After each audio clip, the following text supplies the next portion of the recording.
it's worth compromising with what hurts inside.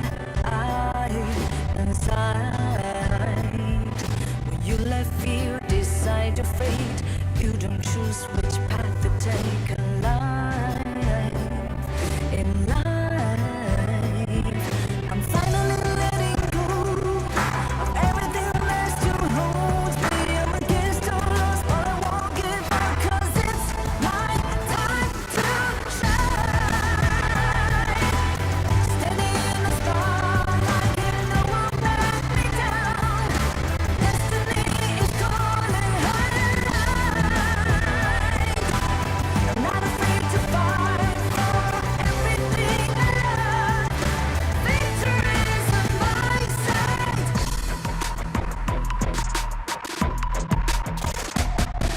The more we lose, the more we gain. The more that nothing stays the same in time. Can't love ever, can't forget. What you see is what you get sometimes.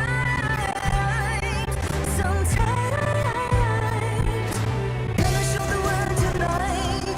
The light that shines inside us. We're against all odds, but we won't give up, 'cause it's our time to shine. Standing in the spotlight, can no one back us down. Destiny is calling higher.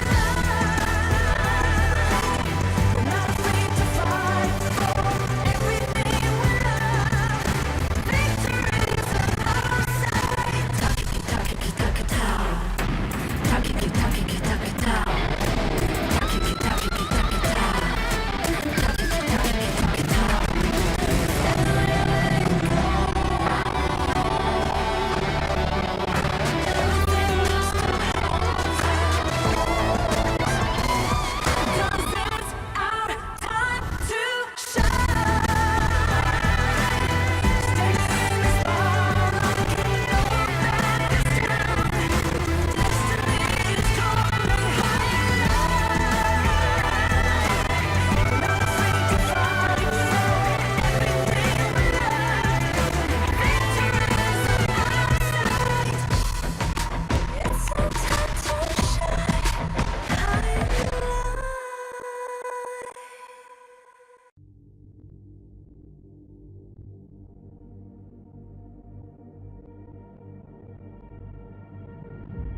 I feel it deep flowing through my blood, rising up to become someone, and taking it all on my own. What a sweet victory, and taking all of my control, awaken something deep in me. Like flames, feel it burning inside. Take a hold of pursuit of the prize. I've been told ain't no way to survive, keeping all of this fire that's locked up inside. When this is the time, enter the ring. All those mental chemicals doing their thing. I got flashes of battles inside of my dreams. I was made for this moment. At least now it seems like it's time to come face to face with your fear. Been battling reasons for all of the years, and I learned how to fight them with style and grace. The ones ever encountered. You say it's amazing. I'ma come out swinging when they open the gate. Go ahead, call passion. I'm calling it rage. I'm taking what's mine like I already own it. Watch but don't blink. Going here to the moment. The sky rained down. Into the madness that's all around. Go on, tell them who you are, you are, you are. Go on, tell them who you are, you are, you are, you are. Here's to the moment. The sky rained down. Here's to the madness that's all around. Go on, tell them who you are, you are, you are. Go on, tell them who you are, you are, you are, you are. My name is honor, my name is king, my name is champion, my name is strength. Tell them who you are. My name is Pentakill, you think it's strange? My name keep ringing inside of your brain. I hear it every night. It's till the moment the sky rained down. It's till the madness that's all around. So tell them who you are, you are, you are. Go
in this world.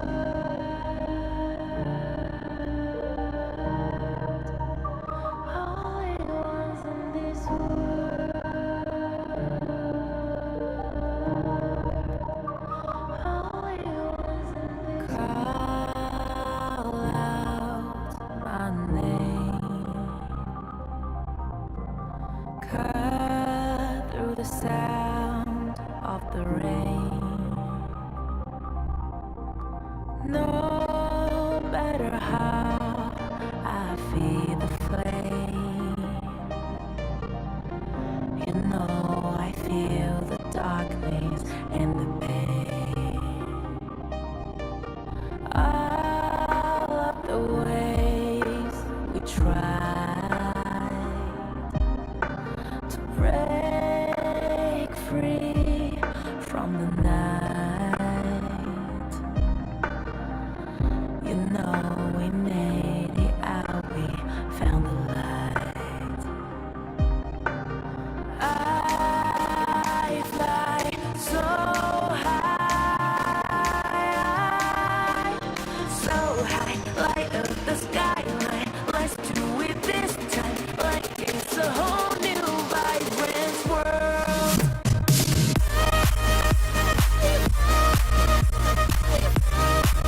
Like we're the only ones in this world.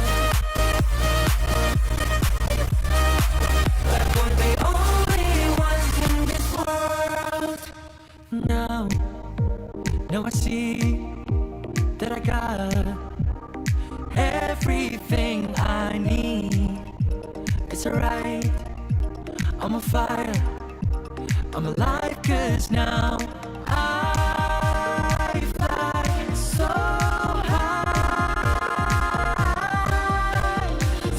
high, light up the skyline. Let's do it this time, like it's a whole new colorful world.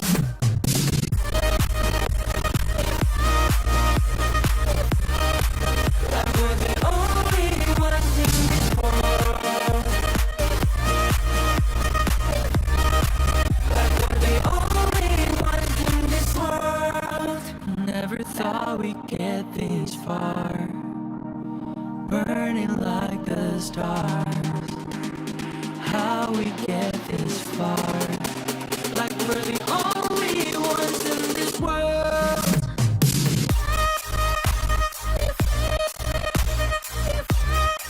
Like we're the only ones in this world.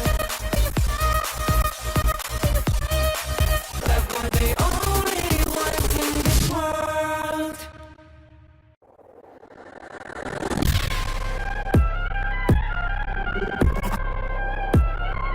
Turn it back.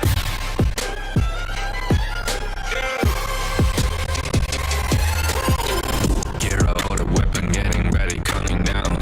Pay attention to the challenge, tell me where you from. Gotta be tough, gotta be strong, gotta be savage like animal. Every time you tryna push me down. Look at me, I'll be lying down when I run, gotta make time, I'll catch you. Watch out, it's better for you, got mercy. Look at me, I'll be rising. Carry the season, these are the time down, gonna weather. You never hesitate for another moment, but my bones golden. I'm invincible, just let him know. I can show you all the glory I own. Through the jungle, find a way to the palace. I'm waiting here. Live like we go. Ain't no river turning back. Storm is coming, light up your goal. It's my kingdom, fire blowing up. We the kings, it's our honor showtime.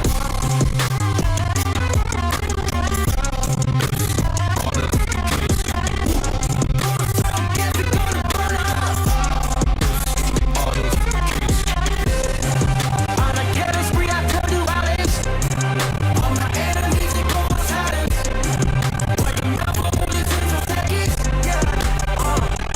We got honor. You wanna get me juice, kind of the one who made it rules. You have night to choose, only one way, got night to lose. I gotta show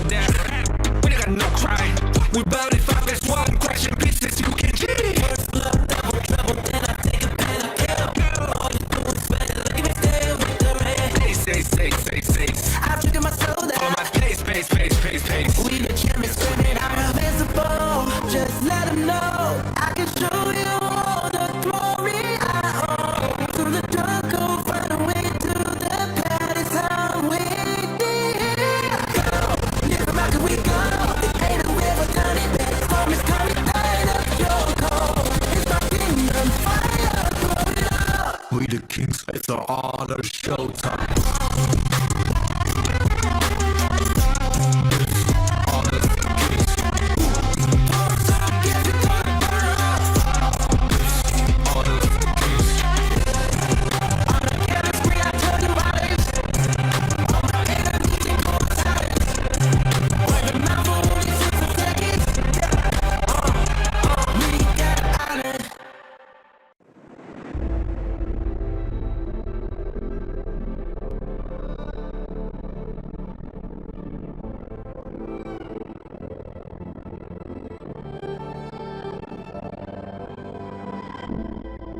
We're no strangers to the fallout. It's what got us here. Ever changing, some chameleon. Blood, sweat, and tears. We'll never make it if we fall to everything that brings us down.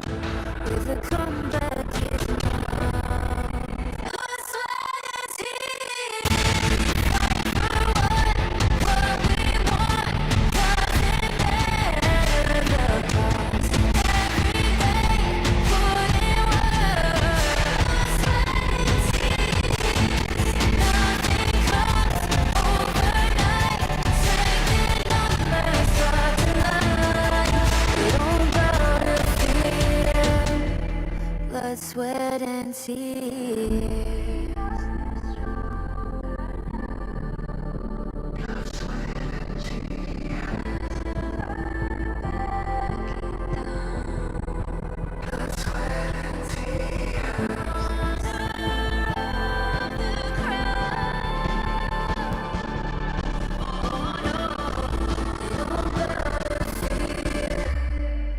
Blood, sweat, and tears. Fight for what we want, 'cause it never costs. Every day, put in work. Nothing comes overnight. Strength in numbers, start to line. We don't gotta fear. Blood, sweat, and tears.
Sweat and tears.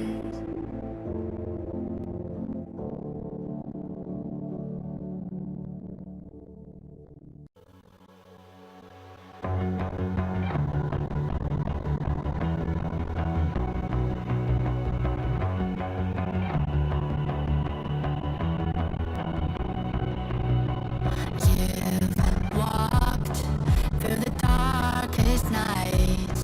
You've heard the crowd, felt the blinding light. You were standing there when your heart comes alive. It's a dream of a head, and it never dies. Right here, right now. Give it all, get it out. Never surrender. Fight and never fail. I'm a contender. A challenge I can feel. The smallest lies become the brightest enemies. Relentlessly.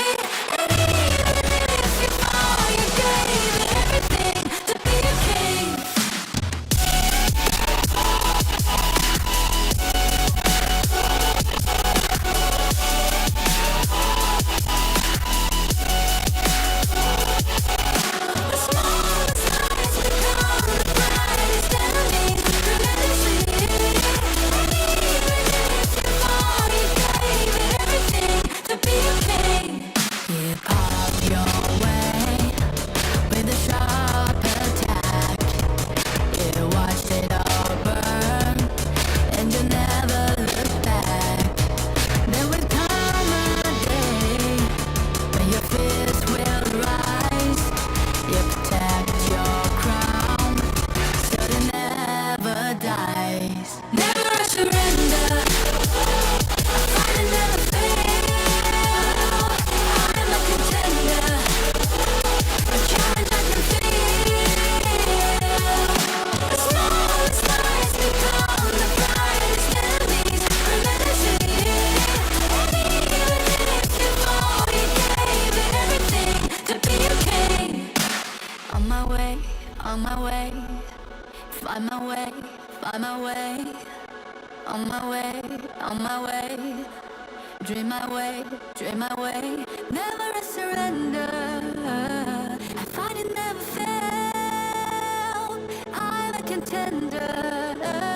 In charge I can feel. The smallest lies become the brightest enemies. Relentlessly. And even if you fall, you gave it everything to be a king.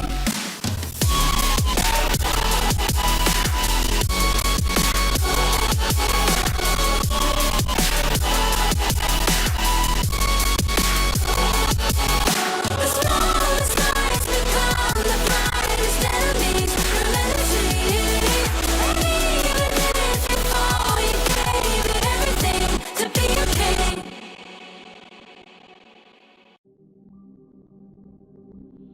In this world,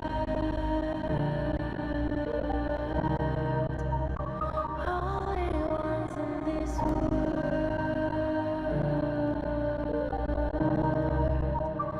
only ones in this call out my name, cut through the sound of the rain. No matter how I feed the flame, you know I feel the darkness and the pain. All of the ways we tried to break free from the night. You know we made it out, we found the light. I fly so high, light up the skyline. Let's do it this time, like it's a whole new vibrant world.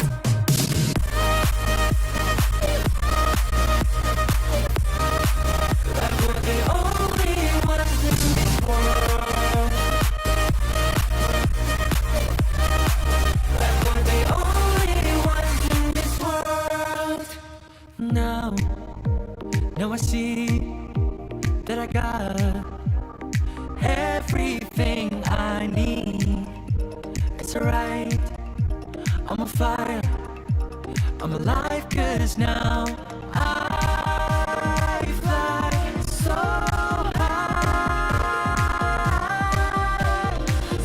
high, light up the skyline. Let's do it this time, like it's a whole new colorful world.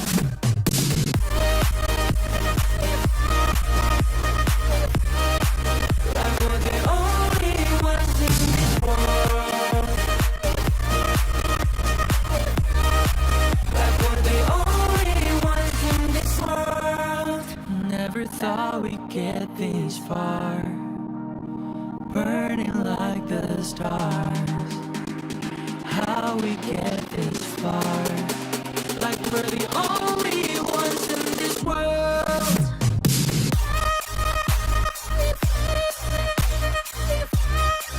Like we're the only ones in this world. Like we're the only ones in this world.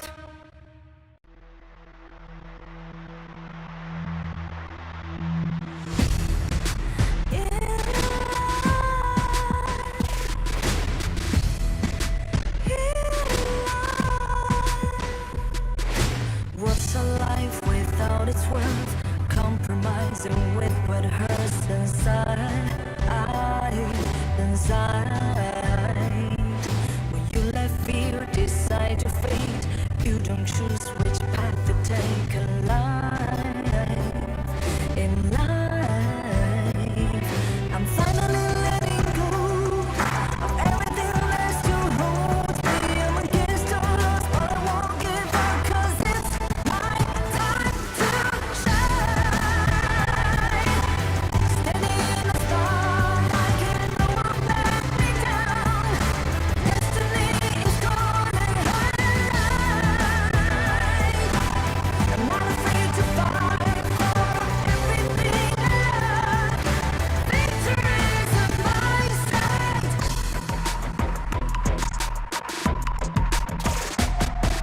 The more we lose, the more we gain. The more that nothing stays the same. In time, in time. Can't love ever, can't forget. What you see is what you get sometimes. Sometimes.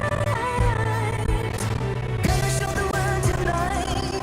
The light that shines inside us. We're against all odds, but we won't give up 'cause it's our time to shine. Standing in the spotlight, can no one back us down. Destiny is calling higher. We're not afraid to fight for everything we love. Victory's on our side. Takiki takiki takita. Takiki takiki takita. Takiki takiki takita. Takiki takiki takita. Cause it's our time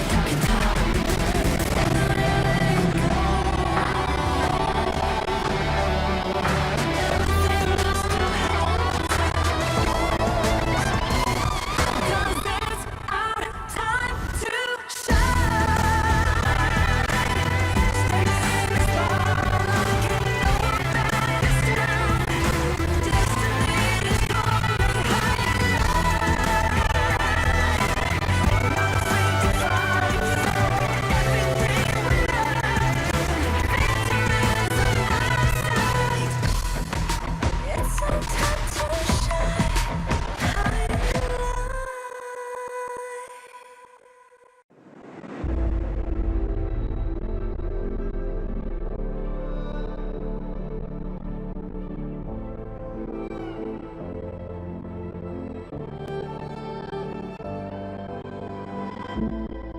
We're no stranger to the fallout. It's what got us here.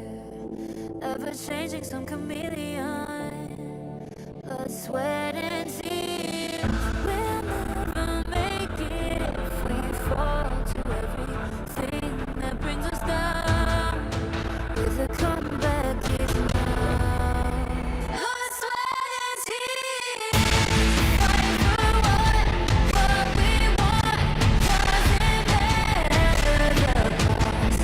Every day, put in work. Blood, sweat, and tears. Nothing comes overnight. Strength in numbers, start tonight. We don't bow to fear.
In Hero's Gorge, the base is the spring of life.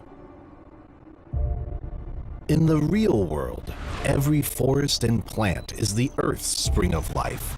The base nourishes the gorge, just as Earth's ecosystems sustain all life. If the base is exhausted, heroes will lose their home. If ecosystems are destroyed, all life loses their habitat.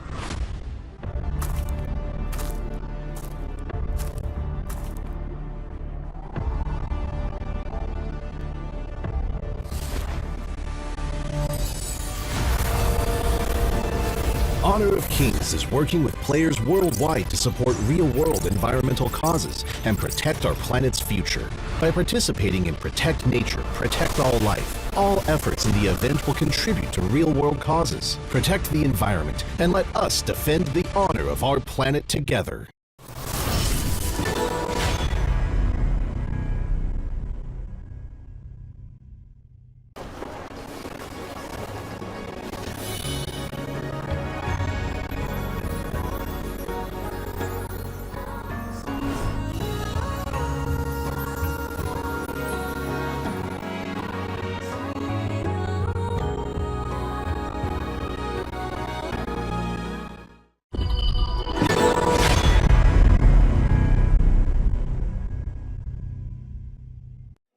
Excuse me.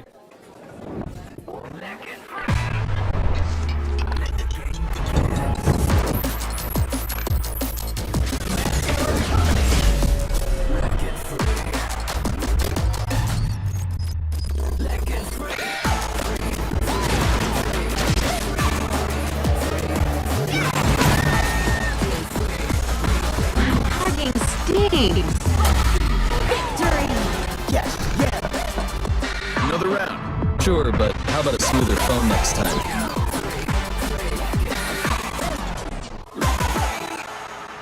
Realme 14, performance beyond limits.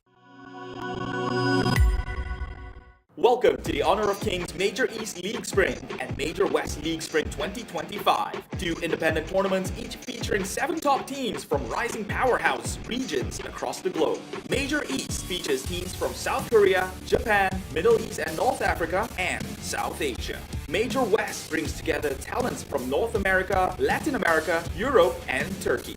Each league has a $50,000 prize pool and a clear goal to qualify for the Honor of Kings World Cup KWC. The majors will be split into 4 phases: Ranking Week, Survival Week, Knockout Stage, and Major Last Call. Running from April 17th to May 4th, each phase will become more challenging than the previous, ensuring teams to be on their best forms at all times. The global ban and pick format is in effect from the start, limiting repeated hero picks across the series. Both leagues begin with Ranking Week, a single round-robin best-of-3 format. While it is less punishing in a best-of-3, teams still need smart drafts and broad prep from day one. At the end of Ranking Week, the top 3 teams move to Group S, while the bottom 4 head to Group A for Survival Week. Unlike traditional slow-paced formats, this Week 1 is anything but forgiving. Every match counts. Survival Week ups the ante with double round-robin best-of-5 matches. Here, the global ban and pick rule really kicks in, and teams are put to the test. Hero pool depth, draft strategy, and flexibility becomes essential. There's no hiding behind comfort picks. Only teams that can adapt will survive. In Group A, it's a ruthless fight. Only one team advances, while the rest are eliminated. One stumble could mean missing the knockouts entirely.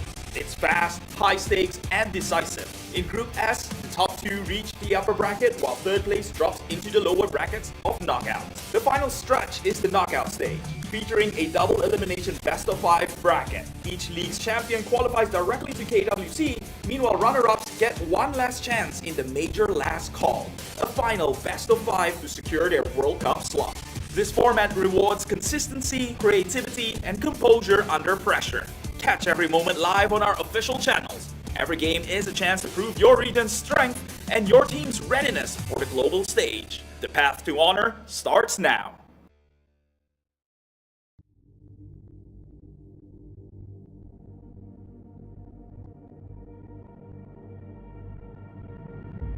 I feel it deep flowing through my blood.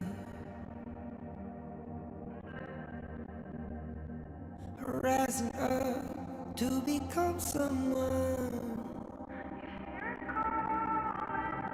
taking it all on my own. What a sweet victory. Taking all of my control, awaken something deep in me. Like flames, feel it burning inside. Take a hold of pursuit of the prize. I've been told ain't no way to survive, keeping all of this fire that's locked up inside. When this is the time, enter the ring. All those mental chemicals doing their thing. I got flashes of battles inside of my dreams. I was made for this moment. At least now it seems like it's time to come face to face with your fear. Been battling reasons for all of the years, and I learned how to fight them with style and grace. No one's ever encountered. You say it's amazing. I'ma come out swinging when they open the gate. Go ahead, call passion. I'm calling it rage. I'm taking what's mine like I already own it. Watch but don't blink, going here to the moment. The sky rained down into the madness that's all around. Go on, tell them who you are, you are, you are. Go on, tell them who you are, you are, you are, you are. Here's to the moment, the sky rained down. Here's to the madness that's all around. Go on, tell them who you are, you are, you are. Go on, tell them who you are, you are, you are, you are. My name is Honor, my name is King, my name is Champion, my name is Strength. Tell them who you are. My name is Pentakill, you think it's strange? My name keep ringing inside of your brain. Become a pro player? I am free. How hard is that to take another path? Can you walk this path? Je me suis déjà posé la même question. Posso percorrere questa strada? Il l'appelle. Le chemin et le champ de bataille vers le plus grand honneur. Posso arrivare? Je ne suis encore personne. Posso lasciare il mio nome? Inizia a salire su questo palco. But the moment I tapped my first skill button, the moment I stepped onto the stage, I was no longer nobody. Our names began to shine. In facing the tension of adversity, in facing the frustration of defeat, in facing the uncertainty of the unknown, nothing can block the path I choose. With the light of victory, we pierce through the thorns. The path to honor is here. Beneath our feet. Light up.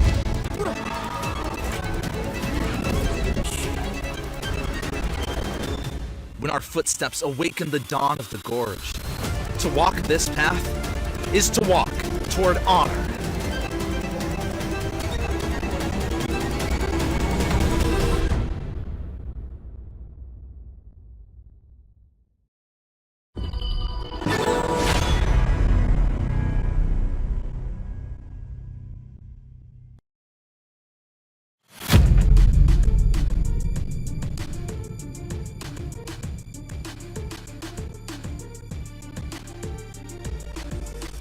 It's not just about adapting. It's about creating your own path. Siamo pronti a sconfiggere chiunque si metta sulla nostra strada. To work down this path, we need to do it together.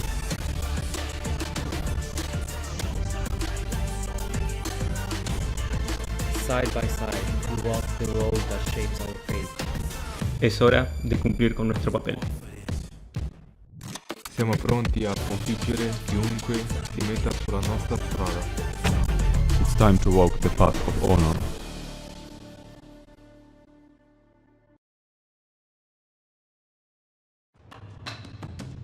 Hello everyone and welcome to week 2 of the King's Major West League. My name is Rafa. I'm joined here once again by Blam. We've got an exciting bunch of matches for you today as well as the rest of the week. But Blam, we got to take care of a couple things first. Right off the bat, what were some of the things that really excited you about week 1? Week 1, obviously, I think the most standout thing was obviously OG Esports having that undefeated run, right? That's definitely one of the most exciting things throughout the ranking week. But then obviously we saw kind of like Twisted Minds. They have their new formulated roster, which is obviously the previous X Team Vitality from 2024 as well, with the addition of Clean. Seeing them come onto the Gorge was really cool to see. And obviously they were almost undefeated as well until they met the top dogs, that is OG Esports.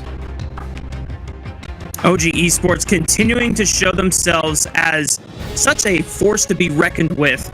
Dao only 5 deaths in the entire tournament so far, Blam. That is just insane to me.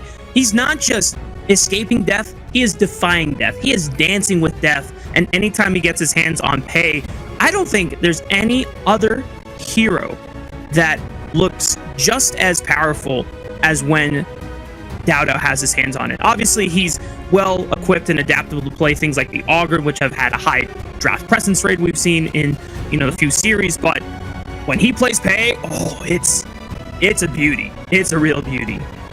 It's definitely a performance, right? Honestly, like, we've seen the Pei come through. Obviously, last year as well with Pei, it wasn't the greatest pick to come through, especially in terms of when the draft was a global ban pick. But now, obviously, these teams have the global ban pick, so they kind of have to go for these kind of, even though it is a meta pick, especially prepared with the Byron as well. Great access into the backline, super duper aggressive as well. You see these picks start to kind of form through, and the global ban pick is something obviously that was adapted in KPL, which is obviously the Chinese league as well, which was obviously introduced in 2018. It has now been adapted into Honor of Kings Global Esports since Season 3 Invitational. So again, this is definitely pushing the limits to some of these teams. That's right. And to remind everyone of what we are playing for at the end of the day here in the Kings Major West League, you may have already seen it, you may have not. The prize pool is insane for this tournament. Over, I think, $50,000 total in the prize pool, with just being able to qualify into this tournament and still ending up in 6th or 7th still is going to get you 6,000 USD. Whereas if you make it all the way to first place, not only you qualify for KWC later on in the year, but you also get 10,000 USD total. That's a lot of cha-ching, baby. Absolutely. I mean, there's a lot there, right? I mean, if you finish like last place, like you said there, we had 6,000, but we're going to look at Team A coming in now, and that is none other than Twisted Minds.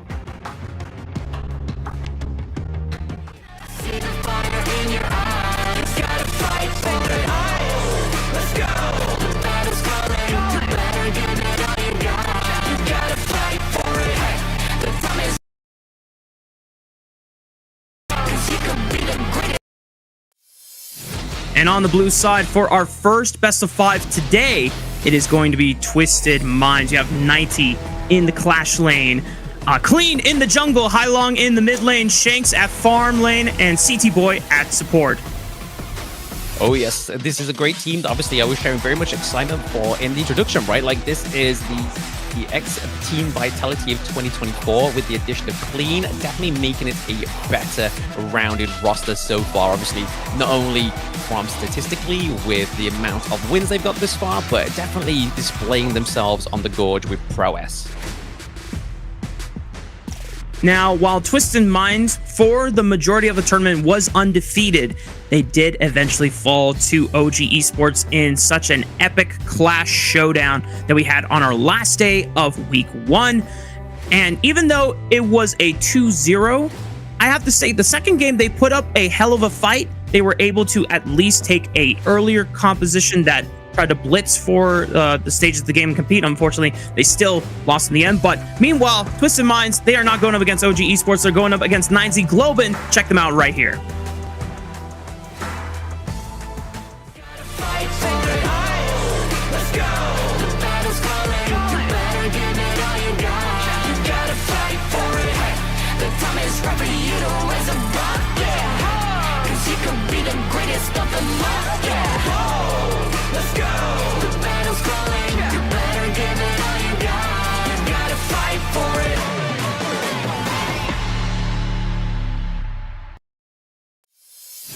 And this is their competitors. Onto the side of 9Z Globant is Angra 1 into the clash lane, Sick into the jungle, Moon into the mid lane, Destra into the farm lane, and Capo Saber into the support role. Again, this team has been a bit of like a clash of the titans last time these two teams faced together, right? Like, yes, they didn't get a single win on the board for the side of NZ Globant, but in terms of how they played onto the Gorge in both of those matches, was definitely like two forces collided.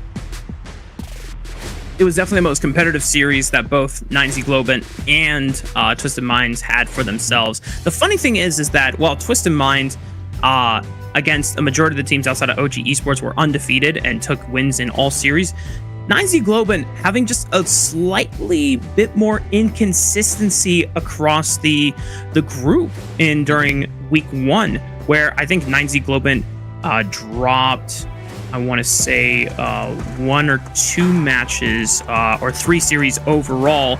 Well, obviously against OG Esports and Twisted Minds. The other one was against Next RÜYA of all teams. So the fact that 9Z Globant still made it up here, there's obviously some strengths about them that make us super excited about watching this team. I still think Sick is one of our the top 3 junglers outside of Dao and Clean in the tournament remaining here.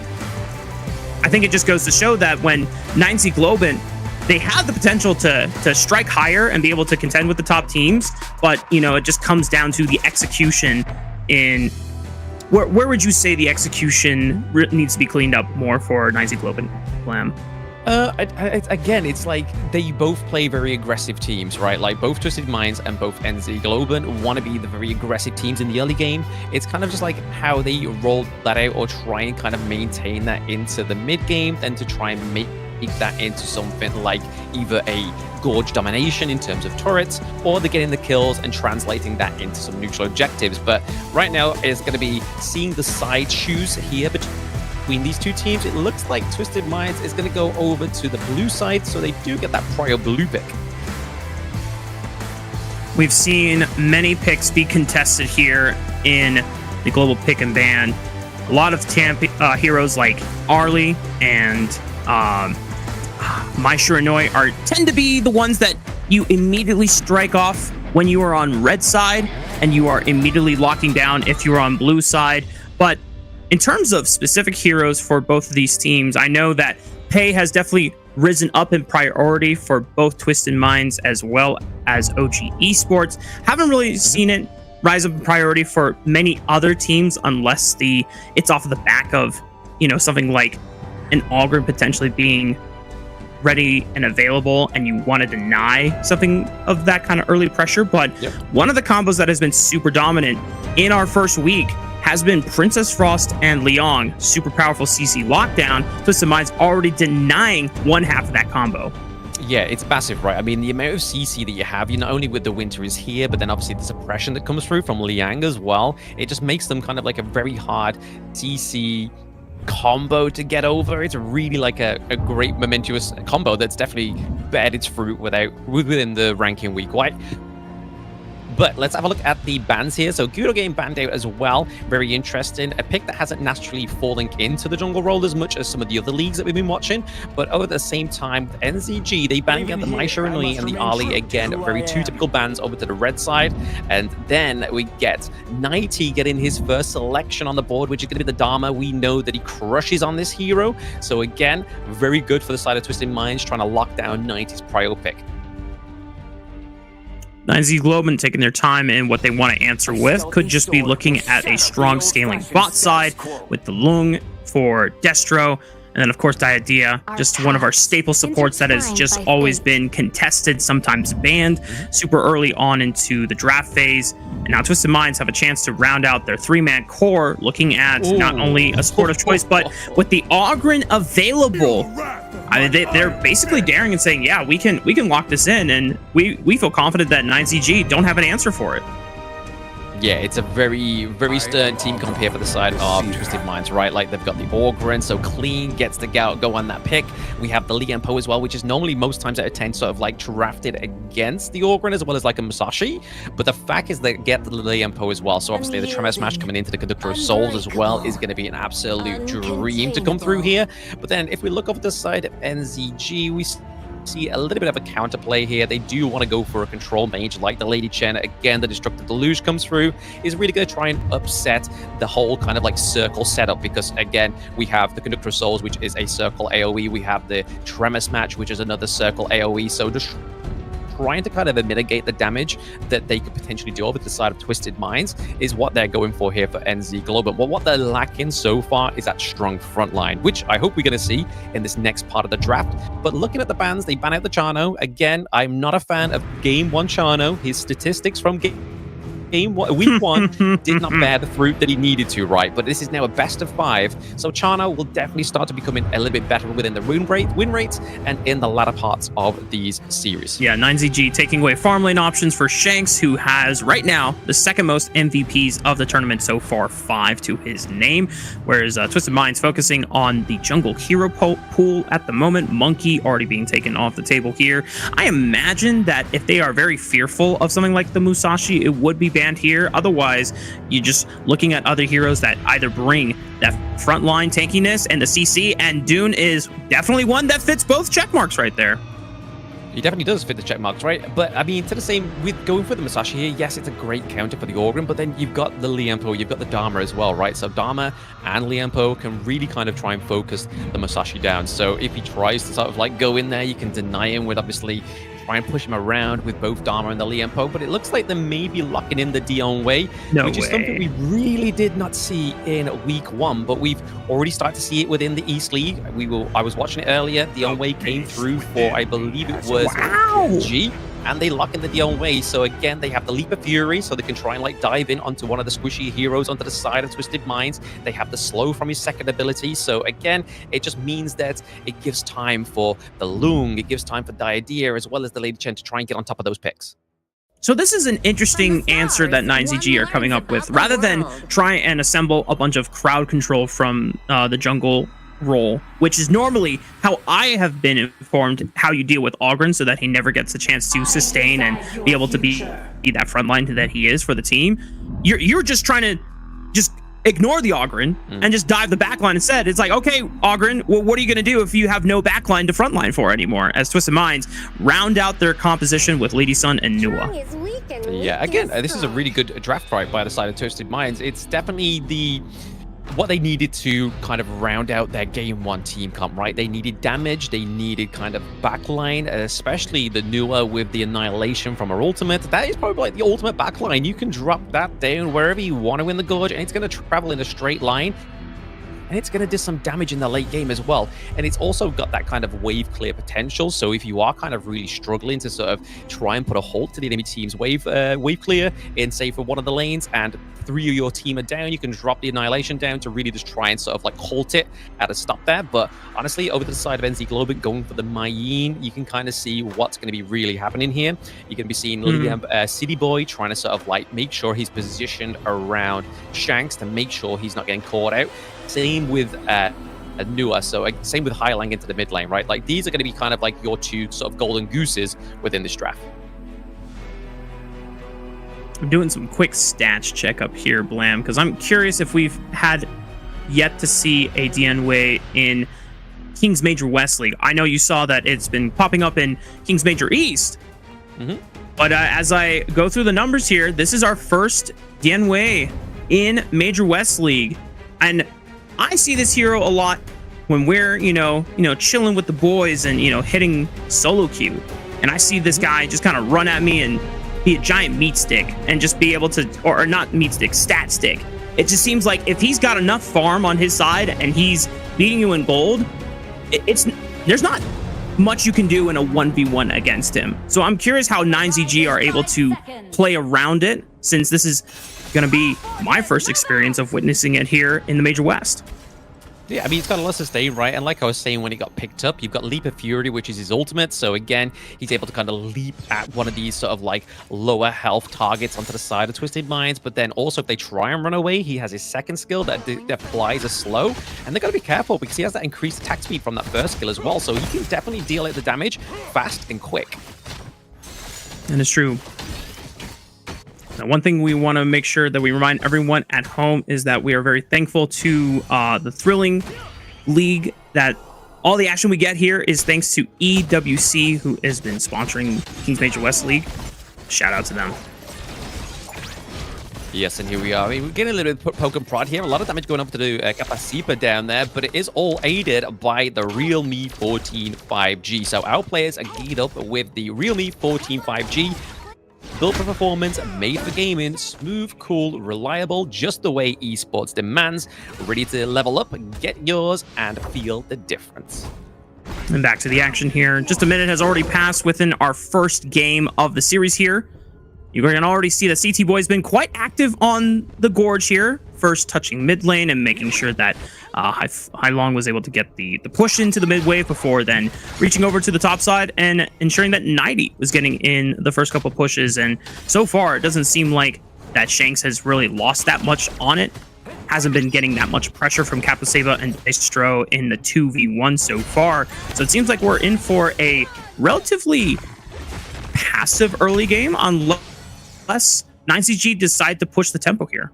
Yeah, I mean, both Shanks and Destra, both like early game sort of like huge damage output kind of thing. So you have the rolling raid from the Lady Sun, and you also have the flaming palms from Lung. So they can both just be trading that at each other as much as possible. Obviously, the real point's going to come through when we see the level 4, especially on the side of NZG. They have the Lung, which has the infinite vastness. So when you feel like you've got on top of this Lung, you can just take to the skies and disappear like this.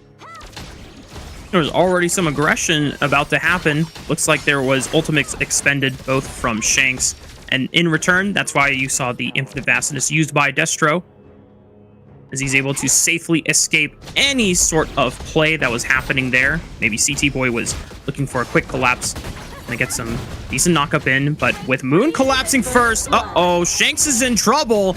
Not going to burn the flash because he already knows that there's no way they're getting out, and it could just be another one on to CT Boy. He's able to escape, and that's first blood going to YikeZGG. And meanwhile, on the top side, there was another scrap. Sick was able to get another kill on the top.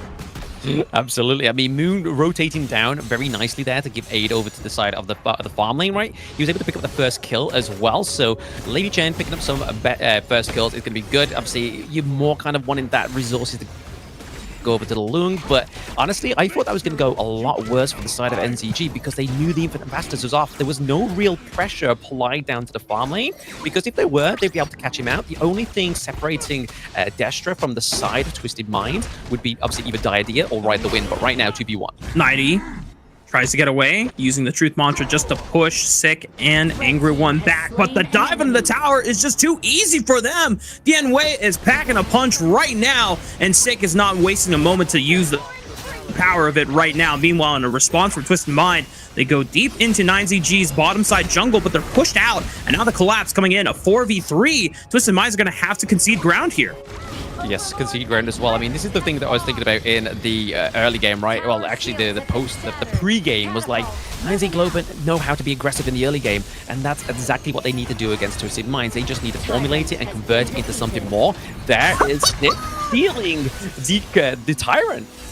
Sick just walked in, saw that the Tyrant was being leashed, and says, you know what? I would like that Tyrant instead, and just yoinks it under Clean's nose. Yikes under the Clean's nose, absolutely. I mean, the thing is, like, I was just saying there, you got to translate into something more. Those neutral objectives, and they do it. Coach Blam coming through onto the broadcast as well today. City Boy got to be careful. He cannot take too much of those flaming palms right now. I mean, the optimization's still yet to come through for Destra, but he's still doing a lot of damage. All right, well, this is quite a nice early game that YikeZGG have amassed for themselves. Now, they haven't taken out any tier 1s yet. In fact, the damage hasn't really been that much in terms of pressure onto these structures so far, but it's been nice skirmishes that they found. Another 3-man collapse onto the bot side. CT Boy taking a lot of damage here, and he's just going to fall. A flash seems like a little too late, but trying to buy some time here for Long, who has now collapsed and now has found a response that Twisted Minds have desperately been needing. And with 90 showing up as well, the Truth Mantra forcing out the infinite vastness from Destro. Yeah, very nice play there by Twisted Minds Highling, right? Like, he came through with a double kill, the Coalescence coming through with the Annihilation, but still, we may be getting a takedown here onto Clean. The Conductor of Souls has been committed. He has the Eye of the Phoenix for the extra HP regen. Gotta be careful here. Is Angra 1 looking to take it to just bay off this 2v1 into the mid lane. Oh, good flash by Destro. Was under pressure from Hailong once again.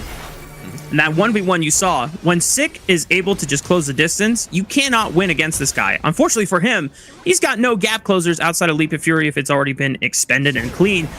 I mean, he's got a skill 1 that allows him to traverse terrain like it's like he's surfing. So that is going to be the safety for Twisted Mind's jungler anytime that he does encounter DN Wei in these chokeholds. Yes, Trevor Smash being committed here. We use the Destiny counter just to counter it. The bit of Farewell also being committed out from Kapasifa. Got to be careful that he doesn't get caught out on this Diadea, because again, Diadea is going to be a way you're trying to lock down the likes of either the Nua or the Lady Sun for then somebody else to jump on top and do the damage. Again, some damage coming through here from Twisted Minds. They may lose the T1 here. Oh yeah, this is a big collapse. Multiple members, all 5 collapsed from Twisted Minds, just pushing out Destro and Capo Seba. And Moon gives his life just so that at least Destro can make it out alive, but that's the tier 1 falling. Destro does not get a chance to escape. And the rest of 9ZG trying to trade on the other side of the Gorge here. Mid-tier 1. Oh, a quick flash from Angry One does find Hailong, who thought that he was safe under the safety of that tier 2, but not going to be the case here, thanks to the power of that Mayeen. And the fighting continues here, Blam. Zik could be in trouble here. Leap of Fury right onto Clean, but now, at this point in the game, it looks like Clean is just having the health advantage and not enough damage from Sick to be able to burst down the Ogryn. And this is where Twisted Minds, once again, wrestle control away from 9ZG despite all of the early skirmishes that we saw. And it just seems like Twisted Minds were like, yeah, we were never worried at all. Yeah, I mean, the problem is here is that both of these are like tanky junglers, right? So both of them are going to be building into the Blazing Cape, so a lot of anti-heal coming through. And again, that's a big counter for both of these picks. Oh, Destiny counter being popped onto Clean there. Be careful, looking to try and contest this Azure Golem. Wasn't able to get it, maybe get caught out in this pit, but it is thanks to the Path of Passing, he's able to get out of that whole ordeal. But if we look up to the top side of the map, they were able to get the T1 into the Clash lane as well. Minions rocking through, doing a lot of damage to the T2. Something that the side of 9Z Globant don't want to happen, right? The fact that 90 now has the advantage into the Clash lane means that he can be a lot more available for the rest of Twisted Minds. And because the wave was set up so well by Twisted Minds, the 9ZG were not able to save the tier 2 from falling. This is now the first turret that 9ZG find for themselves on the Gorge here. Unfortunately for them, it's starting to feel a little too late. They're not that behind in gold, but just in terms of map pressure that Twisted Minds have gotten for themselves in the past couple of minutes feels very, very damning, as Destro is going to be able to take out the mid-tier 1, but now they have to reposition away thanks to the infinite vastness. He will get a chance to do so, as now the rest of 9ZG have to be extremely careful. They still have late game conditions that they can play for and scaling for this Long on the side or in the hands of Destro. Problem is, Twisted Minds is starting to put up the pressure, and they seem to be quite relentless with it. Oh, quite relentless. The fact that they've got to push the like T2s into the side lanes as well. All the farm lane needs is a little kind of like love tap from the side of Twisted Minds, right? Just like we saw from Sick into the Clash lane, but right now a bit of a dive onto Clean. Okay, maybe an isolation here onto CT Boy to make sure that it's just CC, no damage here. The Tremor Smash used just so that he can buy an escape route here, and the collapse from 9ZG is enough that they split apart the members of Twisted Minds, and 90 was the last one left as a straggler. Yeah, unfortunately, someone got picked up there, right? Like, that's the only problem when it comes to the lone stranglers, especially when it's you're going against like the Mayeen, the Dion Wei as well. But right now, if we look at the kind of like overall global lead of gold, it's actually going over to 90 Globant, so they've flitted it into their favor. I feel like these kind of like T1s that were kind of being battered down to very low health was like little pockets of sort of like gold that they needed to kind of just fall back on if they fall behind ever so slightly. And that's the kind of advantage given them. They've got to make sure they just maintain that advantage, get some of these good team fights come through. But 90's now back up, so they aren't going to be fighting with a handicap anymore onto the side of Twisted Minds. And overall, the Dion Wei and the Ogryn looking pretty balanced. He collapsed right onto Clean. He's got no members around him. He thought he was safe in that lime brush, but 9ZG, either they just found him by surprise or they knew exactly where he was. An immediate collapse, and no jungler from the side of Twisted Minds to contest for a smite steal on this upcoming Shadow Tyrant. Yeah, and no smite. They don't even like the Jong Fade, the support role, right? Which we normally see him take the smite. He could have obviously tried to use a Leaping Saber to go over there, but this is going to be crucial for the side of NZ Globant. They're going to have a lot more damage now. The burst damage coming from Sick on the Dion Way as well as Destra on the Lung is definitely starting to show onto the side of Twisted Minds. But Twisted Minds are definitely playing a little bit more of a better kind of lane phase. I feel like if 9Z Globant are able to sort of fix this on their side, it could be very troublesome for the side of Twisted Minds. It's not going to be kind of like a one-sided match this first game of the series. Yeah, this one could be extremely competitive, and the way that 9CG were able to at least clinch their way into this top 3 of Group S out of Group A, they get to have the benefit of playing multiple best of 5s against the 2 best teams in the entire tournament so far. And I think 9ZG are showing a propensity to adapting and evolving with each game that goes their way. Yeah, I mean, they've got to step up, right? Like, they've got to step up. They've got to create the new standard for the side of NZ Globant. They can't just kind of, like, hope that the same thing in the ranking week's going to carry them through all the way to the top side of the brackets of Group S. So they're definitely showing it here, Rafa, on this first match. And right now, they are still maintaining that gold lead. It's ever so slightly. It's the matter of, like, it's gone up to around about 2K now. So, again, it's definitely better than the 100, a few hundred gold lead they had here and there. 90 is on the prowl here. His vision score is stacking up, but Angro One coming in. Oh, good truth mantra right into the wall. Angro One is able to at least tank a majority of it. Does lose 50% HP. Yeah. He's stacking up. He's scaling. Destro on the Lung. This dragon is coming online, baby. That is your late game insurance policy that 9ZG have to bank on here. Keeping this side of the gorge in darkness. They started up the Shadow Overlord. Clean. Can he get into the pit? Can he find a smite seal of his own? He does! Oh, disaster for 9Z Globant unless they can at least clean up the kills here. Tremor Smash buys some time, but now Twisted Minds are still on the run. But for them, they are just grateful that they yoinked away the objective away from 9ZG. Oh, absolutely. I mean, that could have been kind of like the nail in the coffin there for the side of Twisted Minds if they were to lose that Overlord. But right now, they're looking to crush this mid lane, get the T1 there. So definitely putting a little bit more sort of presence for themselves onto the Gorge. They haven't quite dropped the Vanguard just yet. I think maybe is it dropping soon? Nope. I think it's going to be a Clean that has it. So he's obviously on death timer. So once he comes up, we're probably going to be seeing a little bit more of a strategically placed Vanguard, maybe Overlord down into the bot side of the map just to kind of clean up that pressure to where there's no kind of real presence from Twisted Minds. Another fight here. They have a chance, but this is not necessarily number-sided here. CT Boy does fall, but at the cost of Sick. Shanks being able to clean it up on the Lady Sun, and now keeping out the pressure, finding Destro. The quick... Infinite Fastness was not channeled in time. Just gets popped before he gets a chance to take to the skies.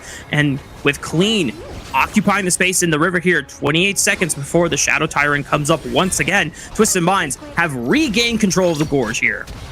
Regain control of the Gorge, absolutely. I mean, they definitely got the gold lead come through for themselves now, so definitely this was the lifeline that Twisted Minds was playing for. There was like, guys, right, we haven't had the best early game. The Shadow Overlord is up right now, so we need to take this if we really want to kind of pursue this first game within the series. And as you can see, the Shadow Vanguard is definitely going up towards the Clash lane here as well, putting a lot of pressure onto the side of 9Z Globant. They used the Destined Encounter already, so already a bit of a zoning mechanic from the side of 9Z Globant, a bit of a deterrent for them has been used, but we can see the likes of the Starbreaker coming through for 90, so Dion Careful.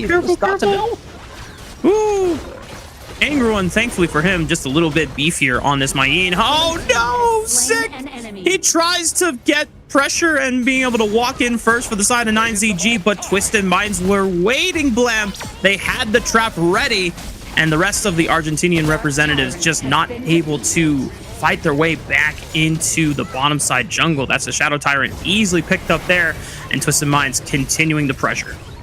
Yeah, I mean, already doing a lot of damage, right, is High Link on the Newer. He only has the Scepter Reverberation. He's now built the Savant's Wrath as well. So even with those just 2 items alone, when he actually took the damage onto Sick there, was still a lot of damage considering it's only 2 full prepped items. Cleaning into backline here. Holy, Clean just doesn't care. He is occupying as much time as he can since the rest of Twisted Minds just immediately do away with the high ground turret. Yes, Clean does fall, but they are able to trade a couple members back for themselves. Sick just respawning now to try and defend the remnants of the base, but it's still a full 4v3. 90 may have gone a little too far forward, but Shanks is able to clean it back up, and the crystal is still exposed for the taking. And Twisted Minds just want to buff up the KDA stats before they end the first game of the series. Wow, honestly, the turn of events in that game one was definitely not what we were foreseeing, right? The foreshadowing seemed like it was going to be over to the side of YikeZ Globant, but then after all, Twisted Minds, like I was saying in the game, that final nail in the coffin for that game one series win was definitely the crucial kill theft onto the Shadow Overlord. They needed that to make sure they could basically win that game. Like, honestly, if they didn't get that, the pressure wouldn't have been on the side of Twisted Minds, and definitely the side of YikeZ Globant. They weren't shy with the gold. They could definitely come through with a lot of damage towards the end there, but luckily for the side of Twisted Minds, able to run that out towards the end clean with a very sort of aggressive push, just so they could get the high ground turrets as well, was definitely the play they needed. Yeah, I mean, he knew his role in two crucial moments there. One, I need to give my life just to make sure that this objective does not go their way, because otherwise we're staring at an alternate reality, Blam, that maybe YikeZGG are the ones on the cusp and the precipice of taking their first game against Twisted Minds. But we're going to have to see later on in the series if they can bring that reality to, you know, our current timeline rather than an alternate one.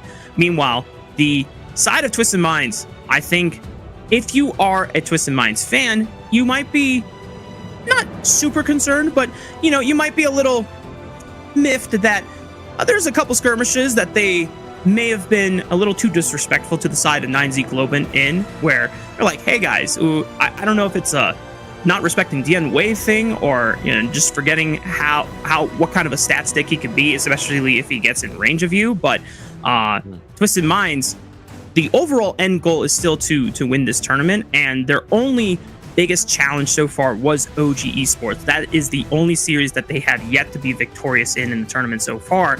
And if they want to be able to find another chance to play against OG Esports and be on a more competitive, you know, level with them, they got to make sure that their series against other teams in the league are cleaner than this. Absolutely. I mean, to your point about like the Dian Wei in KC 2024, they knew they had to kind of try and stunt the growth of 90 in the early game if they ever were going to get this far in this game one series. But honestly, I didn't expect any less from these two teams. Like I said in the pre-game, this is a clash of titans. Honestly, they are coming head to head, and it's created a storm. Not quite the Tempest Dragon yet, but we may see it in this series. Yeah, I mean, what was the end game time? Do you remember off the top of your head? It's okay if you don't, because I think it's maybe around about 14, 15 minutes, if I can remember correctly, because obviously they took the Shadow Overlord, and then from that point onwards, it didn't feel like there was definitely any more than 5 minutes on that match, but we will see in obviously the post-game. True. The reason why I ask is because their previous two games that they played in the series that they had during week one, game times were 14 minutes, 27 seconds, and 12 minutes and 58 seconds, respectively. So relatively, you know, average game time lengths here in Honor of Kings, you know, not super bangers like the, you know, 20-minute post where Tempest Dragon spawns. I think we've only had a couple of 20-minute Omega bangers. I know at least we had one Tempest Dragon spawn with the OG Game 2 versus Twisted Minds. Can't recall the other one, but here we go. Post-game graphic here. It doesn't show my end game time. Dang it. Maybe another screen. We'll see towards the end. Don't worry, it'll be on the gold graph there. But if we're looking at, I need it, Blam. I need it right now. Information that we have, you can see here that Shanks definitely played the Lady Sun very, very well, right? The fact that he only died once, we can see the efforts from City Boy, we can see the efforts from 90, all just kind of like formulating around this hero. And this is really where a hero like the Lady Sun starts to shine, right? When she has the room to kind of do that damage. 110k damage was definitely the nail in the coffin for the Dian Wei, right? Like the damage coming from RÜYA, the damage was coming from Shanks as well, and it was just too much for the Dian Wei to try and kind of like get that HP regen from his skills. But right there and then, a lot of damage taken from Clean, as we saw towards the end. That clean but aggressive play into the backline of the enemy team, just so that your front line of the enemy team could take the higher ground turrets, was definitely what they needed on the side of Twisted Minds. Yeah, and considering something that we talked about earlier on, right before we got into the series, that Shanks was our second highest MVP winner so far in after all the games in week 1. And right now, we're getting a chance to see how still his importance is relevant to even our series going into week 2 today. 110k damage on the Lady Sun. He was making sure that he was being able to use the mobility that you get out of this particular hero to great effect, navigating a lot of very difficult scenarios and situations here where YikeZ Globant were actually starting to turn around some fights where certain heroes were getting isolated from each other, and yet Shanks not dropping the ball once outside of laning phase. Yeah, I mean, there it is. There's the time, Rafa. It is 15 minutes and 31 seconds. So around about that 15-minute mark that we assumed was correct there. But look at that. I mean, our goal graphs had a bit of a facelift, Joe. I mean, glow up. But speaking of the glow up, it's definitely not a glow up onto the side of Twisted Minds. This definitely paints the picture that I was expecting going into that best of 5, right? Was the fact that YikeZ Globant was not going to be going down and taking the punches as easily as Twisted Minds were expecting. It was flickering from red, blue, kind of like a siren in a way. But in the end, it definitely went up the favor of Twisted Minds. And I feel like it was all thanks to the crucial kill theft onto the Overlord. That definitely changed the pace and the positioning in that game. And like you were saying there, stating very well, Rafa, was the fact that Shanks has the second most MVPs, and he stacks up another one. 417 in the KDA, 32% of the overall damage done, but only 13% of the damage taken. So again, shining efforts onto City Boy, onto 90, really denying the enemy team jumping onto Shanks, which really shows and pays dividends in this game 1. It's throughout the I would argue that if it wasn't full of collapses outside the Knights early on, you know what? I'm going to say it. He would have had a 0% damage taken, because I didn't see to get hit once. Outside of that point, this guy was ensuring to using that first kill to keep himself out of harm's way, and obviously all of the attention was trying to shut down Cleve's Ogren and looking for CD Boy on the Liam Poe as well. But as we take a look back over the highlights, you're going to see where YikeZGG first got their explosions onto the map, getting the first early surprise skirmishes, but then it was a 5-man committed collapse from the side of Twisted Minds that really helped break open the game. But even then, still have to give credit over to YikeZGG for not giving up morale after losing a little bit of the turret race that we saw in the early rounds, because off of a couple of early skirmishes, they're able to push that advantage into the topside jungle and make that Shadow Overlord setup first, actually doable in the first place. It's just clutch from Clean that he's able to find that steal in the first place. It's the beauty of the Orgrim, right? Like, use the Path of Passing straight in there, Conductor of Souls, Smite on top of that. It's kind of like a 100% hit rate in terms of stealing those neutral objectives. But I do have to, like you were saying there, give hopes over to YikeZGG. The way they were making those early games calls, like we saw the pressure both into the bot side and into the top side of the map at the same time to try and get that first blood, just meant that Clean had to kind of choose between one or the other. Does he choose his kind of like long life partner, or does he go for his best friend to save at that point? Kind of like a superhero calling for Clean, right? But he chose to go for 90. It didn't quite work out their favor. Highline came through as well, just to try and give a little bit of an aid, but at the same time, it just wasn't quite enough for Twisted Minds. But it definitely was the pressure that YikeZGG need to create into this game 2, but formulate it maybe a little bit better, a little bit more aggressive. But before we get into game 2, we're going to take a short break, guys, so don't go anywhere. We'll be back with some more action.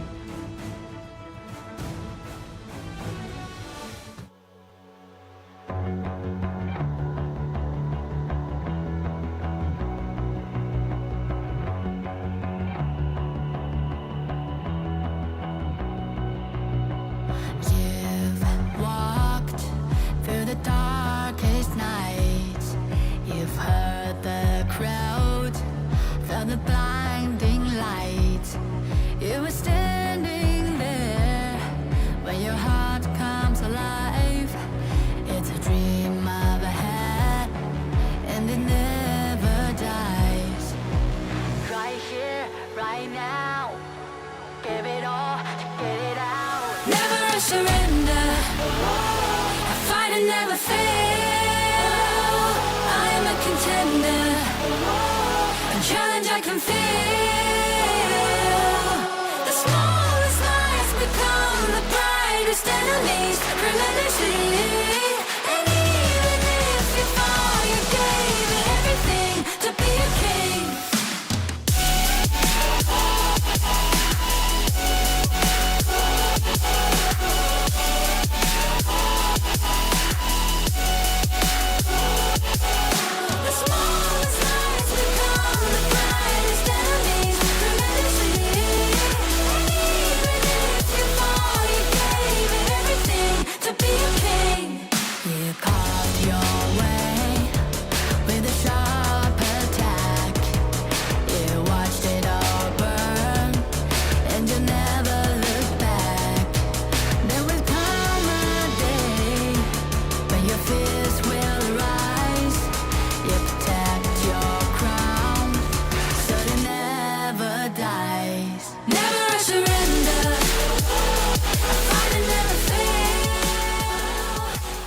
And welcome back, y'all. We're getting ready for Kings Major West League Series numero uno and game number 2, baby. That's right. We're introducing some Spanish because we got to pay respects to our America's team partner in YikeZ Globant, representative of Argentina. You know, I might drop a little bit more Spanish in the cast. I don't know. We might get adventurous. We might get bold here, Blam. In fact, we might challenge you to see if you know some Spanish yourself. Go. Tell me a Spanish word right now. Me no hablo.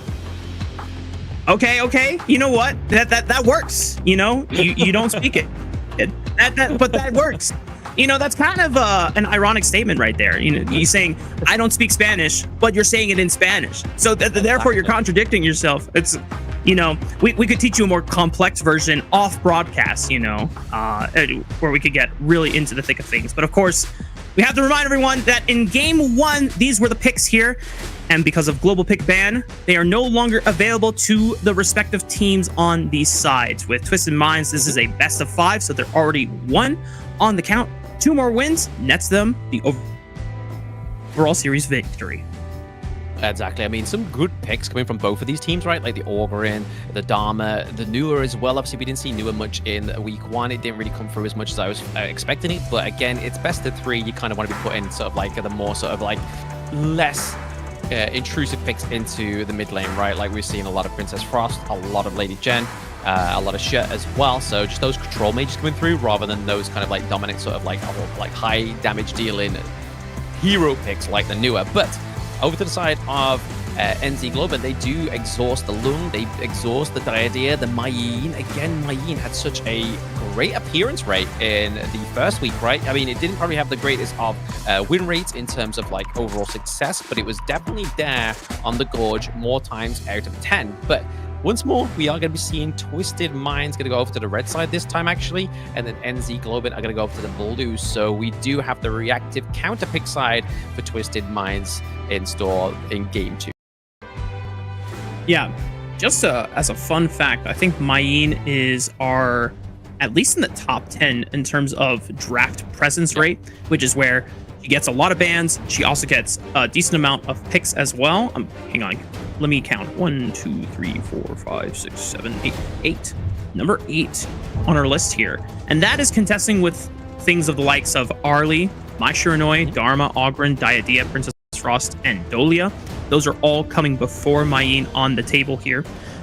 Another Clash laner that I have yet to see so far, obviously this is, you know, 1 game sample size, but I might think about seeing in this game, if not the next game, would be the Byron. That is usually a Clash laner when you want to guarantee some early pressure on the top side. And if you combo it, we have mostly seen it with something like Pay, especially for OG Esports and sometimes Twisted Minds. Maybe this is a game to bring it out and try to just blitz YikeZGG early on. And they were suspecting it. They were ready for it. They were definitely ready for it, right? I mean, the Pay in the first part of the banning phase is definitely kind of like an ode to those 2 combos that we've been seeing all last week within the ranking week. But then banning out the Lung is again another good call, because again, you don't want Shanks on another marksman this deadly. And we do see the ban out to the Arlie as well. So already the Lady Sun could still come out to the side of YikeZ Globant, but they are going to be prior bluing the Yi Xing, so another great control mage, but can definitely lay the smackdown in terms of the damage if you're able to get his passive up as well. But also added to that, he does have the invincibility from his passive, which makes him a little bit more slipperier. But like you were saying there, Rafa, we are getting the Byron come through in game 2. One of the dominant 1v1s in the early game, and towards the late game, he definitely has that sustain come through. And it's just so easy for him to have control of the lane, especially being one of the few heroes that's not necessarily dependent on something like mana that can be expended quite easily in other hero cases. D-Renja being picked up for Shanks, though, bit of a hero that, at least while not necessarily having the longest range in the game compared to other farm laners, one that can provide a lot of decent CC and utility early on thanks to the Imperial Order, as well as if you allow him to stack up that passive, then he does become quite a destructive force in the first item, 2-item spike here. Yeah, I mean, he'll go for more than likely go for the Spark Forge Dagger, right? Because like you were saying there, Rafa, he doesn't have the greatest range, but when you start to build the Spark Forge Dagger as the first item for the D-Ranger, it kind of negates that whole con that he has against his kit. So it also gives him the splash, and then obviously proccing his passive, he gets the magic damage come through as well. So for early game tanks like the Zhongfei, it's going to make it a lot more harder for them to sort of like overcome that damage, because you think, he's a marksman, he's only going to do physical damage. Nah, he's going to come through with a bit of splash with that magical damage, which is going to make it a little bit more zesty for the side of YikeZGG to actually overcome. But then obviously the Imperial Order definitely reduces the physical and magical defense of that whoever hero gets hit by the Imperial Order. So not only CC, but some pain is about to be laid down.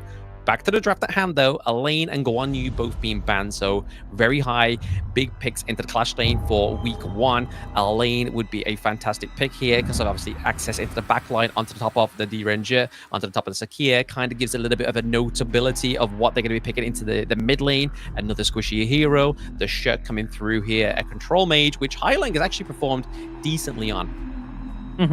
One of the few players that has pulled out the show. Definitely not something that we see a lot here in the KMW.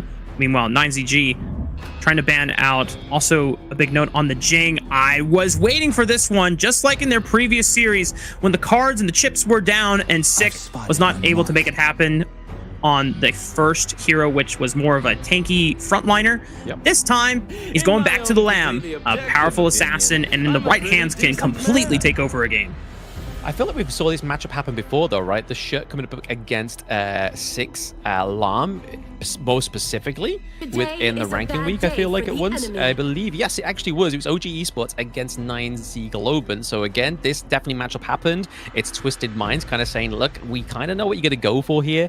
You're not going to go for the Orgrin just yet because it's still middle of the series, right? So they haven't banned it out because they knew they were going to pick it. Sick wanted to get on top of that Lamb pick, which is one of his signatures, but Twisted Minds knew that. They kind of was like, we're already like 2 steps ahead of you, my guy. We got the shut come down. We have Highlang on that one, but what I'm more excited to see here is Luna.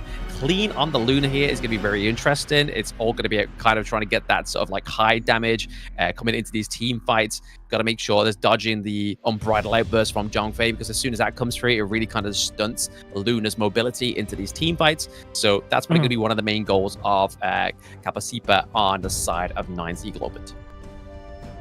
Got to be patient with probably your biggest crowd control tool on the side of 9Z Globant, because if Clean is able to snowball on something like the Luna and there's nothing locking her down, well then you better kiss your backline goodbye, because they're not going to be long for this world. 9ZG though, I think the one wild card that surprisingly is not actually Sick on the Lamb, because we have seen it before in this particular matchup against Twisted Minds, and Twisted Minds were able to overcome it. It's actually the Lu Bong for Angry One. That provides a little bit of extra global power here for the Argentinian representative.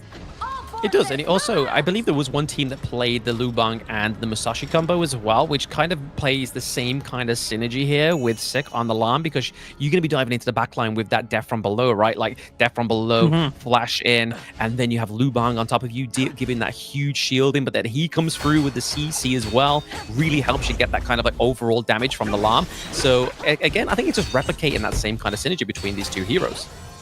Yeah.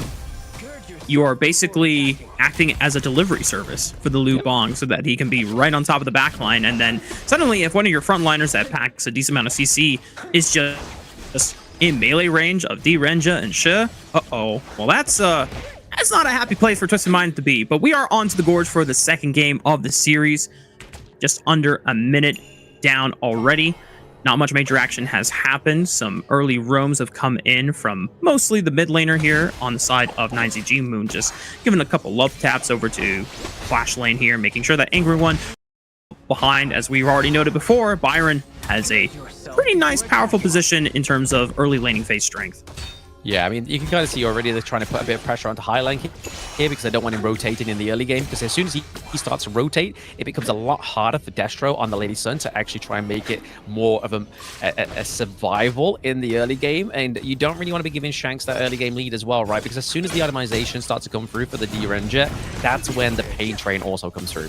Oh, look at this. Clean was anticipating a collapse on the top side, helping 90 push in, but it was 3 members dedicated to the play overall. But Clean's presence is enough to defuse any moment that could have been a kill onto 90. I mean, they're probably going to be scared of Clean's Luna, right? I mean, I think the only other person that has that kind of sort of like presence within the Major West League is definitely Dowdell on this pick. So again, it's probably like a little nod to Dowdell saying, hey, look, I can play the Luna too, and I can make people, my opponents, fear me as well. But right now, in terms of the overall global gold lead, it's definitely to the favor of Twisted Minds by a few hundred gold, which at this point isn't the be all or end all, right? They're just trying to set up these lanes. We're into 2 minutes of the game, not quite ready for those neutral objectives, but you can already see a lot of pressure down to the bot side of the map. Like I was saying, Highland now has the freedom because they kind of took the finger off the pulse and allowed him to sort of clear that minion wave. He's now down here. Nice knock up from CT Boy on the Secure. Always got to be careful of that one as it's a big wind up, but when it does land, oh, it is so useful. Meanwhile, Moon was trying to catch Shanks with the World is my board, but he has a flash, so he's able to escape danger. YikeZ going to pay another visit back to the bottom side while both of the junglers are catching waves in the mid lane, so that it ensures that Twisted Minds have a little bit more tempo to continue putting the pressure down on Adestro and Capo Seba. Ultimately, I feel like that's what Moon's end goal was, right? Is just to get the common skill off of Shanks. So next time the side of NZ Globant try to actually go in and get the gank onto the farm lane, they know if they can take that at any moments now, it's going to be only the legal impunity that actually gets him out of there, right? So that cleanse that only D-Ranger has within the kit, within Honor of Kings, is the only thing that's going to stop Lam climbing on top of that pick. Oh, YikeZ might be in trouble. Already pops the flash here, and the Lu Bong comes in off of that ultimate, just aiding into a potential collapse fight here. As 90 showing up, just ensures that Clean should have some backup here, but he might be in range of Moon. Woo, that was close. Yes, the Yixing passive saved him there. That is the invincibility coming through that Yixing has thanks to the passive. Oh my gosh, this dive. Oh, CT Boy being able to flash just at the right time, living with barely a sliver of HP there. And 90 showing up thanks to the teleport now arrives to push back onto the pushing side of this farm lane duo here. The rest of Twisted Minds now collapsing, all 5 members dedicated. It's the Tyrant spawn at just 4 minutes into the game. A quick yoink of the red buff. The Tyrant has secured. World is my board doesn't collapse onto anyone because Clean is just able to evade this TC. I mean, we saw the error there from the side of 9Z Globant, right? They were trying to force a team fight when they didn't have a minion wave pushed down to the farm lane. So that was their first mistake in that one, unfortunately, for the side of NZ Globant. Maybe next time they need to clear up the minion wave first, then go for the push. Gotta make sure that you do all of your steps in order first before going for the big plays, even if it is a surprise one. Meanwhile, Twisted Minds invading into the topside jungle of 9ZG, already pushing out Sick. Does make a chance to escape. And somehow, Blam, we have yet to see a first kill in the first 5 minutes, despite everyone just throwing hands every second. I mean, they've got to be careful, right? I mean, as soon as one of the dominoes falls on either of these teams, it makes the team fight for that person who's been able to actually claim the kill definitely a lot more easier. But a nice phase check there by City Boy with the mulberry power, just getting the slam up onto the Yixing there. So Moon already taking a chunk of health thanks to City Boy. So already starting to sort of, you can start to get the feelers out here. 90 with the vision score coming through. Oh, there's the trap. Was waiting for one particular opponent to face check it, but no. 9ZG bring way more members to the party. Sick does eventually go down, but at the cost of 2 on the side of Twisted Minds. Yeah, you can already see here for the side of 9Z Globant, the fact that the more control that they have onto the Gorge, right? The fact they have the World is my board, as well as the Unbridled Outburst, really tip the scales of the presence of what should have been there for the side of Twisted Minds. But okay, 4v1. Okay, Clean. Can he pull off the 4v1? It doesn't look like it, Blam. And now he's behind multiple tier 2 turrets, but he is skating on by to the safety. Oh, but a good collapse from Destro and the rest of 9ZG. Twisted Minds jungler maybe bit off a little more than he could chew there. Honestly, I'm surprised that he kind of tried to funnel them over the Shanks there. Yes, he's supposed to try and get like a kill on for Shanks, giving some more gold over.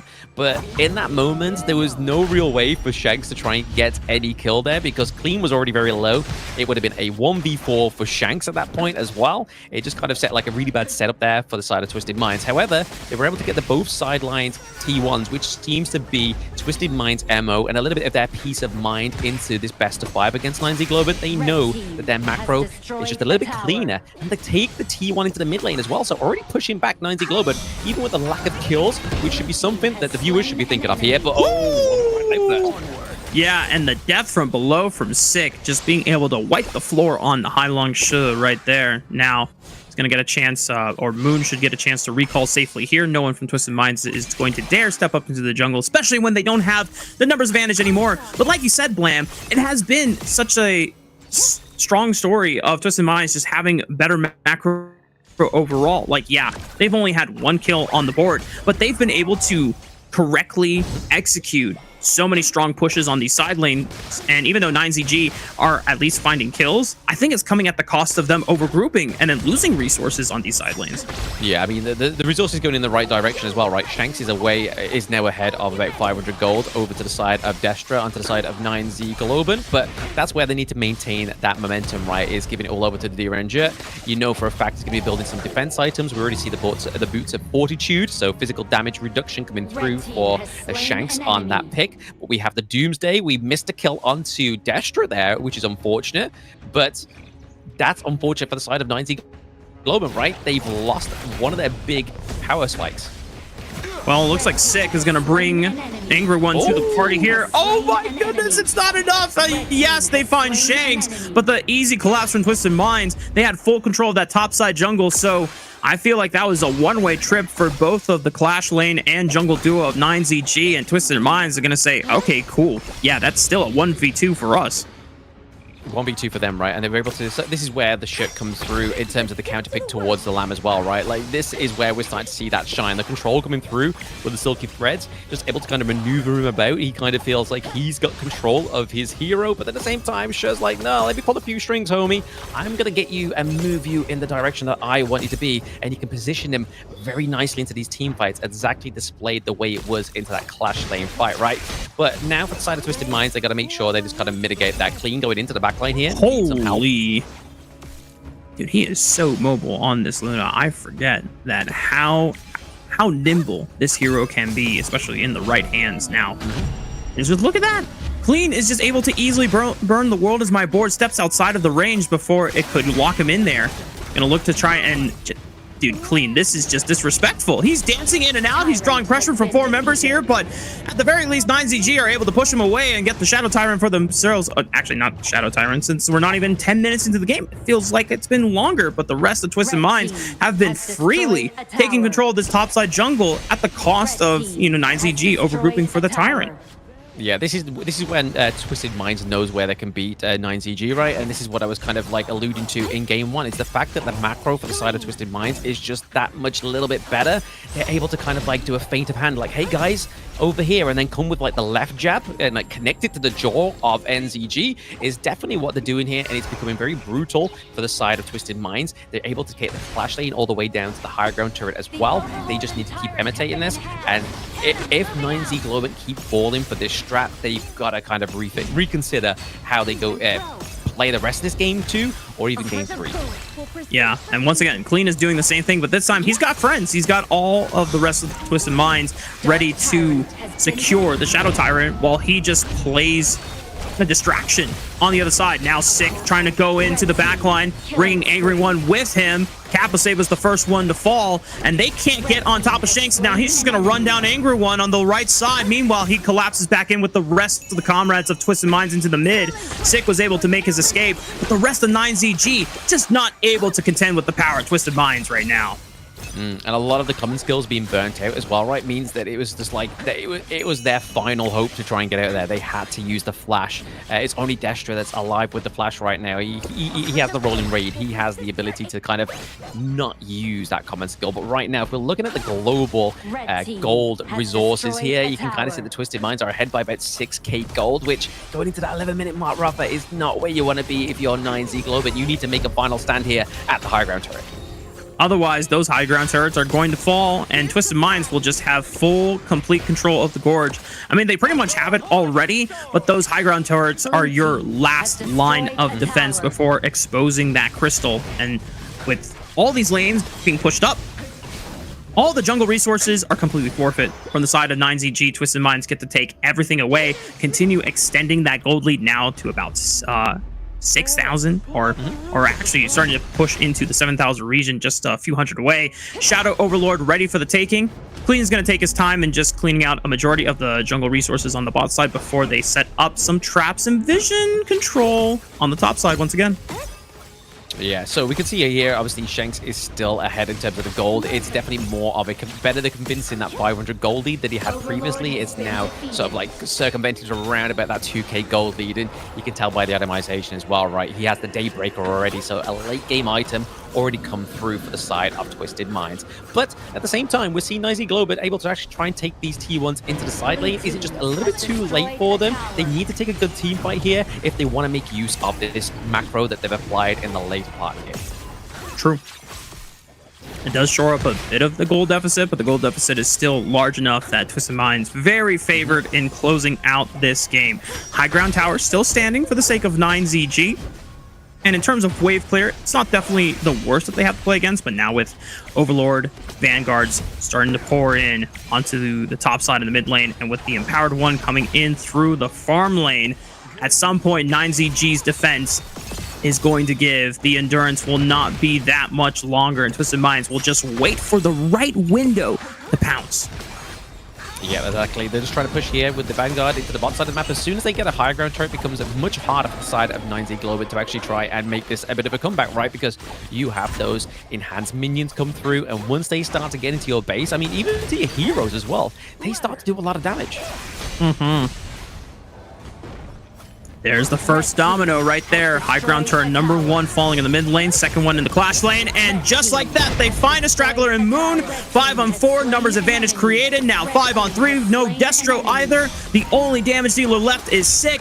He's going to have to pull off a miracle with this initiation. There's the battlefield command and the death from below. Can they find it? But Caposave has already fallen. CT Boys, the only prize that they can take on the side of YikeZGG, but Twisted Minds will gladly sacrifice their support for it because they're going to get a crystal and they're going to take the second game of the series. Yeah, they're just waiting for that delivery of those minions to come through as well, right? They're able to kind of soak and just provoke that crystal into the way that they need to, but there it is. Twisted Minds taking game 2 from YikeZGG. YikeZGG not looking as clean in that one this time around, whether it was something to do with the draft. Obviously, we didn't see a sort of like an early press on the execution button that we did see in game 1 for YikeZGG. So you can kind of see here that that's kind of the consequences that they're already sort of like paying their debt to, right? Yeah, this is match point now for the side of Twisted Minds, and I feel like, you know, as we were, you know, saying in the first game, YikeZGG being able to show a better performance, and, you know, maybe there was a chance for them to continue adapting and playing up to the level of their opponents. Unfortunately, not the same case here in game 2. It almost seems like Twisted Minds had the better read on them after game 1 and said, so this is what you're tending to do, trying to over collapse on the bot side of the map. Well, you know what? You can continue doing that. We're going to ensure that Hylong is giving up more resources in the mid lane and just setting up a tent and making sure that you do not get that, you know, snowball going for yourselves on Destro's side. And the fact that Shanks was not only, you know, protected, but also playing on a hero that allows him to push the wave super easily and be able to actually threaten early on, thanks to, as you called it, the Sparkforge Dagger or early rush completion. They just couldn't match up to the D-Renja. So then they tried to find other windows on the map, but just overall, the defensive map game from the side of Twisted Minds, so much cleaner, and just being able to finitely execute on the windows where YikeZGG overgroup sending 3, 4, maybe 5 members for one single play on one side of the map, and then you just play feint, you play distraction and stall that play as long as possible, so that on the other side, Twisted Minds are taking 1, 2, 3 towers. Yeah, I mean, it was definitely a combination of like a Nostradamus tale, especially within the BP, right? As soon as they locked in the shirt, they knew that Sick was going to go for the lamb, and then it was kind of like a fight on 2 fronts. We saw the macro play, like you called out there, off of the actual pressure to the side of Twisted Minds that they were doing in that, rather than sort of trying to go and convert for kills, was definitely the thing that kind of opened up and bared the fruits into the mid to late game. And then we also had kind of like there was no real contestant at these like neutral objectives as well, right? I mean, we saw Clean, he kind of went for a 4v1 to the back line of the Tyrant at one point, but at that same time, that's where we saw sort of Shanks up into the clash lane, just kind of finessing that macro playstyle on the Ranger that just really opened up that base very quickly for the side of Twisted Minds, and YikeZ Globant wasn't really able to kind of like try and get anything in that point because the team fights were just, yes, they were getting more kills than the side of Twisted Minds at some point in the game towards the end there, especially with that 5-man ace. Definitely not going to be the case as they end that game out, but as you can see there, Sick getting the most kills, 4-3-1. Was it the most convincing performance on the LAM? Probably not, but I put that down to the counter of the Sher, as well as the Sakira, as well as the Byron as well, right? 3 big picks that have 2 knockups, and then Sher with the control is kind of all you need to dominate that LAM pick. And the story continues being the same here for Twisted Minds, and where the carry and the reliability has come into play here. Shanks, most damage dealt on the team, once again 2 games in a row. I would not be surprised if that's where they decide to throw the MVP, although I could also see it being thrown to Clean, just because he was able to buy so much time playing that distraction game and feinting a lot of the times on multiple side lane plays where he occupied the attentions of multiple YikeZGG members time after time. But those are my 2 contenders. Meanwhile, for YikeZGG, we have to start talking about game 3 here, Blam, because this one being a lot more decisive and a lot more conclusive from the side of Twisted Minds leaves very little ground in terms of what YikeZGG can go for in this potentially last game of the series. Yeah, I mean, you're kind of going to be drafting something that's going to be more of your comfort picks, especially if you're YikeZGG. But again, this is a double round robin. It's not going to be the be-all and end-all if they lose this round against Twisted Minds, because they will face them again within this format. So they're kind of maybe just playing a little bit of R&D here, potentially with this first game within the series, because in what position of the tournament would you take a loss in a round? It would be day 1. So you can come back in day 2, day 3, or day 4, whenever you come back in this double round robin. That could be the point that YikeZ Globant are going for here, right? Getting a bit of a feeler, like, right, okay, we can see they're very good at macro. We can see that they stutter within team fights depending on the team comp there, because a few times in that game 2, we saw the Unbridled Outburst from Kapasipa come through very strong, as well as Moon on the Yixing, 2 great control ultimates that definitely put Twisted Minds in their place. It's just the fact they weren't able to convert anything. But speaking of converting, it is going to be Shanks converting that second MVP for himself within this best of 5. Not as many kills, half the kills, 217, and then 30% of the damage dealt, and only 11% of the damage taken. But the real reason he gets his MVP, though, Rafa, is, as we're going to see into the highlights, is the fact and how he played the macro on this game. And honestly, this really shows the difference between a good farm lane esports player compared to a great one. They're all about kind of like trying to get the objectives, not always necessarily focusing about the kills. They're getting their resources from elsewhere, which is something that you should really be taking into your rank games. Is you don't need to get all the kills if you just focus the map. Kindofu likes to say, play the map like Kindofu likes to say. You're onto a winner as well. Even if you're a marksman, you're onto a winner. So true, bestie. So valid. My goodness. It's something that, we wish that all of our random farm laners that we get in our solo queue games would take more knowledge of. It's like, hey, you know what? Especially, hear me out, guys. If you don't win the early laning phase, it doesn't mean that your way back into the game is hoping that you're going to somehow outplay them in a team fight while down gold. You got to get gold somewhere else on the map.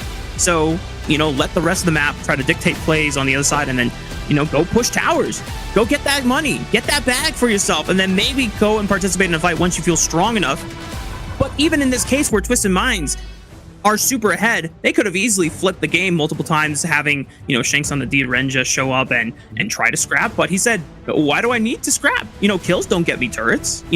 Kills only get me turrets when I'm in position with those waves set up, and then I can actually, continue snowballing the game for myself. But of course, that's going to conclude our time for game number 2. We're going to take a break. When we come back, it'll be our 3rd game of the series. We'll see if Twisted Minds closes it out or if YikeZGG can make a comeback. We'll see you then.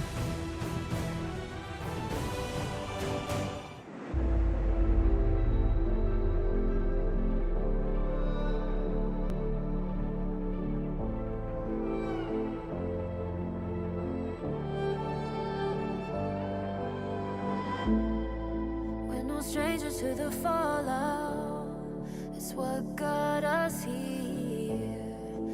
ever changing, some chameleon. Blood, sweat, and tears.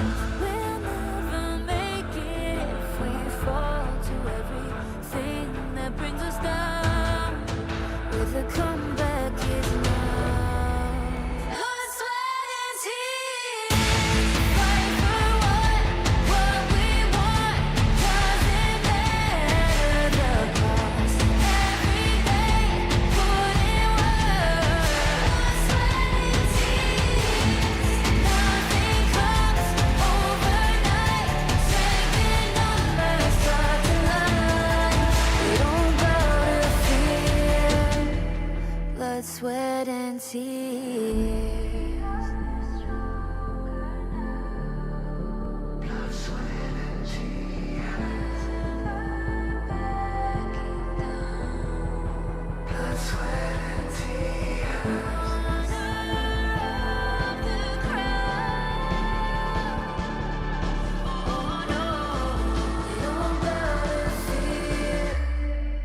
Blood, sweat, and tears. Fight for what we want. Doesn't matter the cost. Every day, put in work. Blood, sweat, and tears. Nothing comes overnight.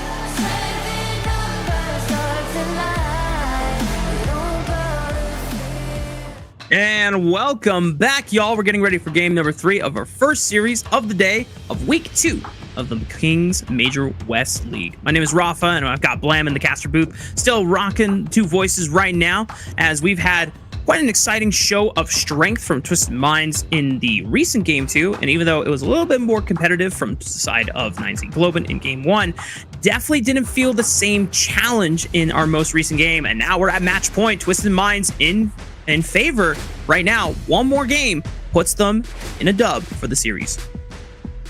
Yeah, this is your updated global ban pick as well, right? I mean, we've seen some comfort picks come through for the side of YikeZGG, like the Lam, but then we see some power picks like the Yixing, like the Zhang Fei, as well as the Lady Sun as well. Lu Bang, again, is a little bit of like a... It's not off the cusp. It definitely fits into the meta, but it's not kind of like the most concise clash lane or like defiant clash lane pick that we've had so far within the tournament. We've still got the likes of Byron that can be chosen onto the side of YikeZ Globant, a lane as well, which obviously was banned in game 1 or game 2 for the side of Twisted Minds. But right now, it is like you said there, Rafa, they need to get a point on the board or they're going to be losing their first day with a 3-0. But like I said, pre-break, it doesn't matter. It is a double round robin. If you're going to lose a point, lose it on day 1. I liked what you coined there. Get that R&D for yourself if you're on the losing side. Research and development. Thankfully for them, on the side of YikeZ Globant, the fact that they made it to Group S in the first place and they have this double round robin, it gives them a lot more breathing room. Yeah, obviously you want to be able to get some wins here, but you have a lot more time before you are threatened to being knocked out of the tournament. Whereas if they were in Group A, then every one of those games does matter because it's a lot more damning to not be in that defining and decisive first spot of the Group A at the end of the double round robin, because otherwise you're not getting a chance to play in the knockout stage. But we are here into the draft phase for game number 3. YikeZGG, once again, still aware that Clean could bust out the pay and look for an early blitz strategy, denying that away from him, whereas Twisted Minds continues to go to the typical Arlie ban. Yeah, I mean, it's a thing that at this moment in time, YikeZ Globant definitely doesn't need, right? Is that kind of early, concise, but aggressive early game from Twisted Minds, because we saw in game 1, they're able to keep up with it. Game 2, not so much. So already we saw a little bit more of, not of aggression onto the side of Twisted Minds, it was just more kind of like a mastermind, as they call themselves within the competition. They had a bit more of a mastermind, masterful play in that game or 2 with their macro. They ban out the Byron, though, so it does allow the Mai Shiranui to fall through for the side of YikeZ Globant onto Moon. Wow. Well, now, we haven't really seen a lot of necessarily wins with the Mai Shiranui so far, but it has been one of our highest banned heroes for a reason. And there have been a couple times when it has popped up into the hands of players like Hailong and Wen, and they've been able to pop off with it. So we know that the potential for this hero is at an all-time sky high. But for Twisted Minds, they're going to have the answers necessary, since they knew that it was definitely something that they could have banned. They chose not to and went for the Byron instead. And right now, setting up a little bit of a late game insurance policy with that Lung and Dahlia combo in the farm lane. Yeah, I mean, with the Dolly being paired here as well, you can kind of already see what they're going to go for here on the side of Twisted Minds. Into the mid lane, do they give Hailang his carry pick? Does he go for the Shangguan to go up against the Mai Shiranui? Do they get the Battle of the Assassins in the mid lane? Probably not, but it's also maybe foretelling the arrival of the lane up into the Clash lane, right? Honestly, the double depth at Sunsets is going to be huge onto the back line there, especially for those lost Stranglers onto the side of YikeZ Globant. It does mean that Doom can come through as well. Over the side of YikeZ Globant, they do pick up the Motsu here, so in terms of trying to get that kind of long range setup for these team fights, that Cannon Blast is definitely going to be aiding Orgren, so Sick on this Orgren pick could be pretty good paired with this Motsu. As you called out, Dune locked in for clean. At least brings not only the front line, but also the CC that you need to at least go toe-to-toe with Ogren. Not going to be able to deal with him by yourself, obviously, in a 1v1, so can't really prevent him from yoinking away your camps, especially once he's in that seer state and gets the guaranteed to execute on you. But at least he will be the main guy that can step in front and provide a body to absorb damage, while the rest of Twisted Minds is able to, you know, shred through the respective front line of YikeZGG, and that's going to be Shanks' main job here. Now, bans on the table. Twisted Minds trying to eliminate some options here for Destro, starting with that D-Renja. Yeah, D-Ranger being taken off the board here, as well as Ali. So they've already used the Lady's Sun as well as the Lung, which obviously they picked up at the side of Twisted Minds. So we're probably going to be looking at something a little bit different here. Maybe even the Chano. I don't feel like it works great into the Lung here, but they still ban it out onto the side of Twisted Minds. But over to the side of YikeZ Globant, they are going to be looking at those mid-lane mages, right? I mean, the Princess Frostband here is very good for them because, again, winter is here. On top of the Orgren is going to just make a bit of a non-starter into these initiations, as well as trying to capture out the Mai Shiranui with the Frigid Prison. Once more, they're going for those Dolia synergy picks. The Elaine gets cut out, but who does synergize with the Dolia as well in the Clash lane? Sunset, you don't get one boat, you get two. If they're going to lock this in, this could be a huge setup here for the side of Twisted. Double the boats, double those surfing action here on the Gorge. I like the sound of that. Twisted Minds going to have so much global mobility and just overall CC power if you're able to layer in, you know, set sail from across the Gorge and then immediately cast it to get a guaranteed knockup again on the side of YikeZGG. So now Twisted Minds still have yet to pick a mid laner for Hailong here, but Consort U, wow, this is another hero that we don't get to see that often. Light as the breeze. No, we don't get to see that often as well, to be honest. I mean, we look here, the Consort U is the one thing that is good against, especially laning phase against the Lung, is that physical immunity from her second skill. So when those Flaming Palms come through, you're going to be kind of trying to pop that second skill at the right time. So you mitigate a lot of that burst damage coming over. And obviously the Oak Bolt is a good way to trade with the Lung in the early game. So you can kind of see what YikeZGG are going for here. But over the side of Twisted Minds, we're potentially going to get the Huan into the mid lane, so double unending sorrows is going to be the place to be for Twisted Minds. That's a lot of utility right there for the side of Twisted Minds. This just really seems like a giant fortress composition, all built around protecting Shanks on this Lung, because everyone else in terms of damage, it's not like they don't have any virtual damage, but in terms of like respectable amounts of damage, it really is just about Shanks. He is the main carry. This is a protect the president composition for the side of Twisted Minds. If YikeZGG are somehow able to pick off Shanks, their chances of winning team fights goes up astronomically high. But if they cannot break that fortress, then I have a very tough time believing that YikeZGG can take this victory. Yeah, I mean, even if they are able to sort of like get past the front line, right, which is very stacked onto the side of Twisted Minds. They have the Dune, they have Sunset as well. Not the tankiest, but obviously he can kind of get to you in a moment's notice, thanks for the set sail ultimate. But they also have the Huan as well. They'll be building it more likely going to be a tank into the mid lane anyway. But in terms of that, you can kind of try and bait the skills with your Unending Sorrow, take it to the sky, also trying to get those CCs come through. But once more, making that point, I'm rounding out this point point is the fact that they have the infinite vastness for Shanks as well. And they don't have it just once, they have the potential of 2 infinite vastness thanks for Dolia. Now, you think trying to lock down someone like Shanks is already difficult enough, regardless of the heroes that he gets. Then he gets Lung, so already the ultimate makes it super difficult. And now twice? Oh my goodness, 9ZG gonna be just, maybe not, you know, bashing their heads against the wall, but definitely going to be frustrated if they run into that situation where they get super close to getting a big shutdown and it doesn't happen. We're on to the Gorge for game number 3 of the series. This is match point for Twisted Minds. One more game win. That's the series dub for them in the books.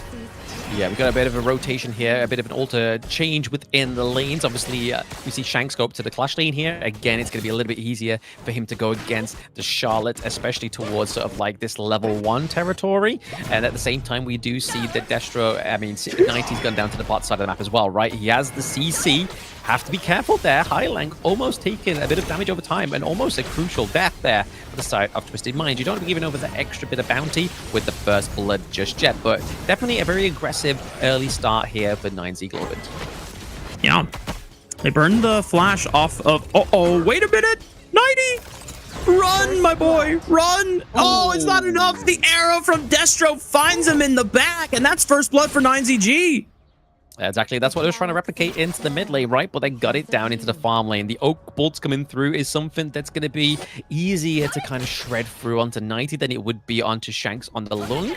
Because, again, the whole thing with Sunset is you need to get in with the abilities to get rid of that physical damage. But, the Wind Slash, he does force the common skill from Moon. Forcing the Flash means that they do have a bit of a more susceptible gank into mid lane. Meanwhile, it's a good crate collapse from 9ZG, but Clean is able to escape to safety thanks to the ultimate there.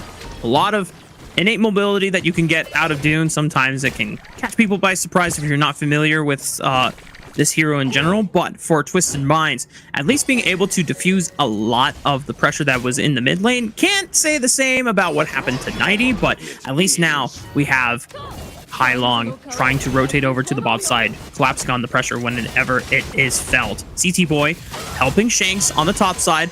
A lot of aggression right now out of Angry One isn't enough, but he's still got that infinite vastness, so he's still safe to just skate on by. And he sidestepped it. Did you see that? He flashed the last Oak Bolt that was coming out, or whatever the range ability that was used by the side of 9ZG.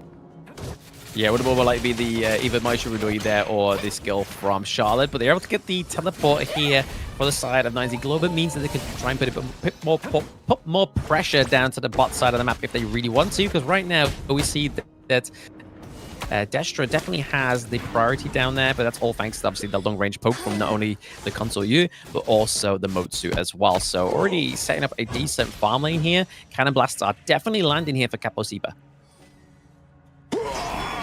Can he maintain it? That is the question, because that is going to be a big difference maker. A powerful ranged AoE stun at your fingertips here for 9ZG. It allows you to set up those picks onto Twisted Minds, especially as we talked about. Even though this is a very powerful team fighting composition that's going to come later into play, got to get there first. You got to let Shanks get the resources and the gold to scale up for it. And right now, 9ZG trying to at least put a lot of pressure down into brute forcing this early game. Meanwhile, okay, Clean once again uses the ultimate to escape, but now we have a collapse from Sick trying to look for the Dune. Pops the battle conductor of souls, and yep, that's enough into the Seer state for the execute. Being able to pick up the second kill, but now a response maybe from 90, and good night Moon as he flashes back over to safety on the left side of that wall. Yeah, nice 1-1 trade there. I mean, it did look like it was going to be bearing no fruit for the side of Twisted Minds, but it was 90 there cleaning the kill onto Moon, which is going to be good going into this neutral objective round now. We do have the Tyrant come through as well, but Sick is here trying to position himself to maybe even try and contest this, but over to the side of Twisted Minds, they kind of get a wind of this. They know that it could be a potential takedown here for the side of NC Globant, but they know once they have that movement and that room to breathe, they're going to take it down, potentially here with the T1 into the mid lane. Oh my goodness, 4 members dedicated for the push here. Big initiation by 9ZG trying to take it off the back of Moon's ultimate there, but now quick jump from 90 right on top of Kaposeba, forced to flash away at the right time as Twisted Minds we're looking to definitely hunt him down. Destro was still forming up on the bottom side of the map, at least able to pick up the first tier 1 though, thanks to the efforts of YikeZGG and destroying the tier 1 on the top side. This is, you know, a little bit of a difference already we're seeing out of the Argentinian representative. Yeah, it's a nice adjustment, right? The fact that they're able to get the T1s into both side lanes open up. But right now, Charlotte may be paying her death toll, and it is going to be Shanks picking up the kill there onto the side of Twisted Minds. So once more, they need to start getting these little pickups because look at that global gold resource, right? It's in the favor of YikeZGG, but they need to kind of stomp this down if they want to win this a 3-0. Yeah, and credit to YikeZGG for actually trying to accelerate the game as fast as possible. With the side T1s taken off the board, it's a lot easier to start invading into both of these jungle quadrants here. Infinite Vastness forced by Shanks just because the pressure from Sick on that top side was getting a little too close for comfort here for Shanks Lung. Meanwhile, you already see the pressure here from Destro just forcing out 90 on this bottom side lane. And as soon as they're able to push in these side lanes deep into the tier 2 turret, it gives them the flexibility to rotate on over and look for the pressure on the tier 1 in the mid lane. Yeah, I mean, looks like a bit of a fight on two fronts here, collapsing on both sides. Oh, but this is really smart from Twisted Minds, just being able to catch YikeZGG at first, but for already a lot of mobility being burned here, and now they just went too far. The response from YikeZGG overwhelming the side of Twisted Minds. Clean does fall for it. You saw there was like a brief moment where Twisted Minds had the numbers advantage, but the quick mobility from Moon, the flash being used to escape, and then the repositioning from YikeZGG gives them the edge in the final closing of the fight. I mean, this is the win condition of their draft, right? They needed to make sure they had aggressive plays into the early game, especially with a pick like the Mutsu, right? Because when that plays on the back foot, it's very hard to actually try and maneuver into a better spot. From a worse situation into a good situation, it becomes very difficult, right? Here, Charlotte, 1v1, 2v2. Here we go. Angry One super low. Hai Long is going to be able to clean up the pieces here, gets the execute down onto Angry One, but now a response from Sick. And 90 knows that his duo has unfortunately overextended for the play, and YikeZGG commit a lot of members to make sure that they can get one back for themselves. So ends up being a 1-for-1 here. Twisted Minds still 3-4 on the scoreboard. As long as they can continue scaling up, they are in a fine state. Only down 1,000 gold, but look at Sick. He is really trying to finish them off in the Seer state here. Does not get the execute down on the Shanks, though. And the Infinite Vastness allows him to reposition. Clean occupies the front line super well on the Dune. 90 has arrived once again thanks to the set sail, but now he's taking so much damage. The Seer state gets the execute this time on a 90. And a clean snipe from Destro with that ult bolt is going to find CT Boy under the safety of the tier 2 tower.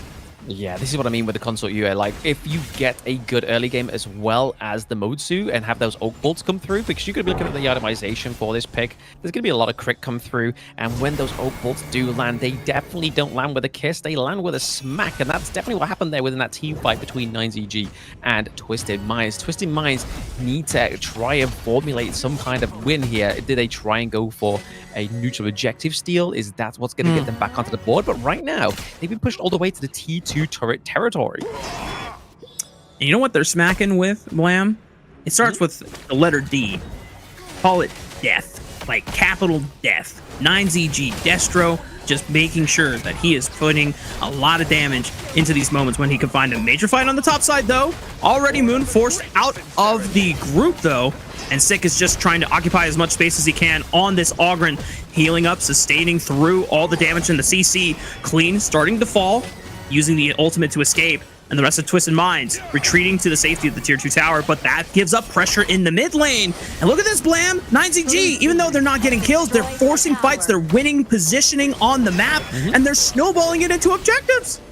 Yeah, I mean, if we take a little look at the itemization, like I said, the critical damage items coming through for Consort U. Destro here, we see obviously the Shadow Ripper as well as the Eternity Blade come through. See the Cloud Piercer, which is obviously the T2 item going into Daybreaker. So we're already trying to get that late game item for these farm lanes come through, which is the Daybreaker. And at that point, it's going to be critical mass for the side of YikeZGG Globant in terms of those Oak Bolts slamming down, because in terms of the itemization of the side of Twisted Minds, they're behind by 4k gold, which is a lot of items that you are lacking to actually try and sustain the damage that YikeZGG Globant are trying to deliver through to your team. Yeah, this is the largest gold lead that YikeZGG have been able to surmount individually against Twisted Minds in all of their games, not just from this series, but also against Twisted Minds in the previous series during the first week of the tournament. Maybe a collapse here. 90 in trouble, getting stunned up here and slowed down by the oppression of YikeZGG, but just not enough to actually lock him down. Now they got to be careful. Good cannon blast from the side of KMW. Buy some time for Clean here. Or I should say Sick, but now he's super low. He's forced out of the fight. A quick flash, though, from Hylong. Does not want to let that Ogren get away for free. KMW forced the flash over the wall. Now a response here. Maybe Destro can get some damage down, but a great knock up here from Clean. Or Sick, I should... Clean is able to buy space here. Twisted Minds. They're trying to fight back against Angry One, though. Charlotte doing a lot of work, but look at Clean on the Dune. You would think that this is not a take, that this is a carry, the way that he is just pumping out damage and sustaining through it all. A Cannon Blast does not take him out on the backside. And just like that, YikeZGG lose 4 members. Yeah, looking to go for potentially the Tyrant here, which is Twisted Minds. Honestly, I thought that they would probably go for the Overlord here because they don't really have a clear horse in the race when it comes to the macro and the laning priority right now. But I feel like it's probably best for them just to kind of recalculate, reconfigure, maybe get a bit of pressure into these lanes just before they try and contest for this neutral objective. Even though that was the prime time for them to go for it, completely contest-free other than the Cannon Blast, they decided not to go for it. And right now, you saw there, obviously, Clean getting 2 kills as well. He has the Blazing Cape, he has the Eye of the Phoenix, so the sustainability for the Dune is coming through, as well as the anti-heal. So onto the side of YikeZ Globant, they have to be careful choosing these fights, but there is a lot of damage coming from Moon, Destro, that it's just kind of making it very hard for the side of Twisted Minds to navigate this. Yeah, but it was so crucial for Twisted Minds to recognize that the fight was so winnable once one of the major gold leaders in Sick was out of the fight. Meanwhile, another collapse here on the bottom side. Sick in the front lines here, in the Seer state, gets the first execute onto Nighty Sunse. Now he's down for the count. Twisted Minds only have 4 members on their side. The contest for the Shadow Tyrant looking a little less winnable for the side of the Italian representatives here. YikeZGG still maintaining the pressure, occupying this river space here. Clean looking at the Shadow Tyrant, trying to keep in range to see if he can look for another crucial skill steal theft. Maybe he's in range, but he has to use the ult to run away. YikeZGG able to defuse any chance of a smite steal. Yeah, this is a bit troublesome for the side of Twisted Minds, right? I mean, they've now got the increased damage and movement speed from the Shadow Tyrant, as well as obviously the chain lightning effect on their basic attacks. So this is already causing, pre-Shadow Tyrant was already creating a lot of problems for the side of Twisted Minds. Now that they have the buff over to the side of YikeZ Globant, they have to be careful. This next team fight could decide it all for YikeZ Globant. YikeZGG don't have the same gold lead that they were sporting a few minutes ago. It is still a decent 2,000 gold lead, but something tells me that Twisted Minds still not completely out of this game right now. I mean, they're able to bring back the gold lead to around about 2k, right? So it wasn't quite the detrimental like 4k that we were seeing like a moment ago within a moment's notice. They're able to kind of clean these minion waves up. They got to make sure they're choosing the right fight, but Sick is definitely sort of, he's composing the team fights for himself rather than allowing Twisted Minds to do that thing. Because if they do, they get the team fight, they win. But YikeZ Globant know they cannot relieve this pressure, because if they do, the late game win condition that is the long Shanks here could be trouble. Oh, Shanks brought super low. Thankfully, the Infinite Vastness will keep him alive and away from Death's Door, but he's now out of the fight. And because YikeZGG already split up Twisted Minds in the mid lane, there is no one getting a chance for Nighty to escape on the top side, who was just trying to push out that side lane, while YikeZGG had their attention split up elsewhere. Clean already forced away from the objective once again, and YikeZGG just using the allure of the Shadow Overlord, the threat of it being taken, as a way to continuously bait Twisted Minds in, but they're still waiting in the shadows, waiting for them to overextend themselves before they commit to the objective. Yeah, I mean, they've also got to nurse these minion waves as well, right? Because they're approaching the high ground turrets. They got to make sure that they clean these up before they go for it. So onto the side of YikeZ Globant, they have everything going for them right now. They have the pressure. They basically have all the cards right now. It's basically the hope that Twisted Minds has some kind of like throw up within this deck that they have for them to actually come back in this game 3, but they dropped the Vanguard as well, so the Shadow Overlord has been casted. This means a lot of pressure over to the side of Twisted Minds, and when they're 5k but got the 5k behind in gold is not where they want to be right now. Yeah, and I loved the use of the toggle of Fog of War from the side of our observers there, just showing how much in the dark Twisted Minds were trying to enter in the safety of their own red side jungle. It doesn't belong to them anymore. And this is a great position for YikeZGG. This is the first time that we have seen them be able to surmount a lead like this against Twisted Minds. Have yet to win a single game against them in all 4 between both of these series that they have played against, first in Week 1, as well as now our second week, kicking off King's Major West League here for the survival stage of this tournament. Oh, Sick gotta be careful though. Took a lot of damage making that turret dive for the high ground turret, but they got the objective, and now they're just gonna have to walk away with 20 seconds left to spawn on the next Tyrant. Yeah, I mean, they've already been playing this very well at the side of YikeZ Globant, but we can kind of see the anti-heal items come through there. We saw Venomous Staff being built onto Kapasipa there, so we're already going to be seeing a lot of anti-heal come through, but they were already kind of tearing apart the side of Twisted Minds in these team fights already.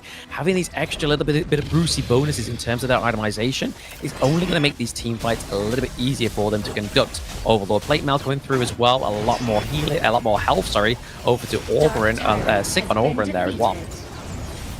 And Sick secures this another Shadow Tyrant for the side of YikeZGG. Set sail already used.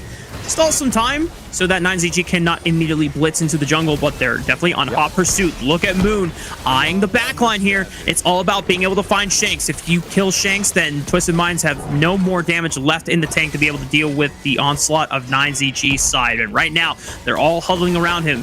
We have talked about it before at the start of the draft phase, or at the end of the draft phase, that this is all about trying to give Shanks the entire keys to the kingdom, the whole world on his platter.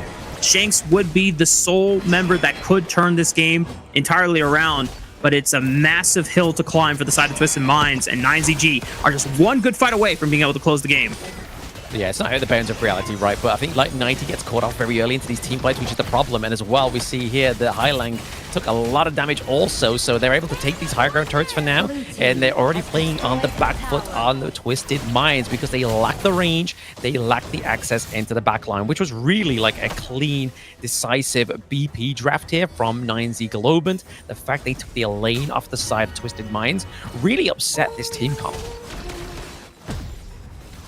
Definitely seemed like it would have been much more of an ideal selection here for Twisted Minds, but also YikeZGG just being able to play. So when we go back to the early stages of the game, the way they were blitzing the side of Twisted Minds early on, such a strong showing of resolve and execution. Probably the best execution that we've seen from this Argentinian squad in the entire series, as well as, you know, all 4 games that has spanned between both of these weeks here. The Twisted Minds still not out yet, but definitely awaiting to see if the next fight can at least go well for themselves, or if it's just enough for YikeZGG to end it all here. And with the Shadow Overlord being taken, they'll get another Shadow Vanguard spawn. That should give them the edge in being able to fully break open the base, exposing the crystal in every single lane possible. And yeah, with it coming mid lane, that high ground turret is not long for the world. Yeah, casting that Shadow of Doom, right? That was the side of YikeZ Globant laying down potentially the last Overlord here, but already committed into the team. Shanks was going forward with that Lung, but forced to use the Infinite Vases, now repositioned super low on HP as the Resurrection, but is he going to survive upon coming back to life? I don't think so. And just like that, YikeZGG upset the odds, and we are getting a hell of a series here, Blam. YikeZGG find their first win against Twisted Minds.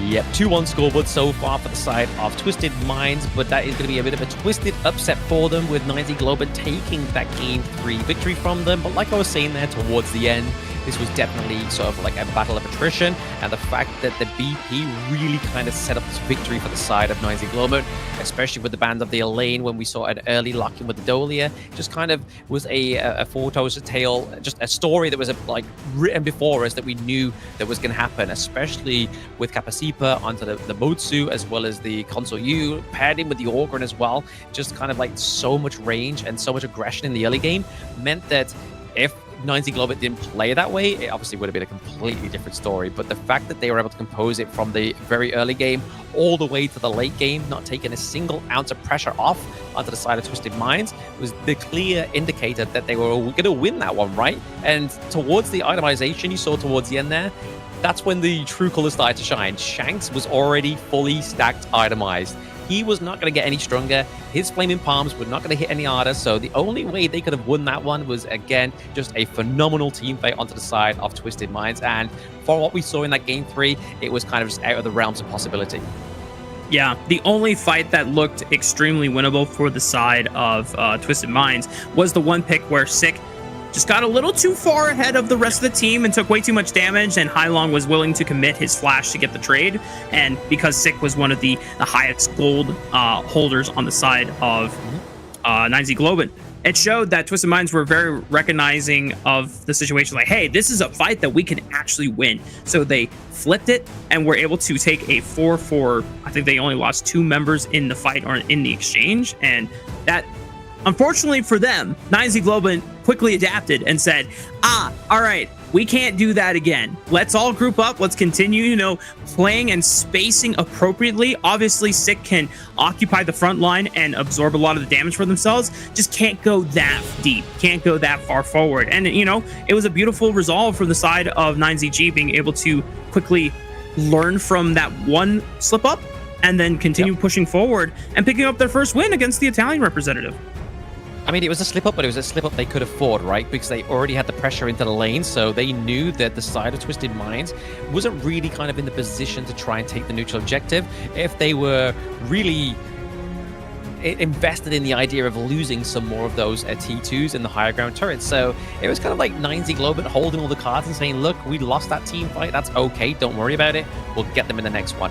But you can kind of see here, YikeZ Globant with a lot of damage coming through, right? Like, not only did you have the damage from the Motsu, you had damage from Destra, you had damage from Sick as well. Like, 3 heroes over the 100k mark in terms of damage is not what you want to be seeing with Twisted Minds, right? You don't know where to focus, and that's a lot of red on that gold graph. The first time that we got to see YikeZGG not only find a damn good gold lead against Twisted Minds, but also hold it for the majority of the game. In fact, they never, ever lost the gold lead once. Because unless, you zoom in very, very, very towards the beginning, that there's like a little bit of slip-ups there. But you know what? That's early game, right? When you look at the game in its entirety, it was an 18-minute banger from the side of YikeZ Globant, but eventually they were able to cross the finish line, to close the distance onto Twisted Minds, and that should give them the confidence and the morale to at least go into game 4 saying, listen guys, we have what it takes to beat these guys down. These guys are not immortal, they're not undefeatable, so for YikeZ Globant, this gives them all of the breathing room they need to now have the confidence continuing this series out. And for Destro, MVP, well-deserved on the Consort U. Again, a hero that we have not seen that often in the tournament, and it was well executed by the farm laner here.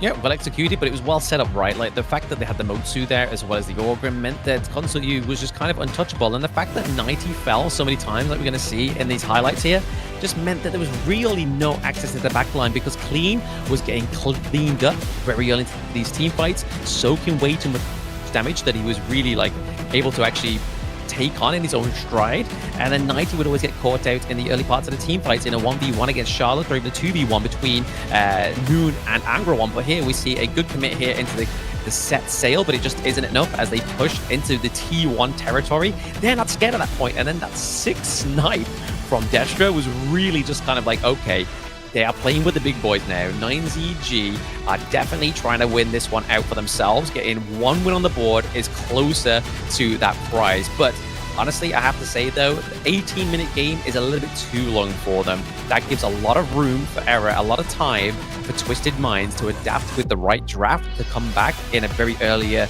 more concise victory. So they're going to watch out in this game 4.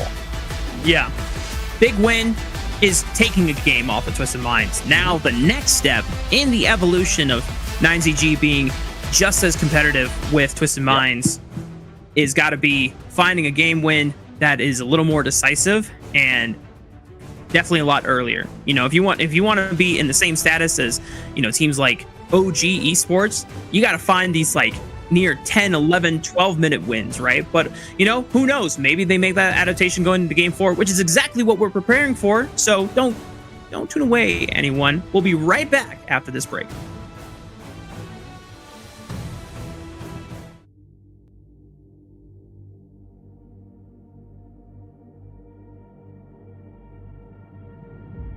I feel it deep flowing through my blood. Rising up to become someone, and taking it all on my own. What a sweet victory. And taking all of my control, awaken something deep in me. Like flames, feel it burning inside. Take a hold of pursuit of the prize. I've been told ain't no way to survive, keeping all of this fire that's locked aside. When this is the time, enter the ring. All those mental chemicals doing their thing. I got flashes of battles inside of my dreams. I was made for this moment. At least now it seems like it's time to come face to face with your fear. Been battling reasons for all of the years, and I learned how to fight them with style and grace no one's ever encountered. You say it's amazing, I'ma come out swinging when they open the gate. Go ahead, call passion, I'm calling it rage. I'm taking what's mine like I already own it. Watch but don't blink, going here to the moment.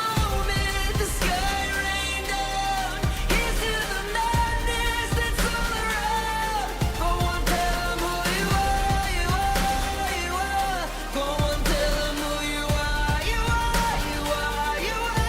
Here's to the moment. The sky rained down. Here's to the madness that's all around. Go on, tell them who you are, you are, you are. Go on, tell them who you are, you are, you are, you are. My name is honor, my name is king, my name is champion, my name is strength. Tell them who you are. My name is Pentakill, you think it's strange? My name keep ringing inside of your brain. And welcome back. We're getting ready for game number 4 of our first series of the day in week 2 of the Kings Major West League. It's Rafa, it's Blam. No caster changes unless something diabolical happens to either one of us, which I'm praying. You know, no internet gods, you know, smiting upon us, no disconnection, no natural disasters in any course. You know, we got a competitive series now. Twisted Minds dropping the first game, YikeZ Globant being able to overcome them for the first time in the tournament overall between 2 of the series that they have played against each other. And now YikeZ Globant, they gotta be feeling good. They gotta be feeling that surge of confidence that's saying, hey, if we can take a game, why not take a whole series off them? Exactly. I mean, go for the silver scrapes, right? I mean, they were down 2-0, they're now up 1-2. But they've got to look for this updated global ban pick here, and they're already, again, these are definitely some of the better team comps that they've drafted. Yes, they've had really good like picks within the earlier series, but at the same time, it's all about the execution, which we were sort of seeing a bit of a struggle for YikeZ Globant, especially in Game 2. Game 1, they kind of went blow for blow with Twisted Minds, but then that Game 3 was a completely change up of the narrative. They were definitely driving force within that series with that one, which is definitely what they needed going into that one. But as we were discussing in the break, Rafa, I did say this one in my predictions on all my social medias at PlanMoba. I was predicting this series to be a 3-1. So if you want to see some more potential on point, I don't want to get too big-headed right now, potential on point predictions within the Honor of Kings Major League West, follow PlanMoba. There you go. I endorse it and vouch it as well. And it's on all platforms, if I'm not mistaken. Should be consistent across. Absolutely. There you go. There you go. You know what? Another stat that I am so far a big fan of that you have been pretty much 100% on the mark to. It's the Chano loss stats in Game 1. It's all... If you pick Chano in Game 1, according to Blam MOBA, you are trolling. Yeah, unfortunately, it's not quite. It doesn't play out quite as well as my Pentakill, which you can also see over in my social medias at PlanMoba. But wow, we are glazing with most. We're going straight in. We're in survival week. I'm trying to survive financially, so we're going in. But Chano, yes, Game 1 win rate definitely has not been there within the ranking week, but. This is the kind of time we're going to be starting seeing it though, right? Like the best of 5s is where Chano is going to come through in a lot of parts of these series and a lot of parts of these drafts where it's going to be a lot more effective because the the more so the counter picks have already been exhausted. So we could potentially be seeing it in this one. That's why we saw Twisted Minds ban it out in the previous one, and they go and lock it in potentially here with the reactive red pick for the side of Twisted Minds. It is, however, YikeZ Globant, they do lock in the Princess Frost, so they do have the Winters here. Will we finally get to see the Liang and Princess Frost combo come through here strong for YikeZ Globant? That's what I'm keeping my eyes out open for. Blam, Twisted Minds settling on the Yixing and the Chano. So now, definitely a lot of CC and utility, at least from the mid lane's pool, is available for setup. And of course, a lot of mobility. It's always an underestimation that sometimes happens when you play against the Chano, how fast this guy can be once the ultimate is popped, and being able to slip away, using the power of those brushes to get that extra leap out to just increase the pace at which he is able to either dart in and get some skirmishing power, or just dart out and continue kiting away. But YikeZGG, D-Renja is the answer, as well as the Dharma in the Clash lane, and Twisted Minds round out their support with Zhongfei.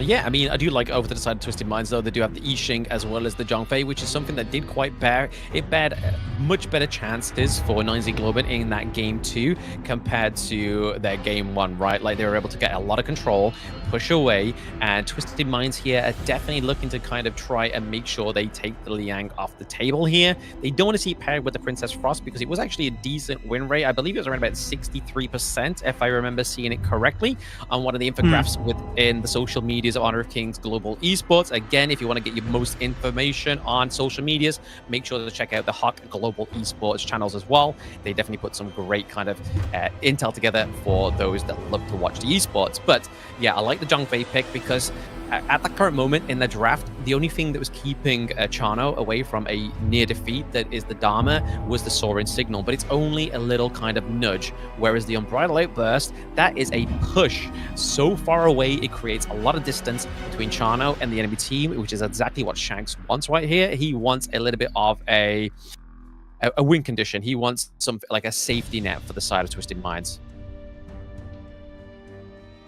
See if they can find it already. A lot of bans towards that support role, as you mentioned, for Twisted Minds. So now, things like, I'm not going to even lie, I'm trying to think about what other support options are available here. I think YikeZGG have already used the Diadea for themselves, so they can't go back to that again. The Musashi is what Sick is thinking about in terms of the jungle role, whereas Twisted Minds at least have already locked in the Elaine for themselves. That was a hero they were looking at in one of the previous games where they wanted to pair it with the Dahlia Celestial Melody. Didn't get that time, but this time around, YikeZGG will have access to that Death at Sunset, a lot of backline diving power here. Yeah, I mean, they locked that in with the Diane as well. So Diane does give a lot of healing as well, especially in terms of sustainability. Musashi already has quite a bit of sustainability. He can be built very tanky. I do prefer the tank build onto the Musashi rather than sort of like the attack damage, which we do normally see come through. But they do need some more kind of burst because Chano, yes, he does the critical strikes. He can like kind of, with his basic attacks, do quite a bit of a rapid damage, but it's more so the critical strikes come through a little bit sort of similar to the Consort U in a way, but is ultimately, it basically his best shot at damage is definitely with those Spirit Wolves thanks to his traps. But they do lock in the Dion Way here, so again, more burst coming over to the side of Twisted Mind, sorry, so they're going to be able to jump onto the back line, like the Princess Frost, like the Dharma as well, try and sort of like take them down before they get anywhere near the Chano, get anywhere near the Yixing as well. Dang, we're getting Dion Way a second time in the series. Obviously, the first time it was piloted by YikeZGG. Didn't get them necessarily the win, but we could see a little bit of that raw skirmishing power where Dion Way was just getting into the face of Twisted Minds early jungle, as well as the top side, where YikeZ was taking a lot of, I don't want to say the most pleasant of visits from Sick's jungle pressure there, facing First Blood, as well as a lot more kills on that top side. But now in Twisted Mind's hands, clean on the Dion Way. I imagine something similar in terms of pressure, trying to get that early skirmishing on their side. Is this really a composition where Twisted Minds just want to just blitz YikeZGG early, or do they have scaling factors that they could play for? They do definitely have the scaling factors as well, right? But this is the thing is, onto the side of YikeZ Globant, they do have it's the Musashi that I'm really going to be like keeping an eye on here. Obviously, that's one of their main access into the back line is obviously duel to the death. Make sure that Sick doesn't overcommit with the duel to the death here, because that could be the kind of like be all or end all of this pick. Because once you commit to the duel to the death, you kind of stuck in there. But you can kind of see the potential like lockdown with the Winter is here being placed from Moon. Sick goes into the back line. They're already pretty slowed. You can use the extreme speed to kind of dash around, trying to get up enough pickups as possible. But personally, I like the draft of Twisted Minds just a little bit more, because they just have the burst from the Dion Way, which didn't quite bear the fruits for 9Z Globant in that game 1, but it was definitely one of the sort of like the starter picks in the early game that really kind of made the difference to try and get that dub on the board for them. It just didn't quite kind of roll out towards the end game. Well, we're on to the Gorge now for game number 4. Twisted Minds still at match point thanks to the first 2 wins that they accumulated for themselves, but 9ZG in the spirit of being able to pick up the 3rd game win, at least a little bit more confidence on the side of the Argentinian representative here. Shanks already dueling with Destro very early on. A lot of early damage between both of these farm laners here. Hits level 2, but still forced to back away, even with the at least support of CTP's CT Boys Zhang Fei coming in to collapse for some pressure there already. You can see the 9ZG still trying to maintain a little bit of that early pressure on all lanes. Yeah, that's exactly where they got to put it, right? I mean, we saw, like, that's what won them the game 3, right? Is the fact that they're able to put the pressure into the side lanes, able to clean up the C1s very much early on compared to their opponent. But 90 and Angro One are just kind of trading blows here. The Moon Slash is definitely going to be a good counter towards the Dharma in a 1v1, because you have the CC immunity aspect of it as well. So I feel like those 1v1s aren't going to be that fruitful. You're going to be probably seeing a lot of the jungle rotations as well as mid up in the clash lane. But here right now, we are seeing a bit of a push here, trying to sort of get that farm lane priority already for either of these 2 teams. But it looks like 9Z Globant are definitely having a bit of an easier time down here to the farm lane. Yeah, and that's thanks to the power of Kappa on the Cyan, you know, being able to at least bring a lot of healing power versus CT Boy. If I'm not mistaken, Zhang Fei unfortunately does not heal your teammates. You get a lot of CC. You can shield. Yeah. Okay. All right, well, a little bit of pseudo-sustain, right? Whereas Capo actually healing you in the early lane phase, and then if things get super tricky, when we get to level 4 on the Cyan, yeah, that Tune of Tranquility, extra resistances, as well as even more healing on top of it. So 9ZG have the potential in a 2v2 all-in scenario just to be able to deceptively survive what could be a more winning fight for the side of Twisted Minds. Yeah, I mean, at least until they got anti-heal onto the side of Twisted Minds, right? As soon as they start to build the anti-heal items, oh, okay, a bit of a 2v1 up here into the clash lane, but it is going to be the death at Sunset that saves him for a little while there. 90's able to just retreat. He does not use the sprint, however, so he hasn't been committed. He still has a bit of a get out of jail card, or he can use it very aggressively. Clash laner for Twisted Minds able to evade Death's Door at least early on this time around. We're just at the 3-minute mark, 1 minute away from neutral objective spawning. Good World is my board from the side of Hai Long, trapping Destro in and using the Unbridled Outburst to tank all of the turret shots, but still not enough to finish off Destro. Oh, it was so close, Blam, but just not enough from the side of Twisted Minds. Yeah, the Soaring Signal just didn't quite do as much damage as I think Shanks was expecting it to. I've been in that situation many times. You got to make sure that you are pressing it at the right time and kind of at the right kind of critical point of your enemy's health bar. But he just got away scot-free, whether it was some kind of healing come through from Diane there. But at the same time, whatever it was a saving grace for the side of 9Z Globant. Not losing that first blood is definitely not the situation they want to be in, especially with Twisted Minds ahead by about 1k gold, kind of flittering between that range. Alrighty, we're seeing the power of that Tune of Tranquility from a hero that we don't get to see that often here in the KMW. We'll have to look back at my stats to see if this is officially the first time we're seeing it here in the Major West League, or if there was another stray game, but definitely the first one that comes to memory. As Twisted Minds, now it is 4 minutes into the game, immediately blitzing down the first Tyrant of the game. Yeah, blitzing down the first Tyrant of the game is going to be Twisted Minds, which is going to be very good for the likes of Chano. Again, it already gives over that chain lightning effect to 90. There's the potential that 90 builds a Spark Forge Dagger as well, right? Just to kind of get a little bit better wave clear onto the lane. but I suppose he's more than likely going to be trying to build that Blazing Cape first. Obviously, the anti-heal coming through, as well as the kind of damage over time. There is the Blazing Cape being built onto Clean there, so already some anti-heal falling through to the side of Twisted Minds. A bit of a macro play from 90 is definitely where they want to be with this one. They want to try and get those pryos into the side lanes just to make it a little bit easier for them.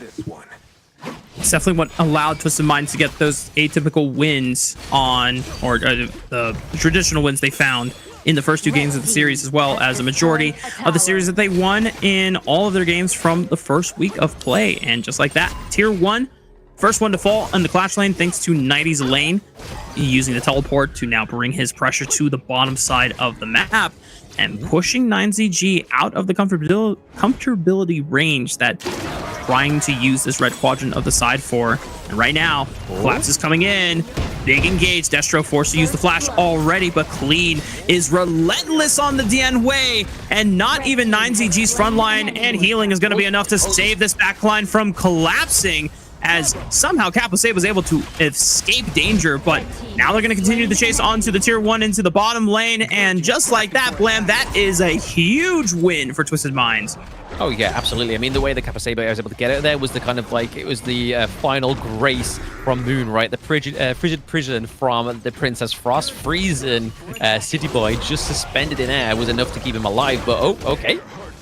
Okay, Clean still not going down, just a little deceptively too tanky on the DN way. It was a decent setup by Angry One trying to land the Truth Mantra onto that red buff wall. Just not enough damage behind the punch there. No, not at this point in time, right? But we can kind of see, like I was saying before, Clean already sort of like setting the motion of the anti-heal. He had the Blazing Cape, but we have now get the Venomous Staff onto Highlink as well. So a lot of anti-heals coming through, which is going to really kind of put a burn onto the Diane, onto the Masashi as well, in terms of the sustain that he can get as well from his skills. But that's where they've got to try and like formulate this further, right? We can kind of see that it is going to be the Spark Forge Dagger, the second item for a lane coming through as well. But right now, I feel like 90 Globant just need to make sure they mitigate this macro play here from Twisted Minds, because they have been given a lead. They need to make sure they maintain it for themselves, or 90 Globant, if they want another one on the board, they need to take it. Well, Twisted Minds not giving them that breathing room right now. A lot of members dedicated to the siege of the second tier turret on the top side of the map.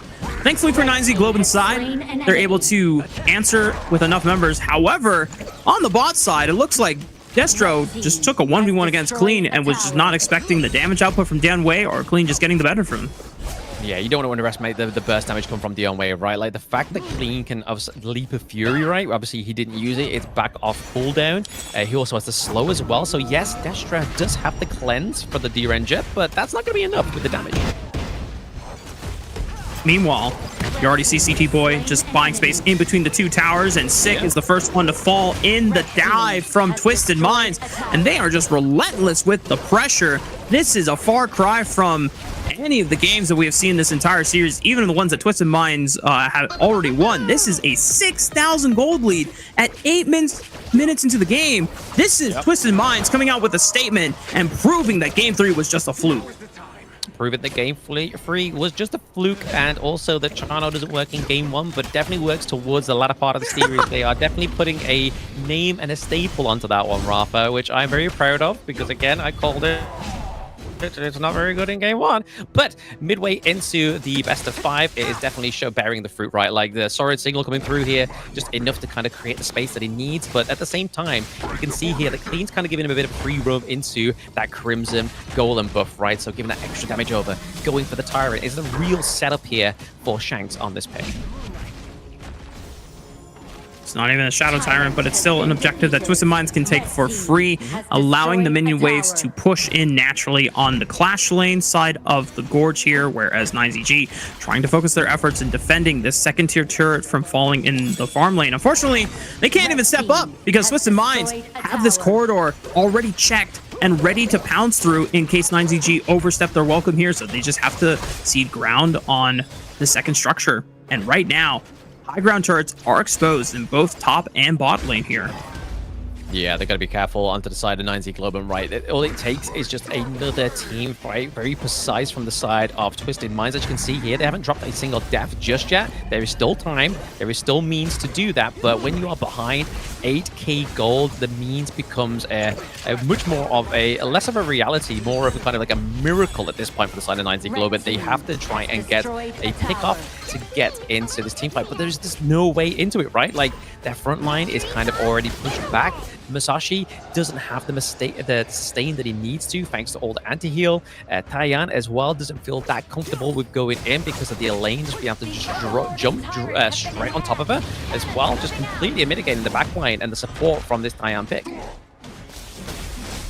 Yeah, it is almost an 8,000 gold lead now for the side of Twisted Minds. I mean, if you wanted a more convincing reason for Twisted Minds to be seen as the better opponent in this series, you just look at this game 4. This is match point for anyone that might have forgotten or just tuning in to the series. These are all best of 5s here in week 2. And even though it's not the end of the world for 9ZG overall, you know, this is a nice step forward for Twisted Minds to be able to still cement their place as one of the top teams in Group S, even though it is all top 3 that made it through after the first week of gameplay. And 9ZG will have a chance to play against Twisted Minds again, since this is a double round robin of best of 5s. But right now, Twisted Minds wants to put a stop to the series and wants to move on. Yeah, they're just looking for like a best defense here for the side of 9Z Globant, right? Just trying to clear these minion waves so it doesn't allow the side of Twisted Minds to try and get these higher ground turrets. But the one thing they haven't factored in is these vanguards are coming through these lanes thick and fast, and they got to be careful because they're going to at least lose one high ground turret here. And it looks like they're going to pick off that clash lane because it hasn't been given a lot of love into this game. It's meant that Aggro 1 has had a bad start. Good World is my board. A couple members already locked in. They dive right into the bottom high ground turret where Destro was lying in wait, trying to see if he could survive, but not going to be the case. And Twisted Minds, with the aid of the Shadow Vanguard, will sweep the rest of this final game and take the overall series 3-1.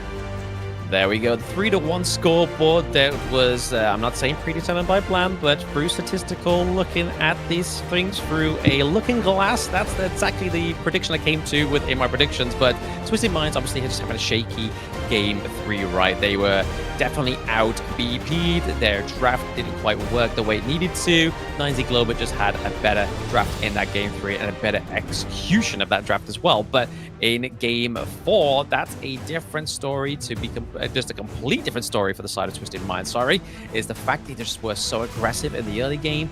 They were able to get the clash lane pressure as well, which meant that Angro 1 was able to kind of be as free roaming as he needs to be onto the Dharma, looking for the back lines of Twisted Minds. The vision score wasn't quite there for him as well. He was definitely lacking in that one. He kind of felt like he was being resourced to a role that he doesn't necessarily shine in, which was kind of like a front line trying to do a lot of damage in the earlier parts of these initiations between the two teams. But like you were saying there, in the early game, the Enlightened Mantra just isn't going to do enough damage for the Dharma. So it was kind of like a non-starter there for 9Z Globant, but it was a valiant effort as a series overall, I have to say. Yeah, we still have to say that for 9Z Globant, in a majority of the games that we saw against Twisted Minds, they were being able to either match the early game aggression and pressure, being able to pull off some surprise skirmishes that caught Twisted Minds off guard and gave them some small advantages. The problem was coming down to whether 9Z Globant could accelerate those advantages into meaningful, gold leads and map leads in terms of, towers being taken off the board. We only saw that really once, right? And that was game 3. And when it happened in game 3, it was such a monumental lead that Twisted Minds were just struggling to be able to regain composure on the map, that there just was no realizable way to do it, right? There was one good fight that they took in being able to take out 6 Oghren on the top side of the map, but after that, it was pretty much 9ZG's game to lose, and they were able to take the dub away. But the rest of the games, Twisted Minds being able to match on the map, being able to get more decisive map leads with turrets being taken. Even when you think about game 2 as well, that game was, kind of interesting when we look at the scope of 9ZG were getting all the kills, but it was Twisted Minds saying, okay, yeah, you're getting all these kills, but what are you getting for it? Nothing. We're getting turrets while you send 4 people to chase after our one lone dude on, you know, farm lane or clash lane, vice versa. That's exactly that. I mean, to be honest, it kind of, in the BP of this game 4, it's sort of like when we start to see the Yixing come through as well as the Yongwei, that's when I got kind of excited as well, because that pairing really bared the fruit here for Twisted Minds. As you can see, Hylang and Clean didn't die once, but it was the perfection, the combo of the world is my board with Yongwei, Clean being able to use the Leap of Fury into a confined space that the enemy team just couldn't break out of. So if you caught one lone straggler, you know for a fact that Clean was coming out on top of that whole initiation, right? And we saw towards the early parts of the optimization with Twisted Minds as well, was the fact that they were prioritizing the anti-heal, like not just 90, not just Clean, but even Hylang building the Venomous Staff first as well within his itemization after his boots, just meant that Taiyan was kind of like, guys, I've got healing, but it's just, there's no healing coming out. There's just like no healing coming out. And that was ultimately one of the early sort of markers within this game 4 that you could see that Twisted Minds knew what they were doing against this kind of very late into the best of 5 draft. And if we look forward ahead in this remaining Group S, there's still one more series to be played between YikeZGG and Twisted Minds later on in the week, as well as, you know, 2 respective series that YikeZGG have to play against OG Esports, and Twisted Minds also have to play 2 respective series against OG Esports. We still are looking at OG Esports as the top dog of this tournament and the team to beat. Has there been anything shown by Twisted Minds in this series that gives you a little bit more confidence going up against the undefeated squad so far? Not anything off the top of my head, because obviously, like you were saying there as well, like some of these games weren't the cleanest. Honestly, this game 4 was the cleanest they probably played. Obviously, they didn't drop a single death, so whatever they were kind of formulating with this one in terms of the early game execution, the macro play, just kind of like showing that these players know how to play around these sort of like late into the series team comps, to show that the Twisted Minds gets better as the series goes on, rather than kind of starting strong with the series, like we saw probably the most combated YikeZGG without taking the win within the series at that first part of the series. But Twisted Minds seems to be like more like a long burning flame, whereas YikeZ Globant was kind of like a supernova. They kind of started very strong within that game 1, weren't able to get the victory, but at the same time they were able to kind of bring the blow for blow to make it that kind of clash of titans that we saw in that game 1, and then it didn't quite bear a victory until halfway into the series, which is when they kind of got that team comp down. So Twisted Minds seem to play for the long game, YikeZ Globant seem to play a little bit better in the earlier parts of that series. But let's look at the MVP, and it's actually going to be Sigurd taking away from Shanks this time. Damn, he just yoinked the MVP king right under his nose. But you know what? When you have something like the Zhang Fei and you have to create so much space for your squad, he definitely did a great job of that. The unbridled outburst and just being able to at least match the sustain of the Taiyan from the side of YikeZ Globant. Even though it's not, you know, real sustain, pseudo-sustain in the shields at least keeps Shanks topped off in a lot of these trades. And when they went for that overextensive dive on the bottom side, it was really him and Clean working hand in hand, just overextending. And yeah, that's going to be the first highlight. I think this is pretty much what did in YikeZ Globant for the rest of the game. Yeah, he kind of rendered Kapasipa there just completely useless, right? Like, he was pushed away with the Unbridled Outburst, too far away. They were able to get the kill into Destra as well as Moon. But the one point that I really want to point out here for City Boy was this, where he's in between 2 turrets. He gets a crucial 3-man crowd control, pushes Zik into his team, as well as be able to like basically convert that into a T1 into the mid lane. Was a huge play, and honestly I felt like that was the MVP highlight for me. And again, once more, the Yixing and Zhang Fei combo is kind of just replicating that same sort of success that Princess Frost and Liang had in week 1. Maybe this is the pairing we'll see highlighted for this week. Who knows? We'll have to keep track of that as we continue on with our games for the rest of the week, as well as we still have 2 more series for the rest of the day. I think definitely one of them I'm super excited for towards the end, where we're going to see OG Esports being able to battle on the Gorge again. I cannot get enough of this squad, knowing that Dao Dao still has 5 deaths total in the tournament. you know, an achievement for any team would be to double that death score in their today's series. I don't know if it's going to be possible just because of how dominant they've been. But of course, we're going to have to wait a little bit more. We still got another series before we get to that point. It's going to be AYLO Gaming taking on next RÜYA right after this break.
In Hero's Gorge, the base is the spring of life.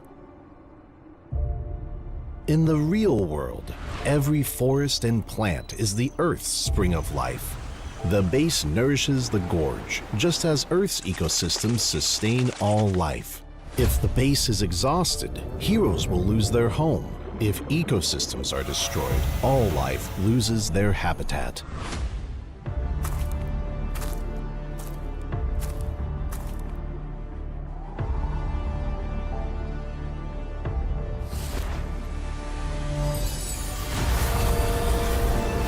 Honor of Kings is working with players worldwide to support real-world environmental causes and protect our planet's future. By participating in Protect Nature, Protect All Life, all efforts in the event will contribute to real-world causes, protect the environment, and let us defend the honor of our planet together.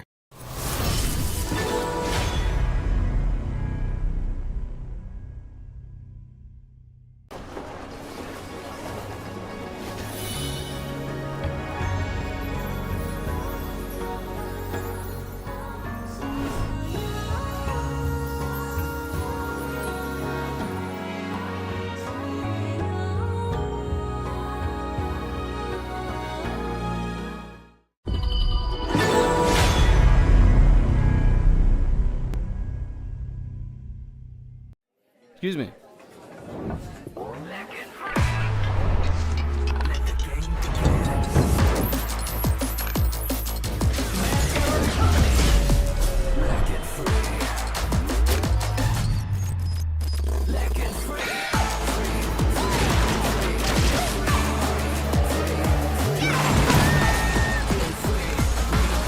Hugging stings. Victory. Yes, yeah. Another round. Sure, but how about a smoother phone next time?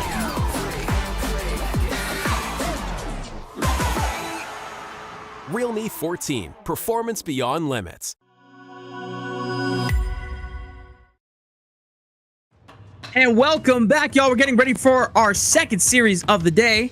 Day 1 of week 2. That's a lot of 2s and 1s there, Blam. We have to navigate through that every single time. My name is Rafa. I got Blam, aka Blam MOBA. Make sure to check out all of his socials wherever he's been putting out the content. He's been putting out the predictions, and so far, he's 100% right, as he successfully predicted 3-1 for our first series of the day between Twisted Minds and 9Z Globant. Now, before we get into our best of 5 between AYLO Gaming and next RÜYA, who do you have in terms of your predictions? I mean, statistically, it's been AYLO Gaming that's obviously had the overall previous victory over NRX, but honestly, I feel like with this one being a best of 5, it could go either way. My predictions, however, I've kind of forgot this one, so we're going to bear with this one. It's going to be a bit of a mystery with what my prediction is.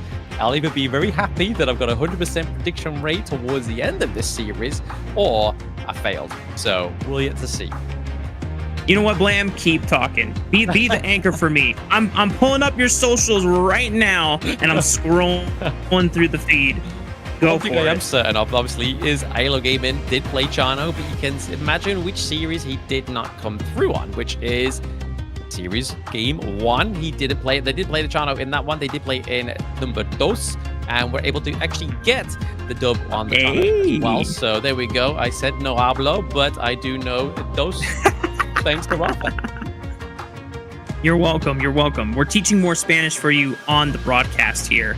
But yeah, even though AYLO Gaming does have the upper hand on next RÜYA, I think the inconsistency that has been shown between both of these teams against other opponents, obviously we're going to see how it plays out. But first, we got to meet the teams, starting with AYLO Gaming on the blue side.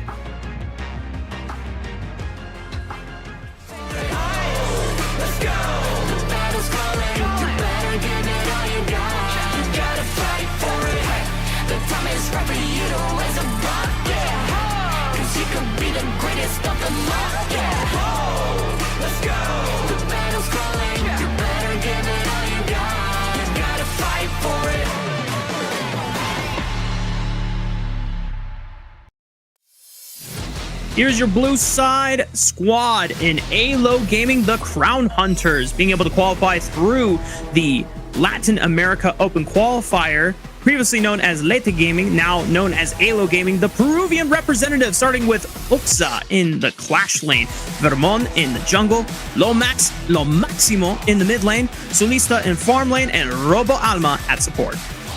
Yeah, this will be the team. This is the Crown Hunters, right? They weren't able to sort of seek the crown in the ranking week. They are definitely still in that Group A. So again, for those joining in at home, this is actually going to be a series within Group A. And in Group A, what is at stake for this group is they are all vying for that top space, so they can actually get into the knockout stage, into the lower bracket semifinals. So this is what all these teams in Group A are fighting for, and their opponent is none other than NRX.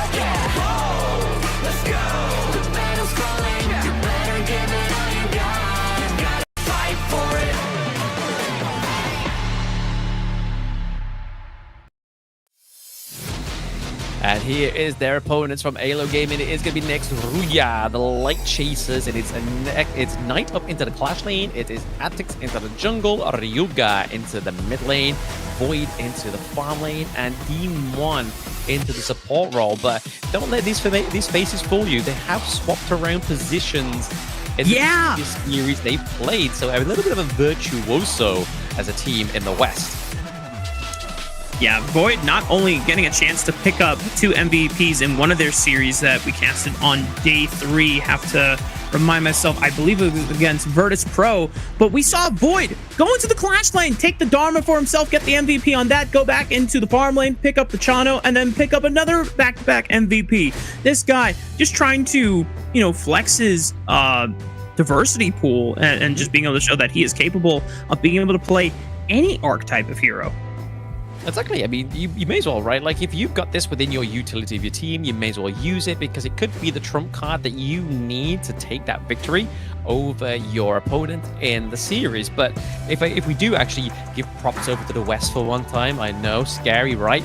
But Scars over to the side of the East League, they have that same kind of thing going on with their team. But look at the head-to-head between these two that are playing right now, and this is the mid lane head-to-head. 26 kills for Lomax, 14 to RÜYA, more damage for Lomax as well, considerably a lot more damage actually.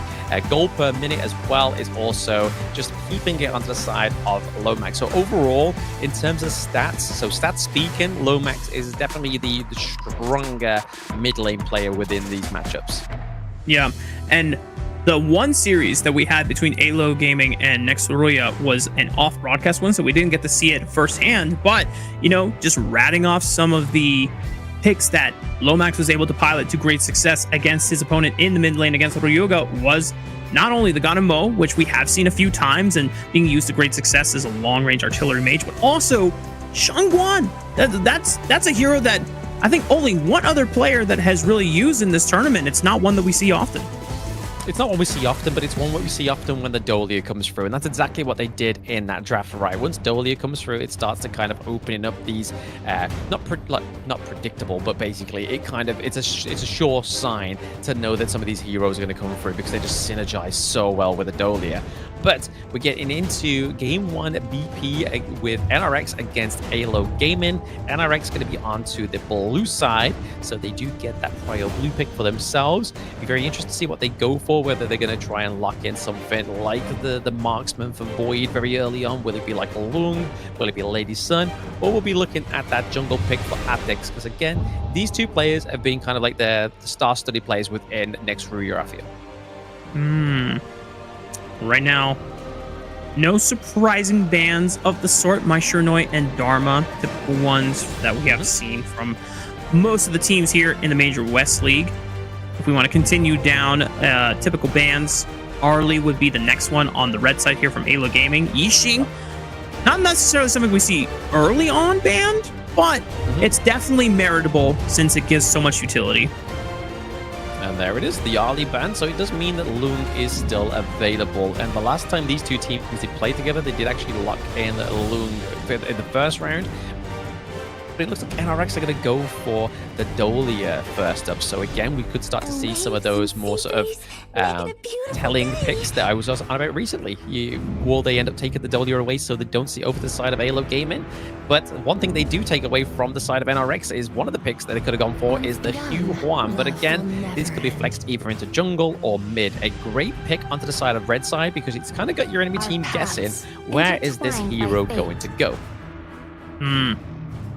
AYLO will get a chance to keep that one hidden in the cards. They were one of the few teams that actually flexed into the jungle for Venomon and were able to pilot to great success. It was one of the wins that they got against Next RÜYA last time they faced against each other, but this time the Turkish representative going to go for a powerful option in the jungle in terms of CC and frontline capabilities with the Dune, although I'm not sure if we're frozen on the draft screen or if we're getting that back up as soon as possible. So assuming that the Dune is locked in, what do you also want to round out this composition with, especially already taking the Dolia off the board? I mean, Dolia with the Dune makes sense, right? I mean, we are going to get into the second ban phase very soon, so I would honestly hope the next RÜYA have it within them to either take either the Ganamo or maybe even the Lung, because they've historically played those picks, and it works very well into Dolia. I mean, we saw it in the last series, right? That yes, it didn't quite bear the fruit for Twisted Minds, but when it's a first game, when it's the game 1 of a series, it's generally going to be a little bit more better for you to try and bring out this combo and make it work. But y'all might have been a technical issue with one of the players and might have to take that time to restart the lobby, but just I want to take this opportunity, Blam, while we're waiting to kind of go back to the overarching narrative. This is now a series that this is in Group A, so these teams don't have the same safety net as being in Group S, where if you lose a series, okay, cool, you know, you might be set behind in terms of overall game score, but at the very least, that just, you know, puts you in lower seeding for the upcoming knockout stage of that upper group. Whereas, you know, being in Group A, if you are set behind and lose these games in the series score, you are one step further from being able to net that first seed, which actually guarantees that you get a chance to play in that knockout stage, and it could mean that you're at the end of your tournament run. Exactly, yeah. There is a lot more at stake here for the Group A, like I did say prior, going into the survival week as well. Like Group A, this is where the strongest challenge actually comes into light, right? Is the fact that only 1 out of 4 teams are going to go through to the knockout stage. So they're going to be vying for it. They're going to be playing their little hearts out. They do still have a double round robin, so they can still fight these teams once more to try and secure some more points for themselves. But look at NRX's draft here. They've gone for the Lady Chen into the mid lane. So again, we could be seeing 2 destructive delusions, which could be very fruitful for them. A very good counter engage mechanic for the side of NRX. But then you also have the Mayim, right? So Mayim is going to be looking at trying to take off the back line like the Chano, like the Agudo, picks like that, basically just sort of stopping them in the tracks. But statistically, AYLO Gaming going for the Chano in game 1 doesn't bear the best of confidence in your boy Blam. So, but they do have the critters. They've got the critters from the Agudo, so maybe this is the balance that they need to get this game 1 Chano victory on the board. You know, they tried to appeal to you by picking up your favorite hero in the game at the moment, and just making sure it's like, we don't anger the Channel 1 Game 1 stats god himself. Now, AYLO Gaming being able to round out this composition with, I don't want to say the most convincing front line, but there's a ton of utility spread out the board here for the squad. Meanwhile, on the side of next RÜYA, what do you see here? Obviously, there's the Dune there for the frontline capabilities in the jungle, but is this enough damage that's packed in with what they've assembled? Honestly, I mean, with the Lady Chen, again, she definitely offers a lot of damage. There's a lot of people that say that they don't like Lady Chen in the chat and stuff like that when it comes to she lacks damage, but we've seen statistically and historically in games where Lady Chen's actually done a lot more damage than their actual marksman, right? So I feel like that's a little bit of a void statement, especially when you have that paired with the Dolia. So you're going to be looking to see here that next RÜYA are going to be trying to set up these engages with Adex, and then Ryuga is going to just be dropping that destructive deluge into that range where they're going to be sort of like soaking the damage. So they are going to be dealing the damage, but soaking that damage from the enemy team as well. But it's going to be interesting to see how Vermon like navigates this Agudo pick, right? Because we've seen that the Agudo great at macro, being able to clear the waves, the minion waves very easily as well because of the critters, and also the movement speed and attack speed increase from the wild growth. Thankfully, you got that furball for that pseudo front line. Exactly. Because you are definitely lacking bodies in terms of that can take a hit in terms of supply for the side of AYLO Gaming. A lot of more. I don't want to necessarily like lack of tanks, but yeah, it just seems like most of these picks are definitely playing for themselves, but still, as we noted before, a lot of utility at AYLO Gaming. If they can maneuver around it, then, you know, maybe it'll be able to trump next RÜYA's composition here, as already a minute has passed here on the Gorge. Nothing super out of the ordinary so far. A couple roams as both of the supports were helping out the mid lane get that push in. We do see Vermon actually rolling on in with Furball at his side, but next RÜYA's bot lane does have enough time to just run away. Yeah, I mean, we have obviously Agudo as a front line. It's going to be built tank-wise. Obviously, the giant script's going to come through. Itemization like Frostguard's Embrace as well to try and get the slows, especially when you see that Atix is going to be stuck in there, right? So anything that slows down the enemy team is definitely what they're going to be going for onto the side.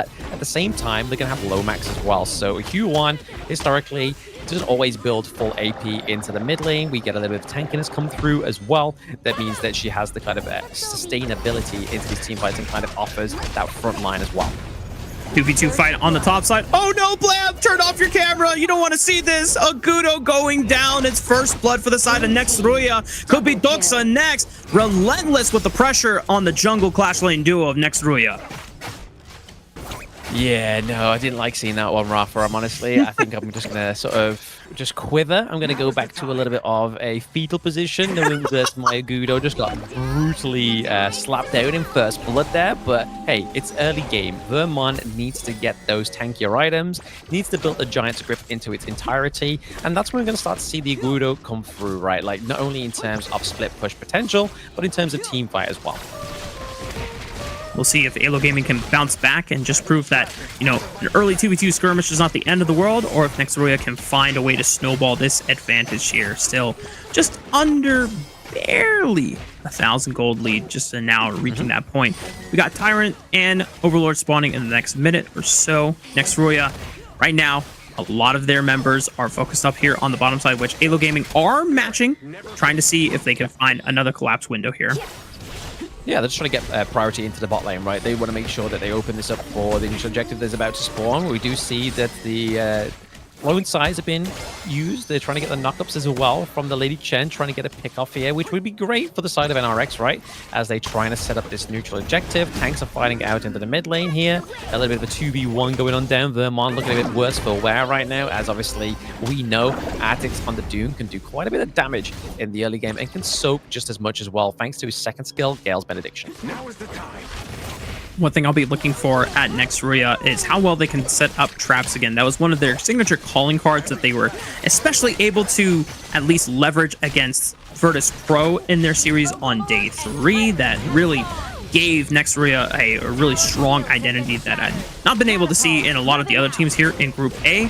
Already the pressure that they have been able to mount in both bot and mid lane gives them free control over the Tyrant, and as we've seen before, not really a reason to beeline for the Overlord anytime soon. Just resume standard lanes and continue farming.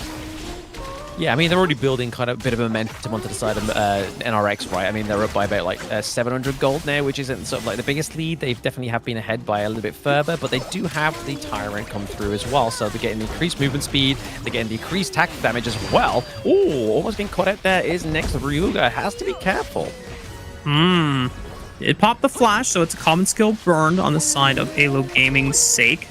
Just got to be careful about how far you can overextend, but just knowing his limits. Now, next time RÜYA does step up aggressively like that, you got to have the awareness that you can't be as far as you were last time now without the flash.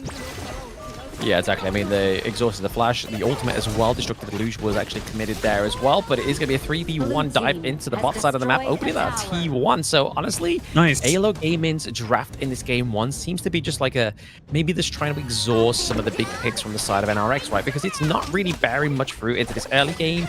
Obviously, Doxa, when he gets a little bit more items, you have to dive into the back line, may actually bear more fruit for the side of AYLO Gaming. But right now, they're definitely playing a better game NRX so far in this game. Definitely a good point to bring up too in conversation about this series is even if this first game is not, you know, going your way, if AYLO Gaming are trying to play for, we'll let them have certain power picks so that they can't use it again, thanks to the power of overall global ban.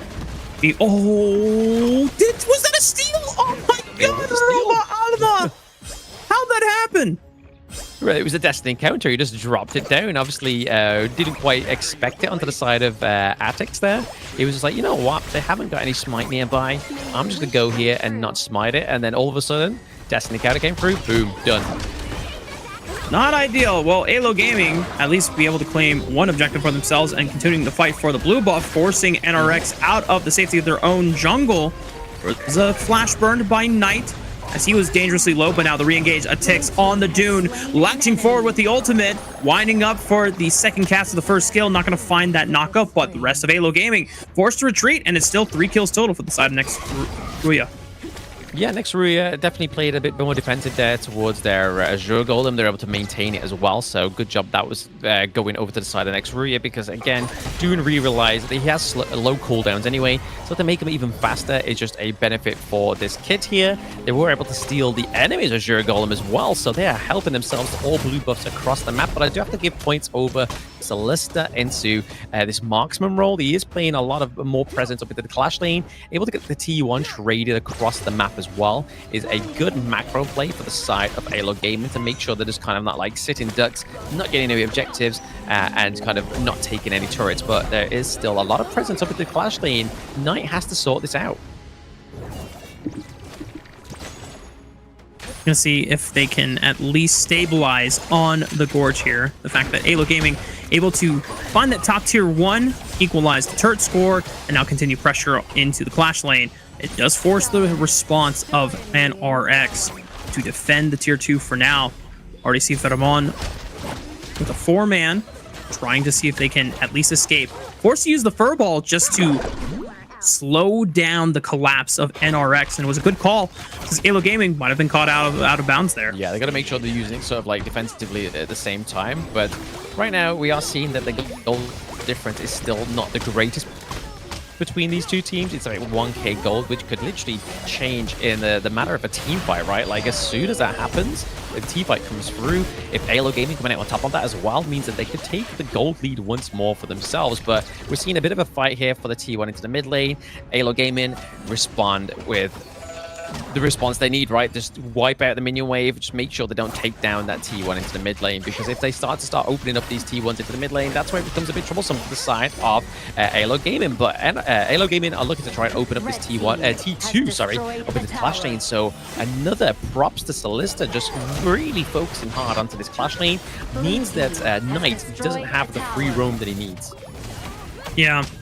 And at least NRX are able to use their other pieces on the map to take these towers outside the realm of AYLO Gaming's defense and safety. Another Tyrant going their way. So just racking up these objective scores one by one. And even though AYLO Gaming are not out of it, and thanks to the fact that they at least got a tier 1 on the clash lane, it means that they're still relatively competitive. So now that we're heading into the mid game here, Blam, what kind of item spikes are we trying to see that both teams... you know what? We'll get to that question later. Maybe a little bit of a fight. Furball almost biting the dust, but thankfully for Vermont, able to recall it back to safety. Yeah, I feel like in terms of item spike, it's going to be over to like Jano here. Again, going for more critical kind of damage items as well. We would like to see the itemization at some point, but we can already see that obviously Void has already built the Spark Forge dagger. More than likely the Doomsday onto the D-Ranger as well. But overall, you're going to be looking at the anti-heal, obviously trying to mitigate the healing potential of the Wild Growth, but also the self-heal from Doxa onto the Charlotte, as well as Lomax onto the Hugh one. So generally, a lot of anti-heal will come through onto the side of NRX just to try and make sure that the sustainability onto the side of AYLO Gaming isn't as prosperous as it should be. True.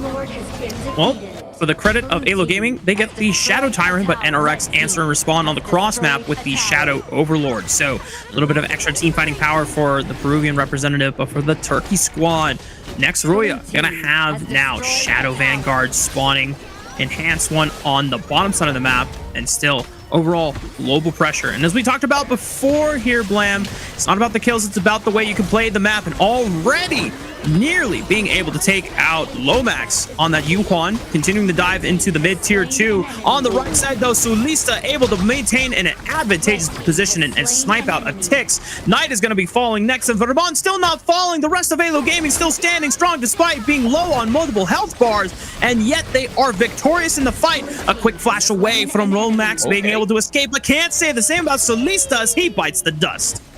Yeah, I mean, what looked like ultimately a good sign for the side of NRX going for that Shadow Overlord, obviously to clean that push into the T2, into the farm lane. Honestly, going for the Shadow Tyrant onto the side of AYLO Gaming really paid dividends there, especially into that team fight. Solista freshly built the Daybreaker as well, so he's not only got the Shadow Ripper, he's got the Eternity Blade, he's got the Daybreaker, so he's got a lot of damage, a lot of attack speed and crit coming through right now. So into these team fights, he's going to really be focusing at Tix, and it showed there in that last team fight we saw, right? Like, he was just kind of hounding him with the Spirit Wolves, with the Sword Signal, with the basic attacks as well. And yes, they were able to push up to the higher ground turret into the clash lane for NRX, kind of paying back the revenge for their clash lane. But overall, that was a good team fight for the side of AYLO Gaming. It definitely put them back on the saddle again. Yeah, and one thing that was kind of a disappointing use of the Shadow Vanguard is that it didn't get that much damage into the bottom side of the map because NRX took the fight a little too early, pressing forward onto that tier 2 in the mid lane. So not being able to leverage the simultaneous map pressure on both of those lanes there. And because AYLO Gaming were able to win the fight fast enough, they were able to answer on the bottom side. Now, continuous pressure, this tier 2 is ready to fall, but the fact that it's still standing gives that extra layer of protection for AYLO Gaming. No, AYLO Gaming was like basically, hey, no, you don't choose to let us know when that T2 falls, right? We are choosing that precise moment when that's going to fall. But right now you can kind of see Atix is just trying to make sure that Lomax isn't getting to the team fight to give that healing over to his compadres. But right now, there we are seeing the Wave Breaker just trying to draw away, zone out the side of AYLO Gaming. A nice play there by Demon. He has to play this Dolia very, very well in terms of trying to get that zone in with the Wave Breaker, get that knock up. It's going to really put the kind of spanner in the works for the side of AYLO Gaming in terms of the momentum into this team fight. Objectives coming up in the next 30 seconds here, Blam. NRX still trying to push up forward into the mid lane. Gold lead still relatively even, so very competitive for both teams. Just depends on how the team fight angles are taken here. Vermont gonna have to be one of the few members that can safely walk into darkness, into the fog of war, and using Futterball as a way to face check for themselves. Yep, we saw that Vermont used the release there for the Azure Golem, which means that obviously he does get some magic damage thanks to that blessing. So those that are watching at home that have never actually played Agudo has a unique passive where she can basically release one of the camps within the jungles, and they all have different blessings. And we have obviously extra damage over thanks to the Azure Golem, but they're actually going to take the Shadow Overlord here for the side of AYLO Gaming, which is going to put a lot of pressure already onto that Clash lane potentially. It looks like we have a pause here. Not sure what happened necessarily, but for anyone that is just tuning in, AYLO have just successfully taken the Shadow Overlord. Next, RÜYA are on position around the Shadow Tyrant, so opting in for a trade. Last time it was Tyrant for AYLO Gaming, Overlord for Next RÜYA. Yep. Opposite this time around, trying to go for that global pressure so that they can start knocking down some of those outer tier 2 turrets and maybe pressuring a high ground turret depending on which fight they want to go for. Whereas next RÜYA, off of the strength of how well AYLO Gaming were able to navigate the prior team fight, they say to themselves, you know what? Maybe we should pick up Shadow Tyrant ourselves. Maybe we should make sure that we also have that team fighting power on our side. Yeah, I mean, it makes sense, right? I mean, the next RÜYA, they haven't been winning the majority of these team fights, so going for the Shadow Tyrant now, especially as AYLO Gaming have the confidence into these team fights, knowing that they can take them with the Shadow Tyrant or without, it means that NRX are going to definitely try and go blow for blow into this next one, because again, the D-Ranger is going to be the thing that the hero that tries to give over the most damage here, as well as the Lady Chen. So we're trying to just make sure that NRX to set up a great team fight, whether it's obviously set up with the Unruly Blade and then laid down with Destructive Deluge soon after to just do that huge AoE damage. But we yet to be seen, as obviously we're going to get back onto the Gorge soon after this pause.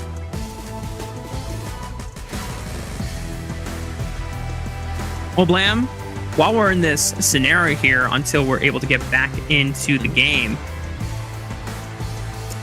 how do you feel about your prediction so far? Because that's it. I remembered now. I found your prediction video, and I was able to determine that, yep, 3-2. So right now, with how even this game is, do you feel like we're going to go the full distance? We're going to go to full 5 games on this one? It's a feeling. It's a feeling, right? It's feeling in the air tonight. But at the same time, it's like, will they be able to drag this out for a full best of 5? I'm not too sure, because again, and like I was saying in this one, maybe AYLO Gaming are just kind of looking for a little bit of a let's try and burn out some of those power picks onto the side of NRX, and then we'll just get them into the latter part of the series. Like, we will shine brighter towards the end rather than the beginning, because right now it's seeming like there's no real dominance, like there's no like kind of like one-sidedness within this battle so far, because the overall gold lead, I think before the pause, was about 2k, which at this current point in the game, which is around about maybe, I think we've just seen our second Shadow Overlord, so roughly around about that 15-minute mark potentially here. So it's getting into borderline sort of like Tempest Dragon territory if we don't get a decisive team fight from either side here and a good push, because obviously Clash Lane has been basically run all the way down to the higher ground turrets. They need to make sure that whoever gets there first is probably going to have the better priority going forward into this one, and potentially better priority going into the Tempest Dragon fight if we do get that far in this match. The fights over the Tempest Dragon are always the most climactic here, Blam. 20 minutes, everything is on the line, but if you net an objective like that, I mean, it pretty much should be the final nail in the coffin for whatever team that is able to secure it. I think I have yet to see a scenario where a team nets a Tempest Dragon, but they still lose. But the only time I think I've seen that internationally, Blam, if I'm not mistaken, is a fight over the Tempest Dragon, but one of the high ground turrets on the team that took the Tempest Dragon, it was already gone, and the minion wave was set up, and it was a backdoor that ended the game, of all things.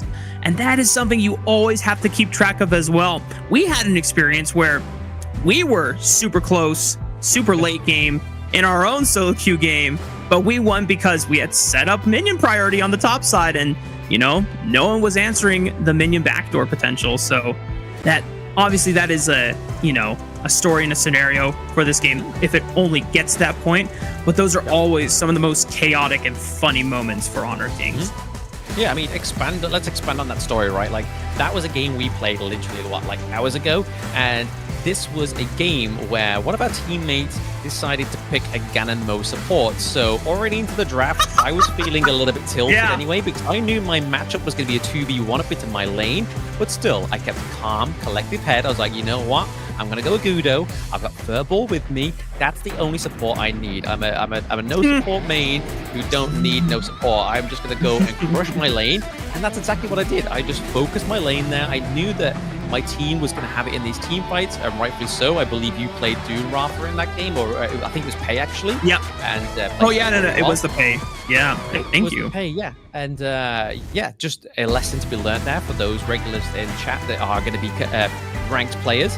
Don't lose your tilt in BP. Just focus your strengths. Just push the lanes, and you may even bear the fruits that we did. But we are going to get back into this game one between next RÜYA and AYLO Gaming now. Again, we do have the Overlord that's been taken by the Shadow Overlord, taken by AYLO Gaming. Vermon waiting for that right moment, which is probably going to be waiting until that blue wave down to the bottom side, and that clashes closer to that farm lane turret. But once more, we're just pausing again. Maybe they haven't quite been ironed out whatever pauses is going on here. But I feel like we should go and talk about that point that was made earlier before our rank game. Like, those points with the Tempest Dragon that are highly contested, highly emotional points within Honor of Kings Esports. You were referencing the KC 2024 semi-finals match, Team Secret against Dominator Esports, and it was all thanks to Freddy's Hanshin that set up the farm lane very early on. He died for that push into the higher ground turret, but the fact that they were able to take the fight they took the fight at the Tempest Dragon. They stopped the recall from all their teams.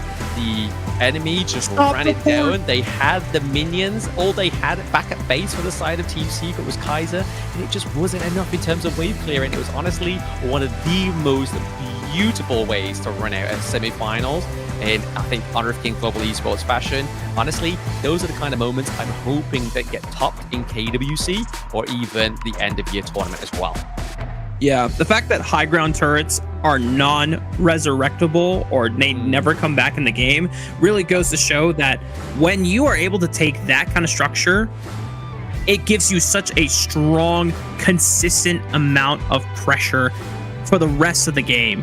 And so any team that has to surmount, just one lane, let alone all three lanes of high ground turrets with enhanced minions pouring in through every single wave, we've been able to see games before where even if a team wipes an enemy team 5-0, but there's all these enhanced minions just pounding on the crystal, and they just can't deal with them all because enhanced minions tend to be so durable, so tanky, and deal a consistent amount of damage that if you just don't have an insane amount of wave clear built into your composition, you could just lose off that push.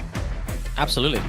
I mean, if this ever happens in my streams, I make sure to sit with my chat and basically review, because I do play with some of my viewers, and basically if it's mistakes that they could have probably catched a little bit better than I, because in this one scenario I was Monkey didn't have the greatest wave clear, but I was the only one to notice that there was a big minion wave coming through, so I went back. None of my other team did, but I sat through in the playback and was like, guys, this is how you can improve your performance, because you need to make sure you're noticing these things first, to then stop and mitigate these little losses that you could have easily won, because those games were going in our favor. It's just because of the lack of map awareness that a lot of people generally have within ranked games. That's what I've kind of focused on. It's like, hey, if I can lift everybody else up, it's going to make it a smoother progress for everybody else in ranked. So make sure, don't punish your teammates too much. Be like, hey guys, you want to sit through this bot and let's have a look at what went wrong? Sit down, discuss it, and come out stronger. Every method and every player comes out stronger that way as well. So that's another reason why we like to break it down in the Blam MOBA scene. True. And it's also just good to have that kind of mindset going forward, especially if you are trying to grind up into ranked. I am a relatively new player to the Honor of Kings scene, but I think a lot of the experience that I've had in other titles and just overall macro fundamentals has helped me push through all the way through the higher ranks of Master. I think I had just hit Master 2 earlier this morning. I'm very close to Master 1.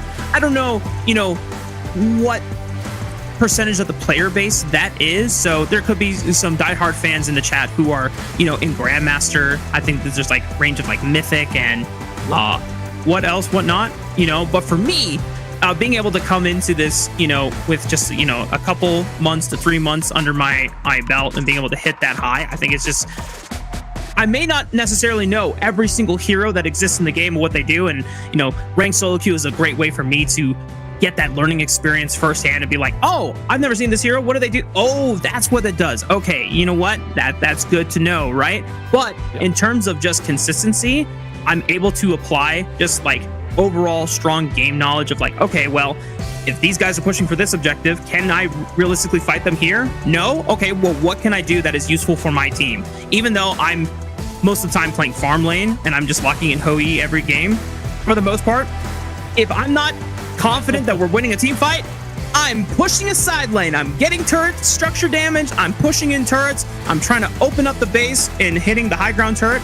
It might not be the most traditional thing, but at least you are recognizing if you need to do something that your team is lacking in, you can't be mad at your teammates. You just gotta suck it up and do it, Exactly. I mean, it's that old age proverb, right? It's easy to find 1,000 faults in everybody else rather than finding one fault in yourself. So if you can correct that one fault, it makes you a better player anyway. So yeah, good little story there by Rafa. Again, we're all here as fans of Honor of Kings. I feel like this is one of the good things about Honor of Kings compared to other competitors as well, is the fact that it's such a team fight orientated game. It's you can't just 1v9 and expect to win, get all the kills on the board, and the enemy team's already kind of like out macroed you, and you're thinking, I've got all the kills, hey, we're lost. It's like, you're in the wrong mindset, buddy. You're in the wrong game. You need to be adjusting to play as a team, and that's why it's a 5v5 MOBA. It is there to be played as a team, and objectively is how you win.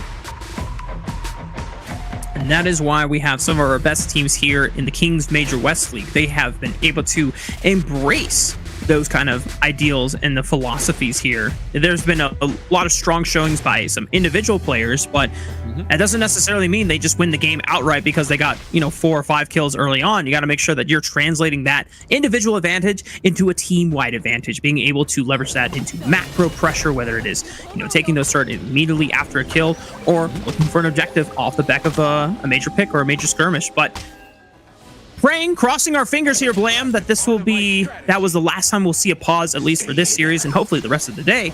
As AYLO Gaming, we see them return to their side of the map. Just about 1,000 gold lead on their side. Yet to have deployed the enhanced Shadow Vanguard from Vermont. As we see it join the mid lane. And oh man, Blam. Yeah, I mean, I could think that's because of how close, how still RÜYA was on the minimap. I was like, okay, he's come out of bounds, but he's still. So I believe it's a technical wars with RÜYA's forward, unfortunately. But hey, you got to make sure that these things are all ironed out so that these teams can have the optimal team fights going into this Major West League, because again, we said it in the introduction, Rafa, this is Group A.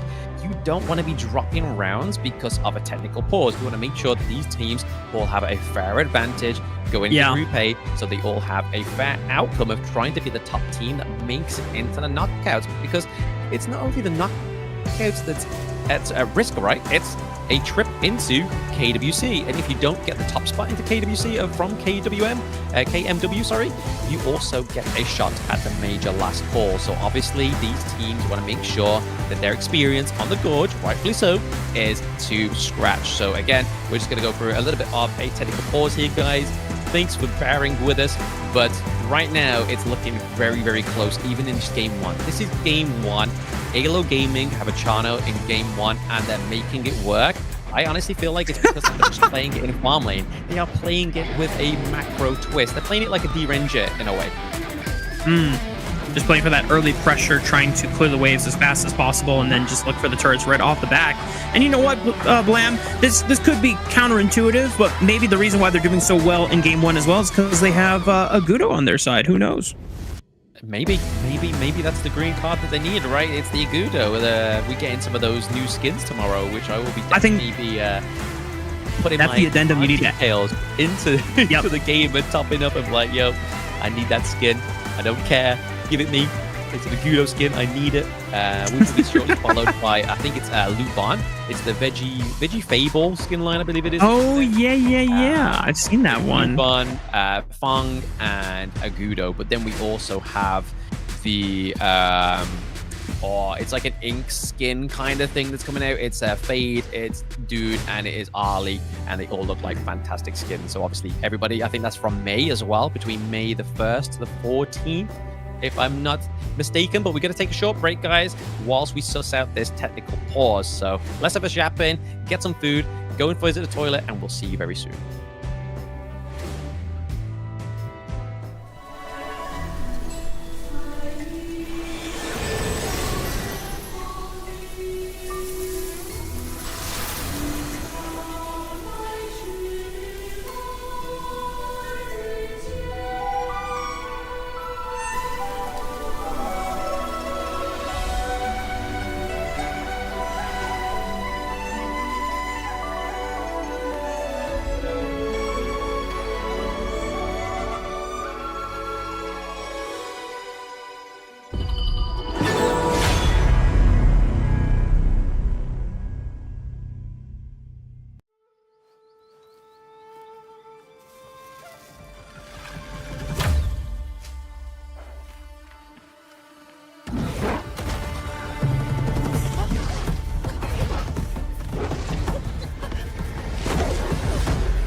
In Hero's Gorge, the base is the spring of life.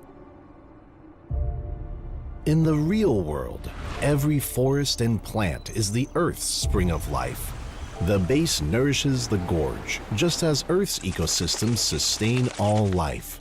If the base is exhausted, heroes will lose their home. If ecosystems are destroyed, all life loses their habitat.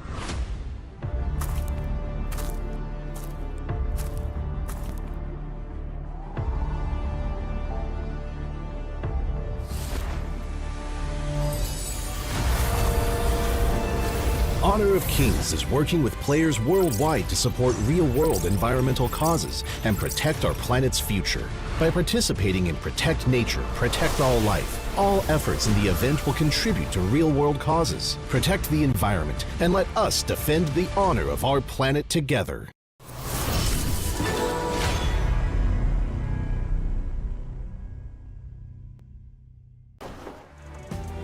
Hello, and we are back, ladies and gentlemen. I'm crossing my fingers, but, you know, if we got the green light from Prod and we got the green light from the refs, then we should be loading back onto the Gorge shortly here. So, just to remind everyone, there's been a series of successful Shadow objective takes, the most recent one being a Shadow Tyrant for the side of Next RÜYA, whereas it was Shadow Overlord for the side of AYLO Gaming. They sent it down the mid lane, trying to break open the tier 1 mid turret, and that is the current play. That is the current play for now, right? But here we are going to get back into it.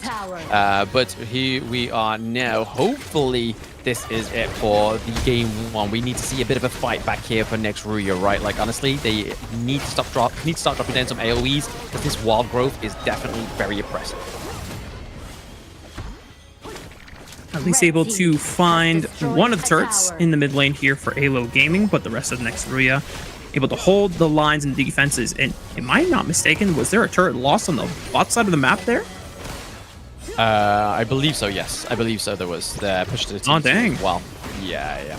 But yeah, I mean, it's definitely the pressure that they need on the side of AYLO Gaming, right? But again, it's one of those low-kill games, so still batting home that situation we was talking about just before we went into a technical pause break, right? Is the fact that it's not all about the kills, guys. It is all about how you affect the Gorge and how you control the dominance on the Gorge, right? Like, we see AYLO Gaming are still at the the T2 turrets into the mid and to their farm lane, and then for Next RÜYA, which not looking too tight for, is only the T2 into the mid lane. So really, that's their last kind of bastion before their whole jungle starts to really open up for the enemy team. Yeah, and then if you don't get resources from the jungle anymore, then the gold lead starts to really balloon for the enemy squad there. Now, Next RÜYA, as you called out, because they still have it, are able to continue playing to the safety of either of these side quadrants here of the jungle. But as soon as AYLO Gaming get these side lanes pushed out, that's where the pressure can lead into the collapse of that structure. We still have 40 seconds before both Overlord and Tyrant respawn on the map. We're 17 minutes into the game, 3 minutes away from the Tempest Dragon spawning, and the way that both of these teams have been very patient, I mean, maybe this could be a Tempest Dragon game. Yeah, I feel like they're trying to wait for it, right? Like, they need this last little bit of push, and obviously the disruption from the Tempest Dragon Vanguard is really going to help the push for either of these teams, right? Like, honestly, that AYLO Gaming's a T2 down to the farm lane just needs a bit of a love tap. It just needs to just go along, just give it a few basic attacks from D-Ranger. You'll be fine. You'll be taking it down. That's some more pressure over to the side of AYLO Gaming. Lomax just trying to bait out the side of NRX here, and again, Destiny Count has already been exhausted as well, so gotta be careful. Already the front line of NRX getting into the faces of AYLO Gaming, forcing away Robo Alma. As you called out, the ultimate already exhausted here, but a couple other ultimates burned by both Knight and Ryuga here, just fighting for position and posture control of the neutral state of the map. Both objectives have spawned once again in the Tyrant and the Overlord. That is going to be the focus here. AYLO Gaming starting to hover. Tyrant seeing if they can rip it away before NRX have a chance to respond on the Overlord. I think this is a good call for AYLO Gaming because they've already got the dominance into the lanes, right? So they've already got pretty much 2 out of 3 lanes pushed, but they need that extra bit of damage to make this team fight just a little bit cleaner for them. So going for the Tyrant, good pick! Ryuga got caught off on the side, and the flash was already used. No way to close it out. AYLO Gaming now continuing the pressure. They know they have the numbers advantage, and just look at Atix trying to buy as much time as he can. Already popping the shield from that hidden item, but just not enough to survive the onslaught of AYLO Gaming. They find that one window, and they take everything away from next RÜYA. Yeah, give them an inch, they'll take a mile, and that is Doxa getting a double kill onto the Charlotte as well. But I mean, just look at how impressive Lomax is on this Shu-1, right? He was able to keep away both Demon and Knight from even trying to give aid over to Atix, and that's exactly the way you're going to try and win these team fights if you are AYLO Gaming. Even with that Shadow Tyrant buff, it's definitely what it needed for Solista to claim that kill onto Ryuga. Still another 10 seconds before Atix and Void are both back on the map, but not enough for AYLO Gaming to feel confident about starting to siege into the high ground towers, but they have now fully unlocked every single tier 1 and tier 2 in all of the lanes. So now AYLO Gaming, anytime that they want to, especially with a 3,000 gold lead at this point in the game, they can start making that pressure and forcing those vision traps that we have seen mostly from next RÜYA in previous series, but now AYLO Gaming have the advantage. Yeah, I mean, 15 seconds of the Tempest Dragon, right? Like, one wrong step in this next team fight means that you will lose that Tempest Dragon unless you get a crucial kill back.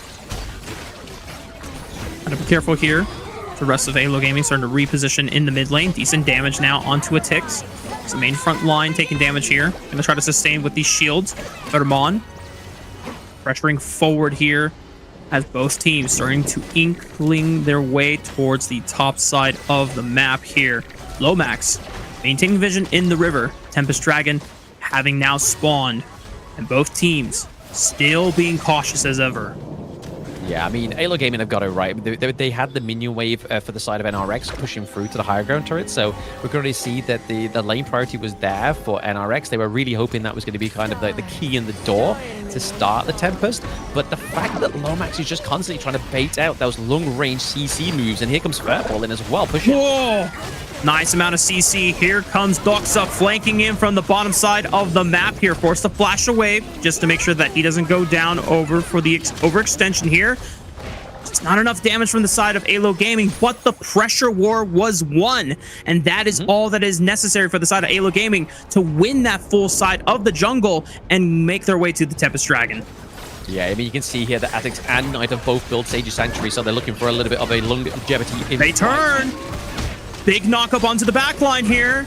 It looks like Roboama was forced out of the fight, but Lomax is separated from the rest of the squad. Multiple low bars on the side of health. Meanwhile, the rest of AYLO Gaming can't decide if they want to finish off the Tempest Dragon or try to turn around the fight, but then it's now a 4-on-5. There's so many low members on the side of NRX, but they're prevailing, they're enduring. They're being able to push through all the damage. The spike comes in, it's Doxa that finishes off the Tempest Dragon. Can they win the fight from here? It's Solista on the channel, being able to space it out thanks to the power of this Wolf Rider. He is just gliding all over them, firing arrow after arrow against the members of NRX, but Void has returned from the base, but immediately gets blasted in the face. AYLO Gaming, it seemed like they faced their toughest challenge against next RÜYA, but they were able to surmount it, and now they will begin the siege into the base for the win. Yeah, honestly, that was just a battle of Sage's Sanctuary, right? Like, Vermont didn't have it, Solista didn't have it, but then they prepped it because they saw that the side of Atix and Knight took it, but now this is going to be the takedown that they needed, right? This is the Tempest Vanguard into the base. Atix... Wait, is it actually enough? It may not be enough just yet. Atix is trying to do everything that he can, but the rest of AYLO Gaming surviving members focus down the crystal, and game 1 goes to the Peruvian representative. Yeah, even though the technical walls came through there, it didn't break the momentum of AYLO Gaming. Honestly, within that team fight, it felt like that could have gone either way, but the fact that Vermont and Solista both went with Sage's Sanctuary, so kind of imitating their enemy team, knowing that they were going to go and try and sort of like bait out as much skills as possible with that first life that they had, and then kind of just come back sort of like guns blazing as they've wasted all their ultimates, all their moves, all the CC. I mean, it was enough to take down Lomax, right? But ultimately, it just still meant that Solista just had so much damage and burst down the rest of NRX in that whole team fight. Yeah.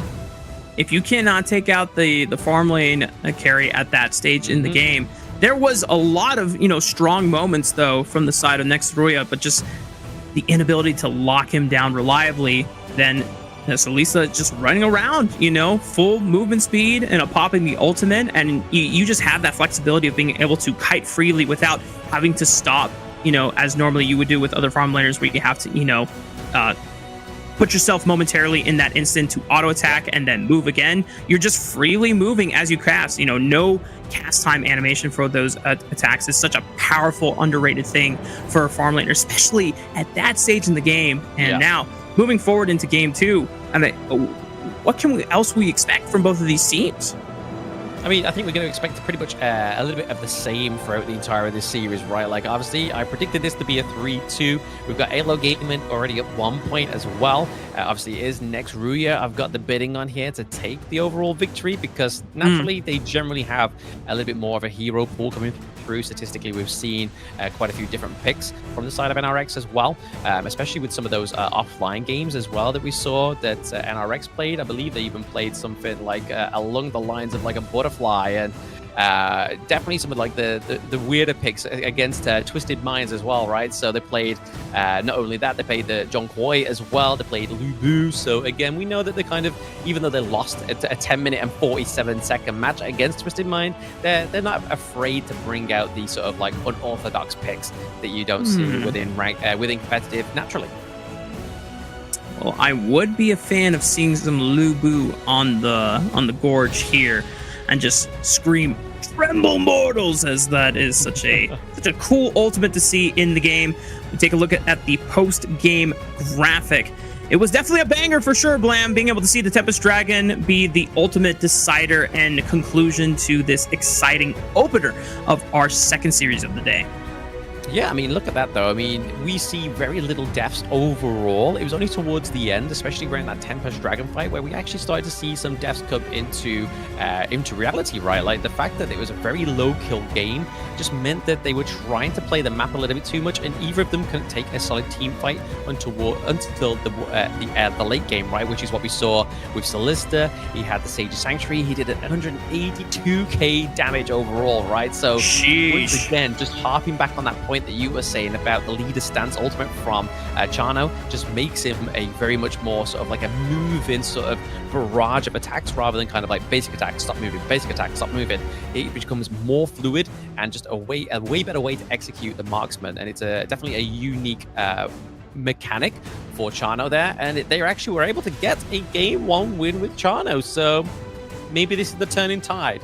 Maybe this is the turning tide for Chano, and he will maybe get some more first game of the series wins. But honestly, he gets a first game of the series win for Chano, and he definitely deserves the MVP here. Solista was 6-1-2, 37% of the damage taken, damage dealt, sorry, and 15% damage taken. So still very slippery around the Gorge.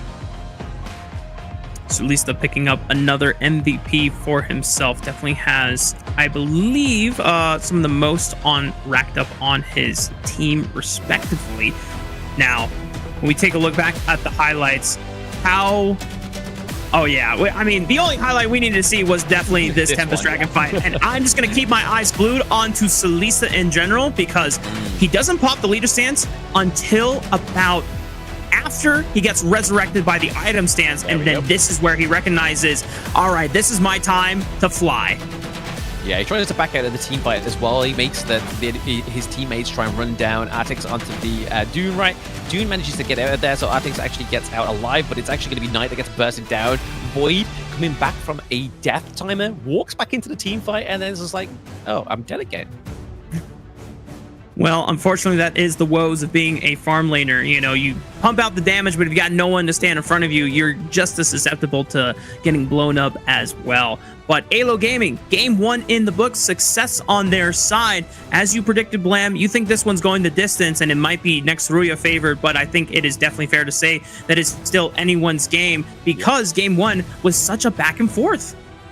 Oh, very much so, yeah. Very hotly contested, especially even with the technical pause as well. They didn't quite break the momentum for either of these teams. They definitely tried to fight tooth and nail all the way to the end of that game 1. But that's it. That's only game 1. It feels like we've been in this series for longer than that, but it means that we're going to be seeing a lot more kind of like different picks come through. Obviously, the global ban effect's going to come through as well. It is a full best of 5. But before we get into game 2, we're going to take a short break, guys. So make sure you don't go anywhere, and we'll see you for game 2 action.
Kings. It's an honor. And welcome back, y'all. We're getting ready for game numero dos of series numero dos of week numero dos. Boom, 2-2-2, back to back, right? You know, right in your face. Bam. That's all I had prepared, Blam. All right, I need you to solo cast this one. I'm leaving the building. That was my only bit I prepared. I'm just kidding. It's AYLO Gaming against next RÜYA, and off of a victorious, triumphant 21-minute banger. After all those pauses, AYLO Gaming keep that mental cool, that fortitude strong, and they're able to push out for the first game win. Exactly, that's part of the battle, right? Like, if some of these technical pauses do come through, it's all about how you maintain the composure through that, and they did very, very well. Same with next RÜYA. Obviously, they didn't win that game one, but still was able to maintain enough to try and fight off that Tempest Dragon. It was very, very close, but it was actually Doxa that actually got the steal onto the neutral objective as well, because it wasn't a single smite in the distance. It was all about trying to take the team fight, trying to wipe up a lot of the team members in that whole interaction, rather than just trying to gun for the smite onto the Tempest Dragon. But honestly, we're going to get an update, global ban update in a very short moment. And to the side of AYLO Gaming, yes, they exhausted picks like the Hue1, Chano, which again is not sort of like the game one pick normally, but mid of the series generally comes through. But it still means that there's still picks for the side of AYLO Gaming, like the Lung, like the Ali, like the Lady Sun, to still fall into line. They do burst out the Diadea as well. But look at NRX. There's a lot of big picks on their side that they've already wasted in game one. True. The fact that they're able to overcome the Blam stats of Chano game one win rate and bring it now out of the darkness of 0%. I think you're just going to have to addend it with also synced up with the Gudo, because it definitely fits the narrative here. But Bobnet actually being subbed in for Demon, and just making sure that next RÜYA can continue fielding the best roster possible. Maybe the swap will give them the key to success in game two. Yeah, I mean, that's it, right? I mean, the sub-in, maybe at this point, might be the thing that they need, right? Bobnet coming in. It looks like it might be Bobnet up into the... no, so nice in the Clash Lane. Sorry, I just saw a reverse thing. It completely thrown me off there. It is early morning. It's 5 a.m. Forgive me. I only have a few mistakes. I'm still human. But there we go. Bobnet into Anorexia, which is going to be interesting. A bit of a throwback to Season 1 for me. I mean, it seems so long ago. 2023 or early 2024? No, last year, yeah. Early 2024. Dang. Well, that was, more than 12 months ago. Yeah. But it does definitely seem like it could have been yesterday. Next with RÜYA, though. In our second game, what are the bans that are going to be leveraged against AYLO Gaming? We've already seen things like Maishuranoi and Arlie be the consistent bans on the red side, so more than likely that should not change up going into game two, unless there's something that they're trying to bait out, but it doesn't seem like the case, whereas NRX, it's the Dolia first ban.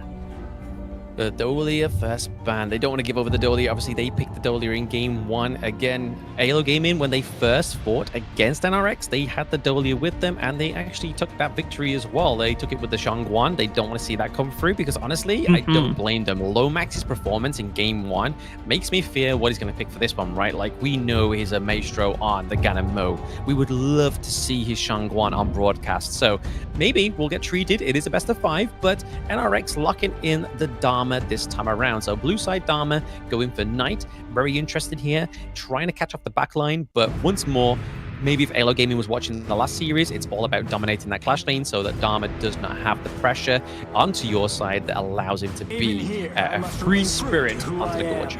True. If next we are able to protect the Dharma and allow him to get a couple of those items under his belt, he does become such a team fighting menace for AYLO Gaming to deal with. But the response so far doesn't seem like they're that much concerned, not investing into, early aggressive pressure in the jungle role if it is something like the Ogren that tries to, gank Dharma and put him down a peg or two.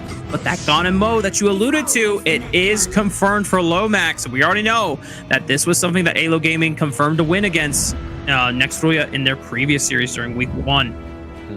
I mean, it pairs beautifully, right, with the Ogryn. Anything that has a long range, like the Motsu, like the Ganamo, pairs so nicely with this pick. So honestly, that's going to be taking the brunt of the damage, especially like paired with like something like what was the Dune in Game 1 for NRX. There is a lot of sustain for Ogryn. Vermont is going to be controlling the Gorge with this one. If he has the early game aggression, he could start a snowball momentum with this one. And then having Lomax just behind him, just laying down that artillery, is going to be very frightful for the side of NRX. So much burst coming through, and then they lock in the D-Ranger. So always we see the D-Ranger come through when the enemy team has the Zhongfei, because that Imperial Order gets that physical damage reduction as well. So again, Ganamo doesn't need physical damage reduction anyway, because he just bursts through. But imagine that is going to be some hotly forged, freshly forged couple blades coming through for the side of AYLO game.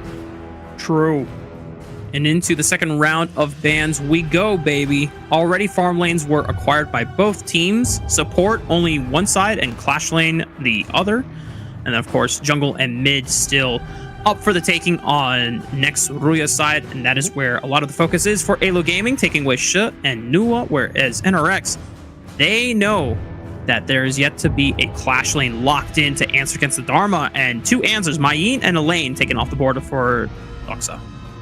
Yep, Mayeen and Elaine both been taken off. They do still have the Byron pick if they really want to go for that. They didn't have that in Game 1. They expanded the Charlotte for the side of Doxa there, but they could also lock in something like the Sunset, right? So Sunset coming through with Set Sail would really set up a huge engage for Ogryn, but also for the freshly forged couple blades from Ganamo. But now they're pairing up with the Sunbin, a pick that is probably notorious with AYLO Gaming throughout this competition. Yeah. It's not one that you see on any other teams. However, speaking of unique picks, I don't think we mentioned the Kongming, but that would be super cool to see. But it does put a question mark on where it would be going. I guess mid lane. Yeah, mid lane. Wow. Okay. Yeah, I mean, it's going to be good for using his teleport, right? So if he knows that the couple blades are going to be landed down, he can kind of just teleport out of the way. There is the Sunset that's been hovered over here. It makes a lot of sense into this draft. I mean, the good thing about AYLO Gaming here as well, right, is that time lapse and time bomb from the Sunbin. I played in a game with Rafa earlier, and I believe we won, right? Yep. Like, I was getting a few kills on this Sunbin. It was going crazy. But I know. The counter-engage mechanic that this hero has is pretty great with this ultimate, right? It silences, it does damage after it explodes. There's a lot to come through here, and there's a lot of like moving parts within this draft onto the side of AYLO Gaming. You've got the time lapse and time bomb from the Sunbin. You've then got the burst damage from Ganamo, the setup from Sunset as well, and then obviously pairing that with the Ogryn, with the Conductor of Souls, the Death's Precipice, just being able to path of passing around the Gorge is going to be frightful. And that's not to even mention the D-Ranger, right? That's kind of like overshadowing this pick. But so far, within this day 5 of the overall tournament, it's had one loss and one win. Obviously, the loss was over onto the side of NRX last game. But overall, it's been a good pick so far.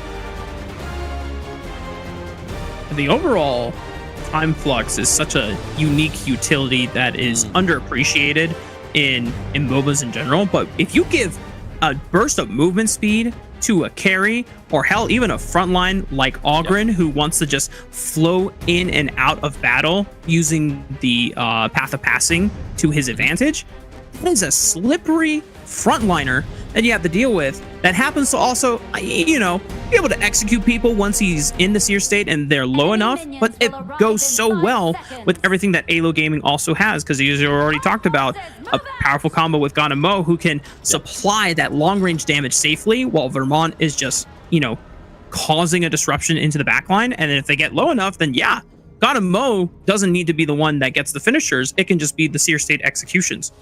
Yeah, I mean, obviously outside of NRX, they do have a lot of damage, right? I mean, they definitely only have the front line of the Zhongfei, right? So Zhongfei is going to be the front line majoritively, and then Void is going to be kind of like looking around on the Dharma to try and catch off these Stranglers. But at the same time, it's going to be very difficult for Atix to shine on the Jing, because again, the Mirror Domain is going to be a AoE, circle AoE, and what fits into a circle, which is what the robot Alma has with the Sunbin. So it's going to be really interesting to see how they actually make this work for the side of NRX. But my personal preference here in terms of the draft is definitely AYLO Gaming, because they not only have the counter engage, they have the great sort of like engage from what you said there with the time flux, just giving like a movement speed increase to the marksman, but then also the burst, Orgrin. There's so many like game winning components here for the side of AYLO Gaming.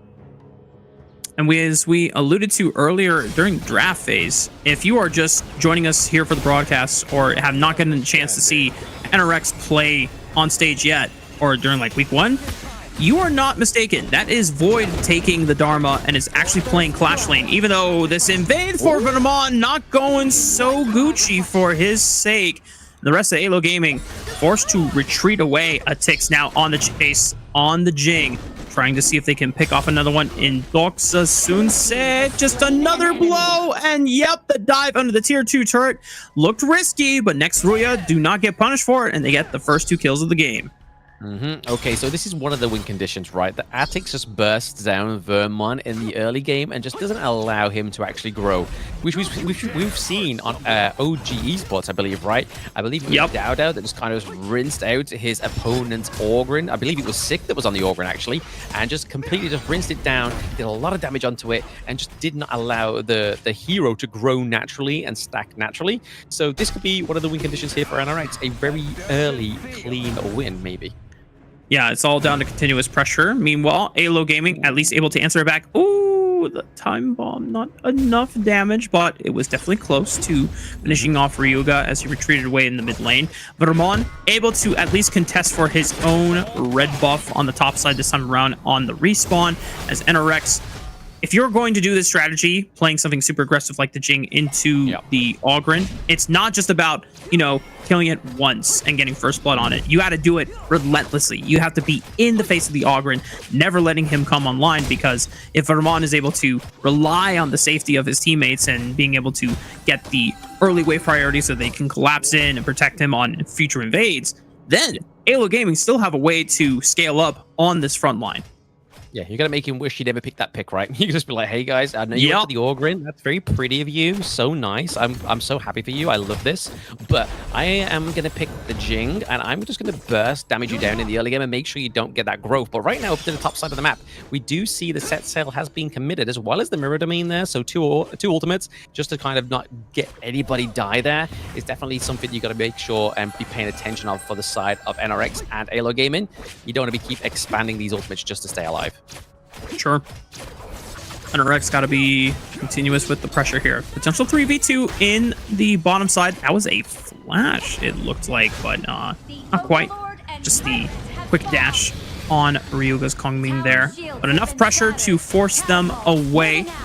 Tyrant being started up by next RÜYA, and Lomax unfortunately does not have a smite, so even if he wanted to step up and see if he could look for a steal, not likely going to happen as the Tyrant goes down. And a quick pick. I think Void came out of nowhere, didn't even need to use flash, but definitely used the truth mantra to set up the stun on the Lomax. And now bottom lane of AYLO Gaming under fire. The action does not stop here. Blam next RÜYA being absolutely ruthless with the pressure. Very quick rotations, right? I feel like that's what's going to be really the big setup here, is to make sure they keep rotating this aggressively, getting the picks off onto the likes of Solista, like onto Vermont, onto Lomax, making sure that they're not able to actually stack up that damage, because that's the whole point and the win condition of this draft, right? Is they need their items. It's great to have those freshly forged couple blades, but if you don't start having some big, like, magic damage items come through for Lomax, it's going to be troublesome for you. Like, you're not going to get into the late game at this point.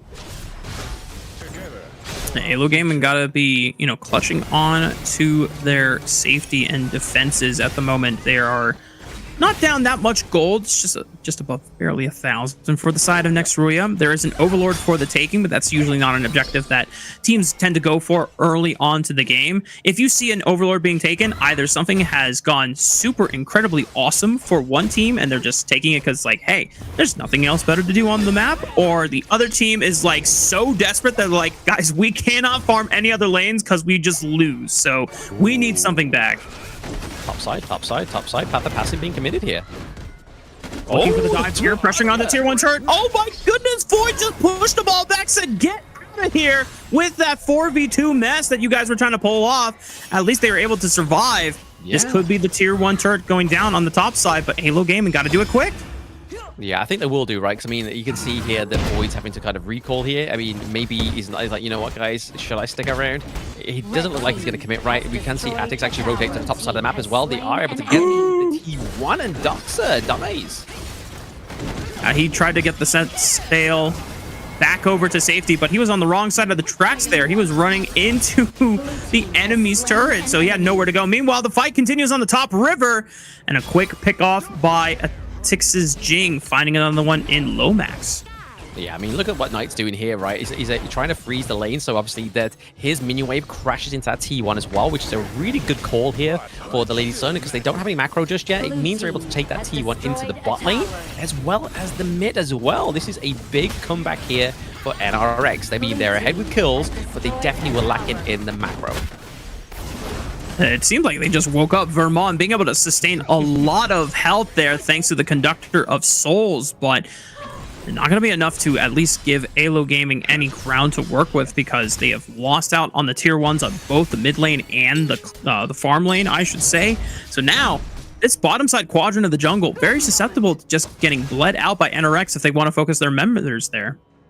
Yeah, I mean, if we rethink what we was actually initially thinking about this draft, right, the reason why Ganamo works is because he's given range.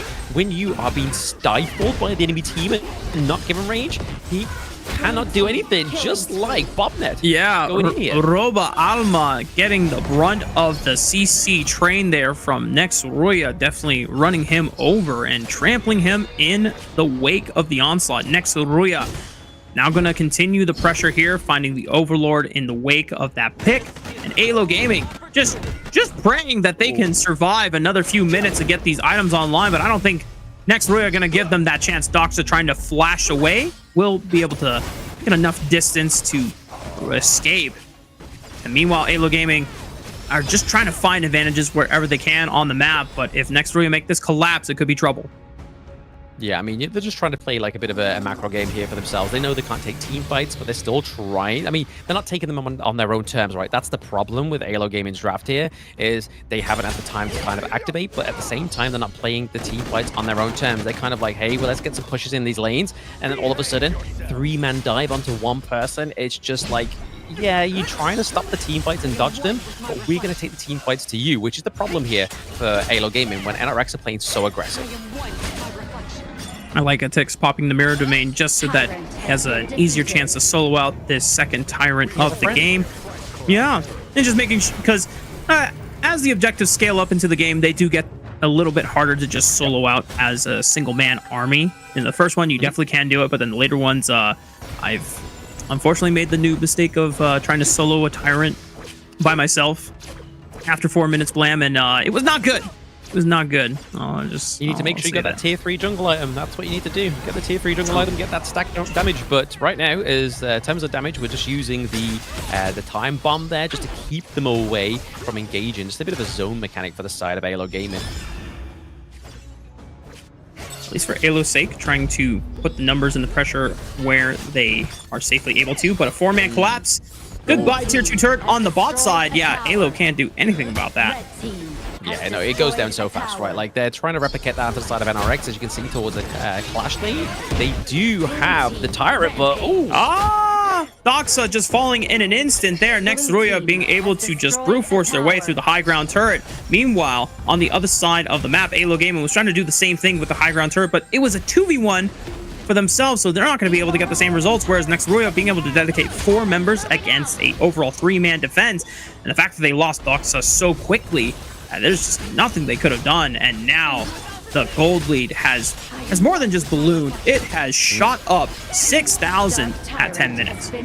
Oh yeah, there's a massive inflation here onto the side of NRX, right? They are able to get the 6k gold. Actually, no, it's around about 7k. Well, let's call it 6k. It's flaring to and fro, a bit like the stock market. But there we go. They're getting the gold. They have the 8 kills on the board as well, whereas AYLO Gaming are really struggling to get 1 kill on the board. And when you're approaching past that 10-minute mark, that's definitely not the position you you want to be in, right? We always say kills don't mean much, but when you are behind in gold, a few pickups here and there, a shutdown here and there, would definitely favor the side of AYLO Gaming if they're able to get it. But just the sheer amount of burst damage coming from NRX, it doesn't make it possible. I'm finding very little ways that AYLO Gaming can mount a comeback at this point because they're just rapidly losing control of the gorge faster than they have a chance to scale up and getting these resources. And as more of these turrets fall, there's even less resources that they can safely actually accumulate for themselves. They're going to have to start splitting it. Meanwhile, a big flank as Bobnet splits up the fight on AYLO Gaming's side, but now they're forced to retreat. It's a 1-for-1 so far. Lomax falling for Bobnet. Here comes the set sail. Maybe Doxa can find a straggler right on the Ryuga in the face. Big knock up here. Is he going to continue the chase, but Knight on the backside able to pick off the snipe and now make sure that it is still a 2v2 for the side of next RÜYA. Yeah, there's just far too much damage coming from Knight right onto the side of next RÜYA. His rolling rage was coming in. He didn't even use his ultimate shell. He didn't even need that to take down the Sunset, right? It was just so much damage already coming through because the itemization is going to be coming through thick for Knight because, like we were saying earlier, the gold lead is around about 7k, so you can imagine the amount of items they've got coming through onto the side of NRX for now. They do have the Shadow Overlord as well, able to put a bit more pressure on, but here's that replay, that fantastic unbridled outburst by Bobnet. That's what splits up the fight. And even though Vermont is able to kind of push forward with the Ogryn and create some space, the flank from Doxa is what kind of gives a little bit of breathing room back over to the side of AYLO. But then, of course, Knight being able to pick him off, boom, on the Lady Sun, in a good use of the ultimate there.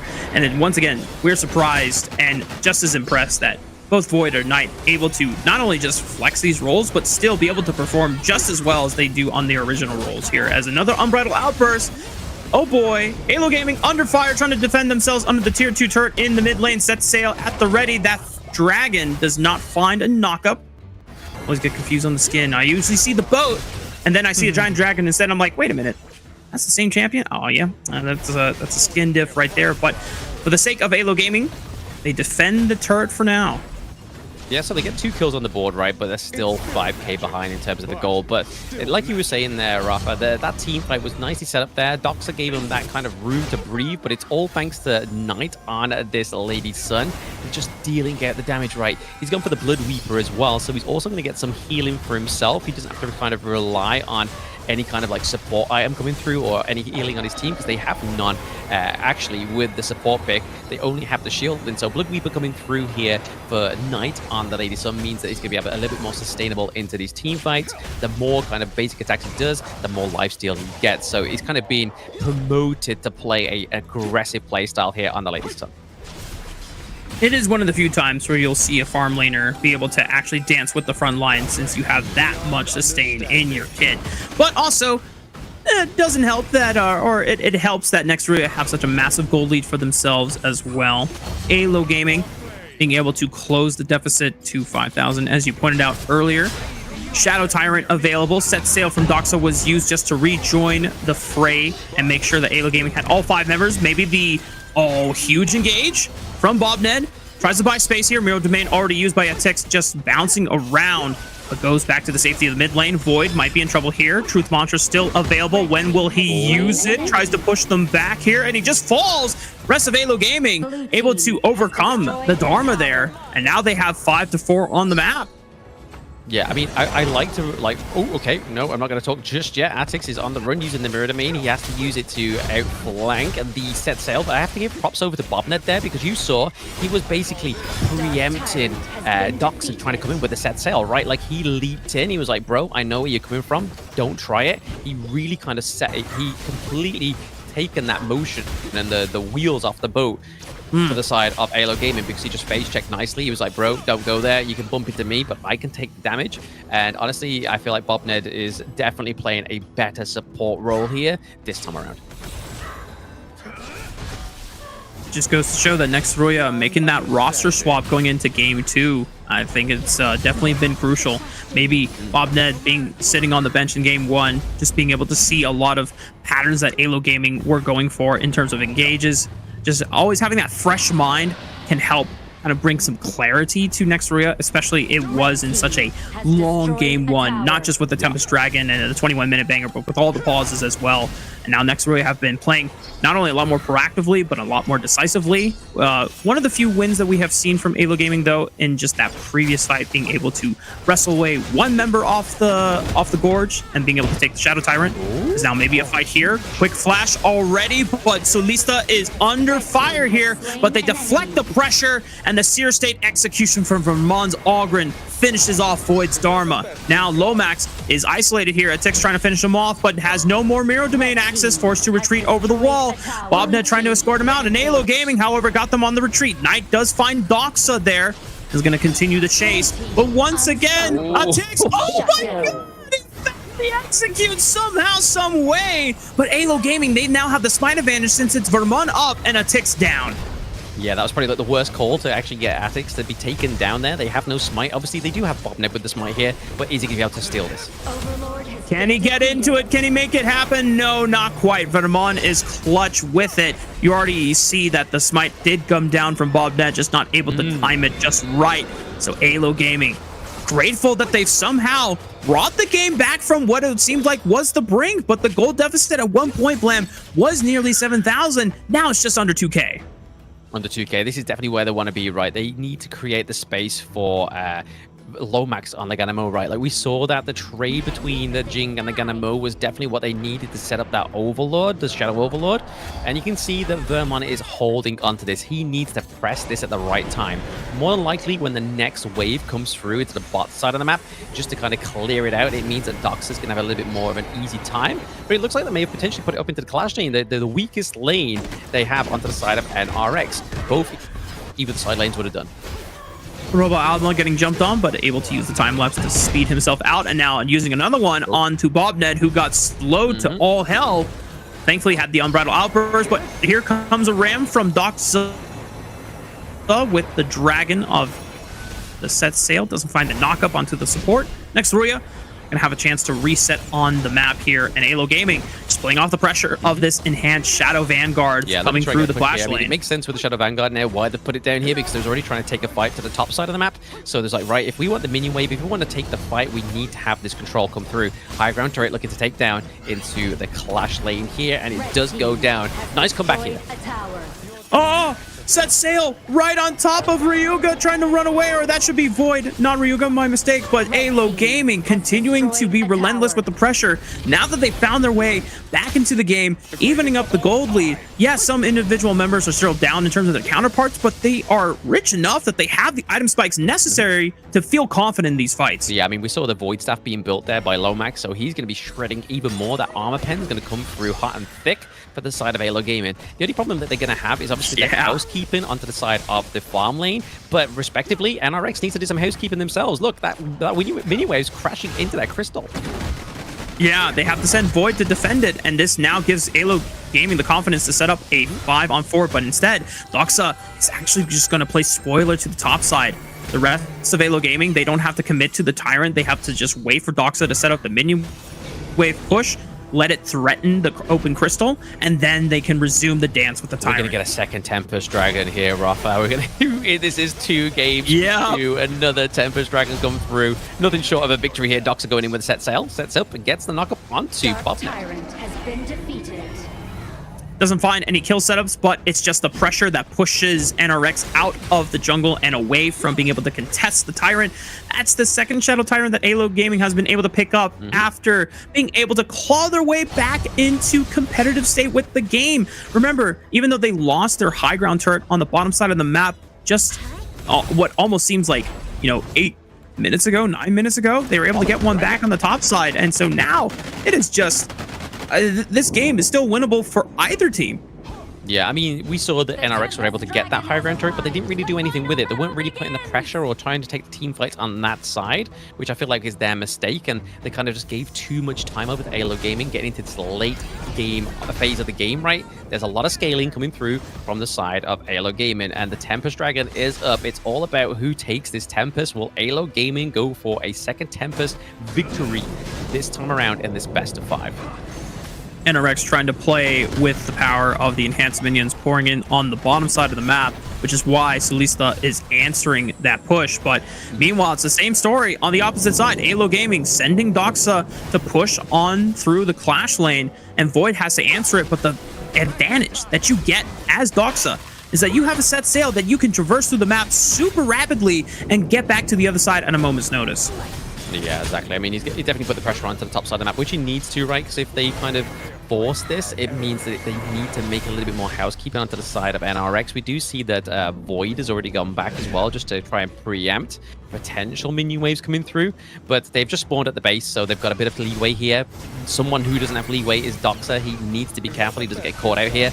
His team could really need him, but at the same time, Atix and Void are looking to try and collapse here. At the same time, it's like whoever makes the wrong move here, it's over. Yeah, you can see that constant communication was being made by AYLO Gaming. As soon as Doxa got eyes onto Atix's Jing, they started up the Tempest Dragon, but then as soon as he starts walking away, he's probably pinging, okay, back, and then the rest of AYLO Gaming immediately stop leashing the Tempest Dragon. They have the time and pressure to be able to wait and be patient. It's them that forces NRX to dance to their own tempo, as now they saw Void trying to answer onto the top side. AYLO Gaming going to give it up for now, but this is next RÜYA's window to try and keep the Tempest Dragon leashed, to see if they can look for a smite contest right now. Vermont has to stay in range, now fighting for the mid-wave pressure as they drop the leash onto the Tempest Dragon. Here's a set sail looking for the backline. They're super low, almost going low, but Ryuga is the first one to fall. Atix finds Lomax into the backline, a revive from the Jing, but it's not gonna be enough. Vermont will execute it in the Seer state once again, and now the Tempest Dragon is available for the taking, and there is no smite contest unless Bobnet can be a hero on the Zhongfei. Sometimes all we need is a hero, right? I mean, we do see that Robot Alama is going all the way back to actually just wipe out that mini wave into the farm lane. But yeah, like you said there, Rafa, we do have a smite on the board. Is Bobnet, is he up to the job? The rest of AYLO Gaming playing such a strong defensive game, ensuring that Bobnet cannot get into the pit. Knight tries to force his way into it, look for the smite steal. Bobnet is into the pit, but Vermont is clutch with the smite on the Tempest Dragon. It was so close, Blam, I could feel it, but NRX just falls short of the pressure, and AYLO Gaming have netted themselves the second Tempest Dragon of the series. Yeah, that's just like a little bit of hesitation from the side of NRX really cost them the crucial kill theft over to the Tempest Dragon there. They have everything in their grasp onto the side of AYLO Gaming once more. They have that second Tempest running down in these lanes, and honestly, it's just a matter of time. They are trying to run this minion wave into the mid lane as well. Jing is not going to have that same pressure that she once had in this fight. Void gets his Sage's Sanctuary procced. I mean, he's just trying to force something in the mid lane to stall for time for next RÜYA, but it is just not going to happen.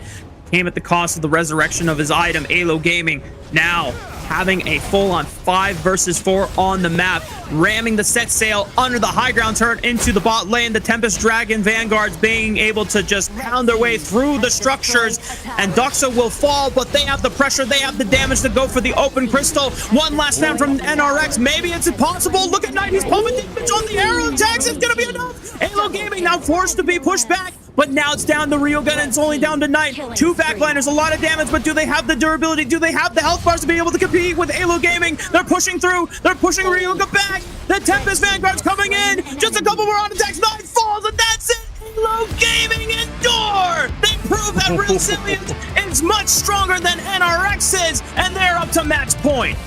Yeah, what a game 2. Honestly, this feels like it should be like, what, maybe game 5, but we're getting such a highly contested series, and we're only 2 games into the series, right? And this is just AYLO Gaming coming back from such a battering defeat in the early game as well. They were taking the blows onto the Orgren. We were honestly thinking, man, they've wasted the Orgren pick here. Atix on this Jing is ripping it apart, but then all of a sudden, NRX did the wrong thing. They gave it too much room to breathe. Blam, do it with me. This was absolute cinema right here. Absolute cinema. Absolute throw cinema. Yes. Beautiful. Yes, throw up the hands.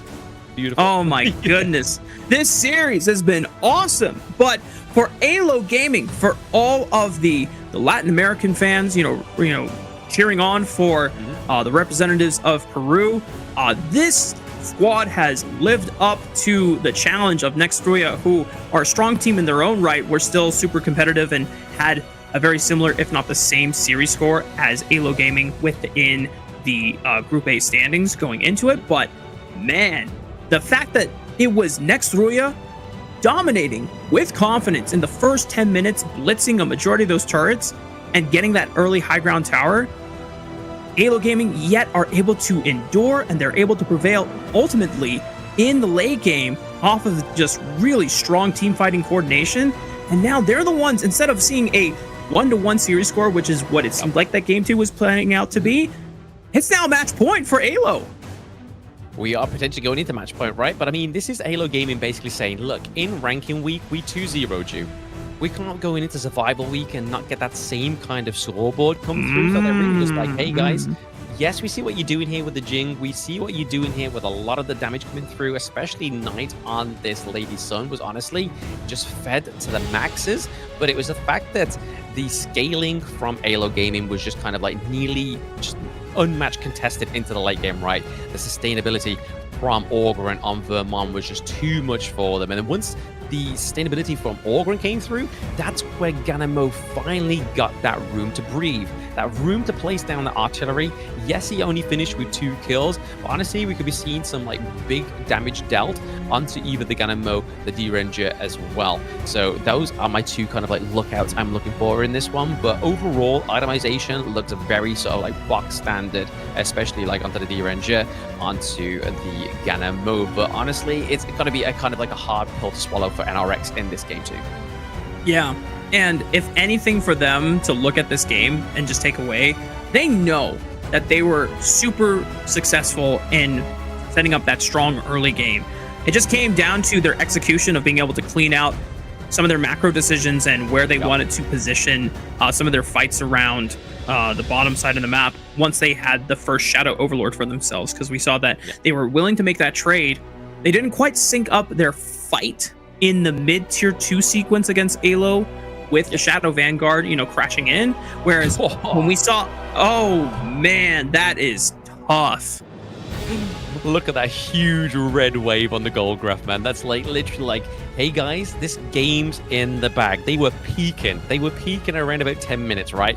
And then it's like, guys, what are we doing? What are we doing? This is a roller coaster. This is meant to keep going up. We're meant to be trekking up a hill, not going back down. We're not meant to be crashing here. And that's exactly what happened with that gold graph. And it went into the favor of AYLO Gaming towards the end there, unfortunately, for the side of NRX. Yeah. A great early game and mid game, but they just was able to they did the wrong thing. They gave too much room to breathe.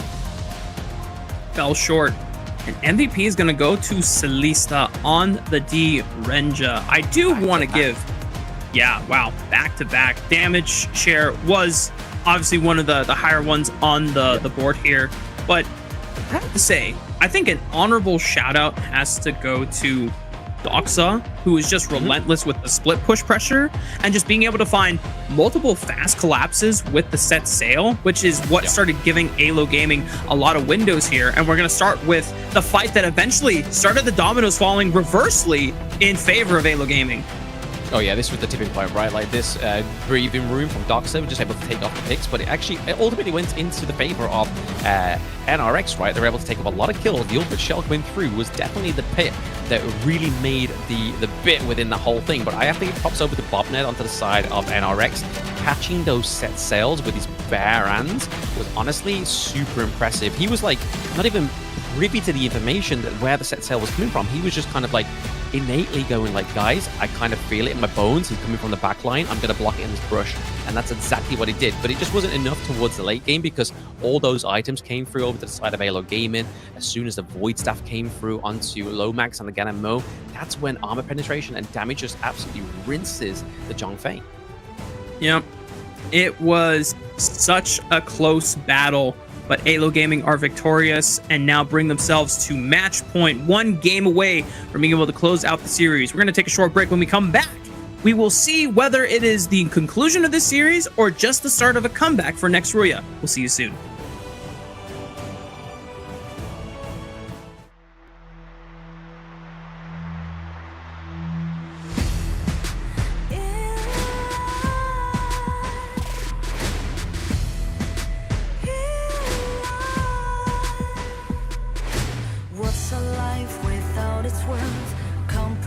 dancing with what hurts inside. When you let fear decide your fate, you don't choose which path to take in life. In life,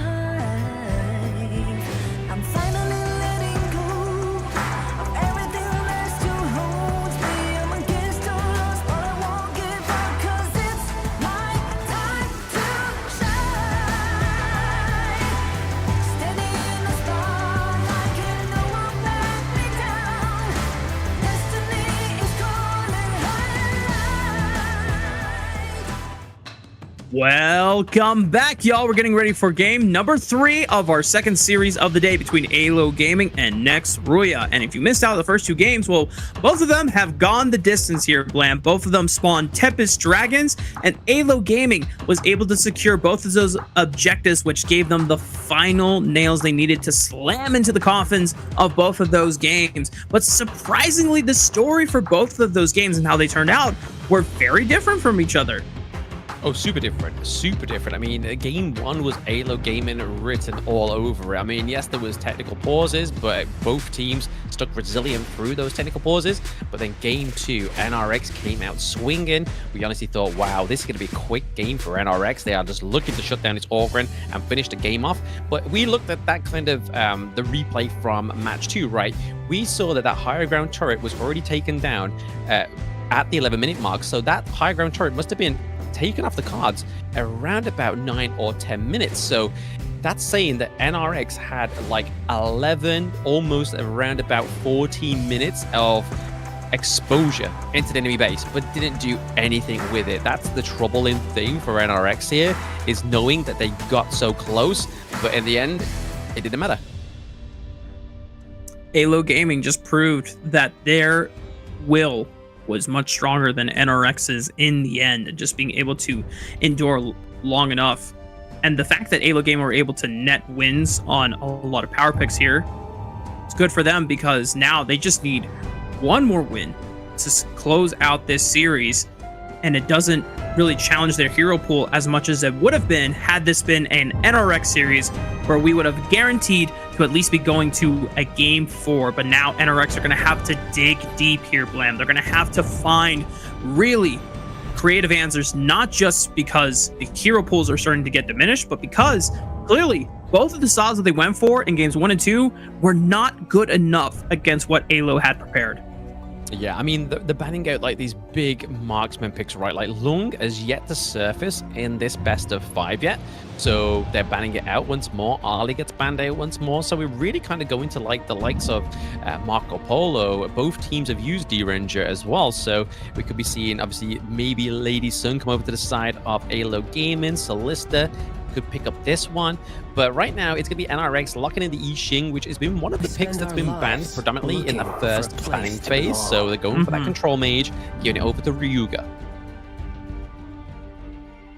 All right, NRX, let's see how good these World Is My boards are in being able to lock down key members on AYLO Gaming.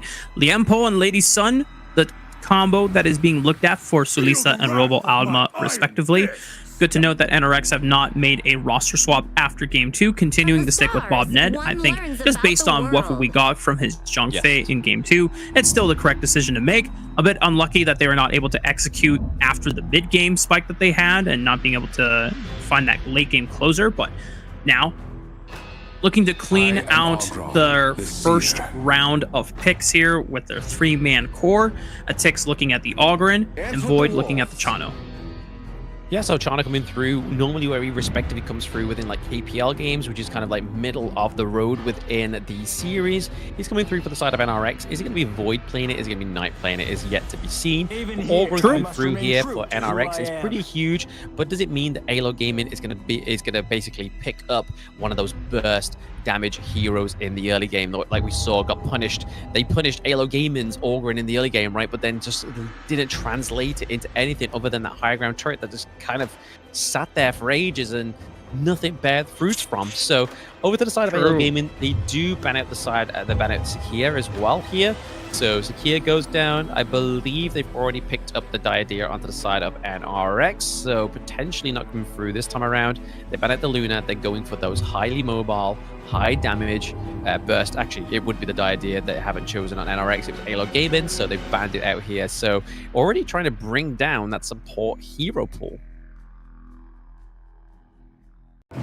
Trying to focus it as much as possible. Since AYLO Gaming have already secured for themselves the Lian Po, they're not worried about losing too much on the hero pool and support being diminished, whereas jungle is still yet to be locked in for AYLO Gaming for Vermont, Monkey, and Luna already being picks that NRX have taken away. AYLO are gonna more than likely look at their mid lane for Lomax first and get a chance to see the full final composition from next RÜYA before locking in Vermont's pick of choice. Yeah, I mean, there's a lot of counters already here for the side of AYLO Gaming, right? They could even lock in a third one and go for the Musashi, right? So they could go for Musashi. They got the shirt, and they've also got the Lian Po. So Musashi would give over a great access to the back line, and maybe here is what NRX is kind of trying to premeditate, right? So Swankset comes through, which gives overall a great amount of CC immunity.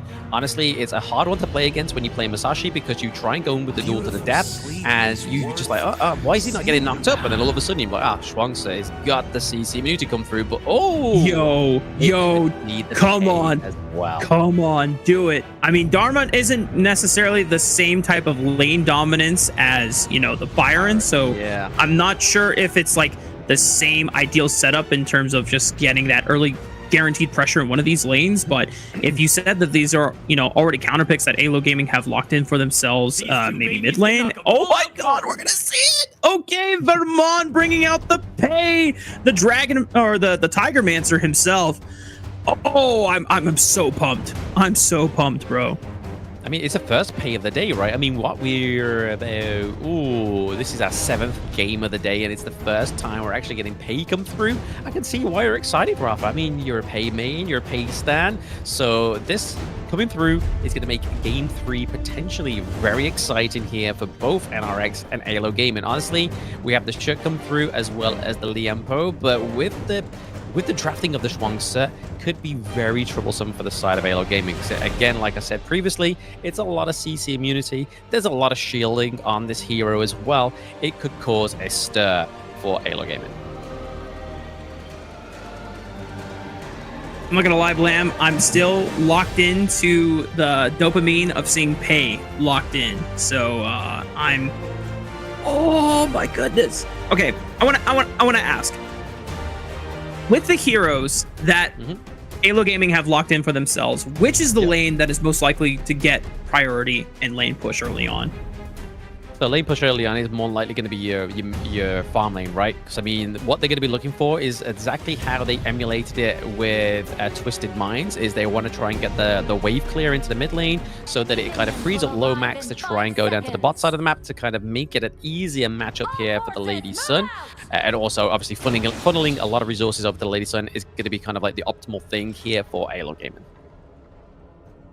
Okay, well, Vermont already leaning towards that bot side of the map. However, Bobnet on the Zhuangzi is keeping him at bay, riding the whale. I know if our boy Yumuz is watching, he's super excited to see Zhuangzi reappear on the Gorge. We've only seen it once, one other time. There's already a lot of 2v2 played it as well. Yeah, true. 2v2's quite disruptive in the mid lane, but able to guarantee push here for Robo Alma on the Lian Po. He's going to try to shift his way down, but forced to leap over the Dragon Wall, or the Tyrant Wall, I should say. NRX just making sure that they are keeping themselves at bay and not falling to any of the pressure of this pay from Vermont.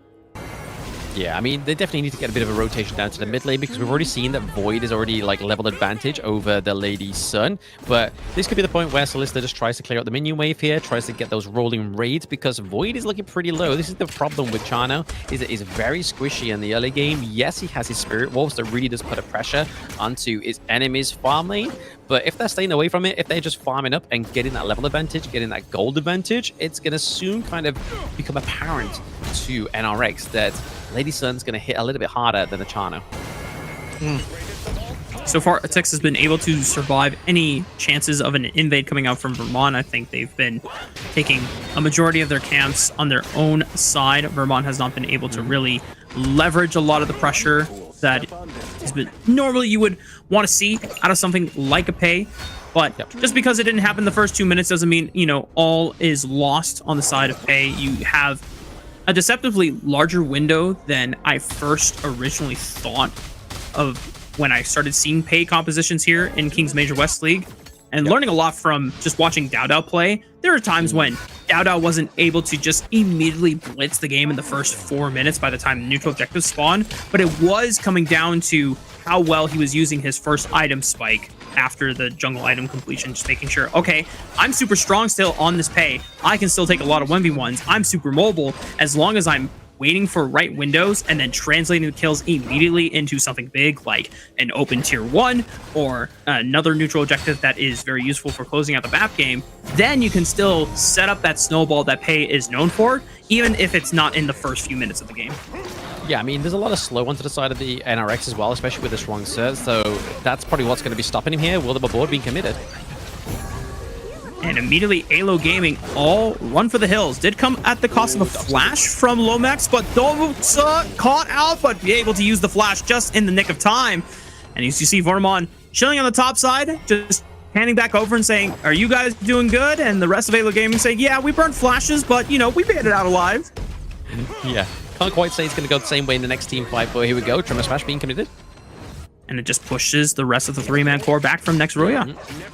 Yeah, I mean, you can kind of see what Vermon's doing, right? Like, he has the level advantage over Attic, so he's trying to, like, make that sort of, like, XP and gold lead surmisable so that when he does go into these team fights, he's going to be he's going to be packing a punch, right? Because at this moment in time, like I said earlier, the Schwangser is going to give enough slow, enough CC immunity that's kind of going to trap Vermont on this pay. So he needs to make sure he's kind of outscaling in terms of damage to the Schwangser in terms of defense.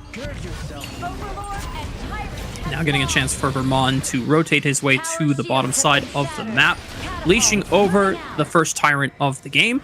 Atix is in the mid lane, and the rest of AYLO Gaming are respecting the numbers collapse that is starting to happen. You're going to wait for a trap instead, seeing if anyone rotates over, immediately jumping over the wall, the flash out of... Oh, no. It wasn't even a flash. Knight thought that he could survive, but it's just not enough, and that is first blood going over to who else? Vermont on the pay.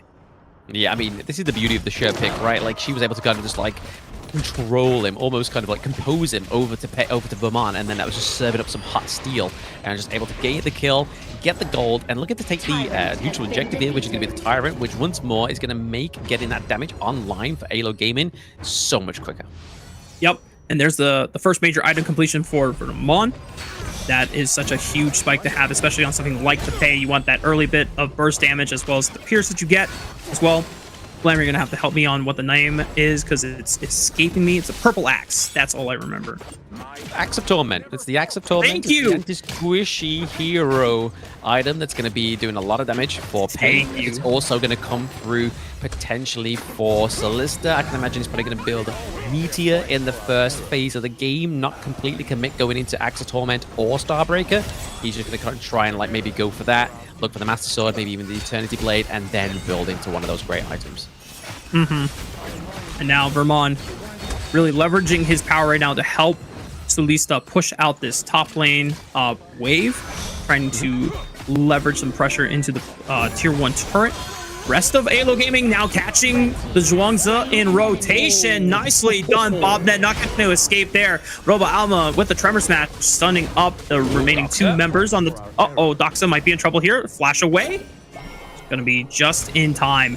Not low enough on the health bar so that Atix could look for that execute in the Seer state, but right now with where AYLO Gaming have members focused, going to try to send one back to protect this mid lane turret, and actually the quick teleport from Vermont, now rotating over to Atix in the mid lane. It's enough for Solista to get the tier 1 turret on the top side of the map, and this is where the dominoes can start falling. This is where they're going to be funneling that resources into Solista, right? Like, he was just left into the clash lane. Just like, guys, thank you very much for this early birthday present.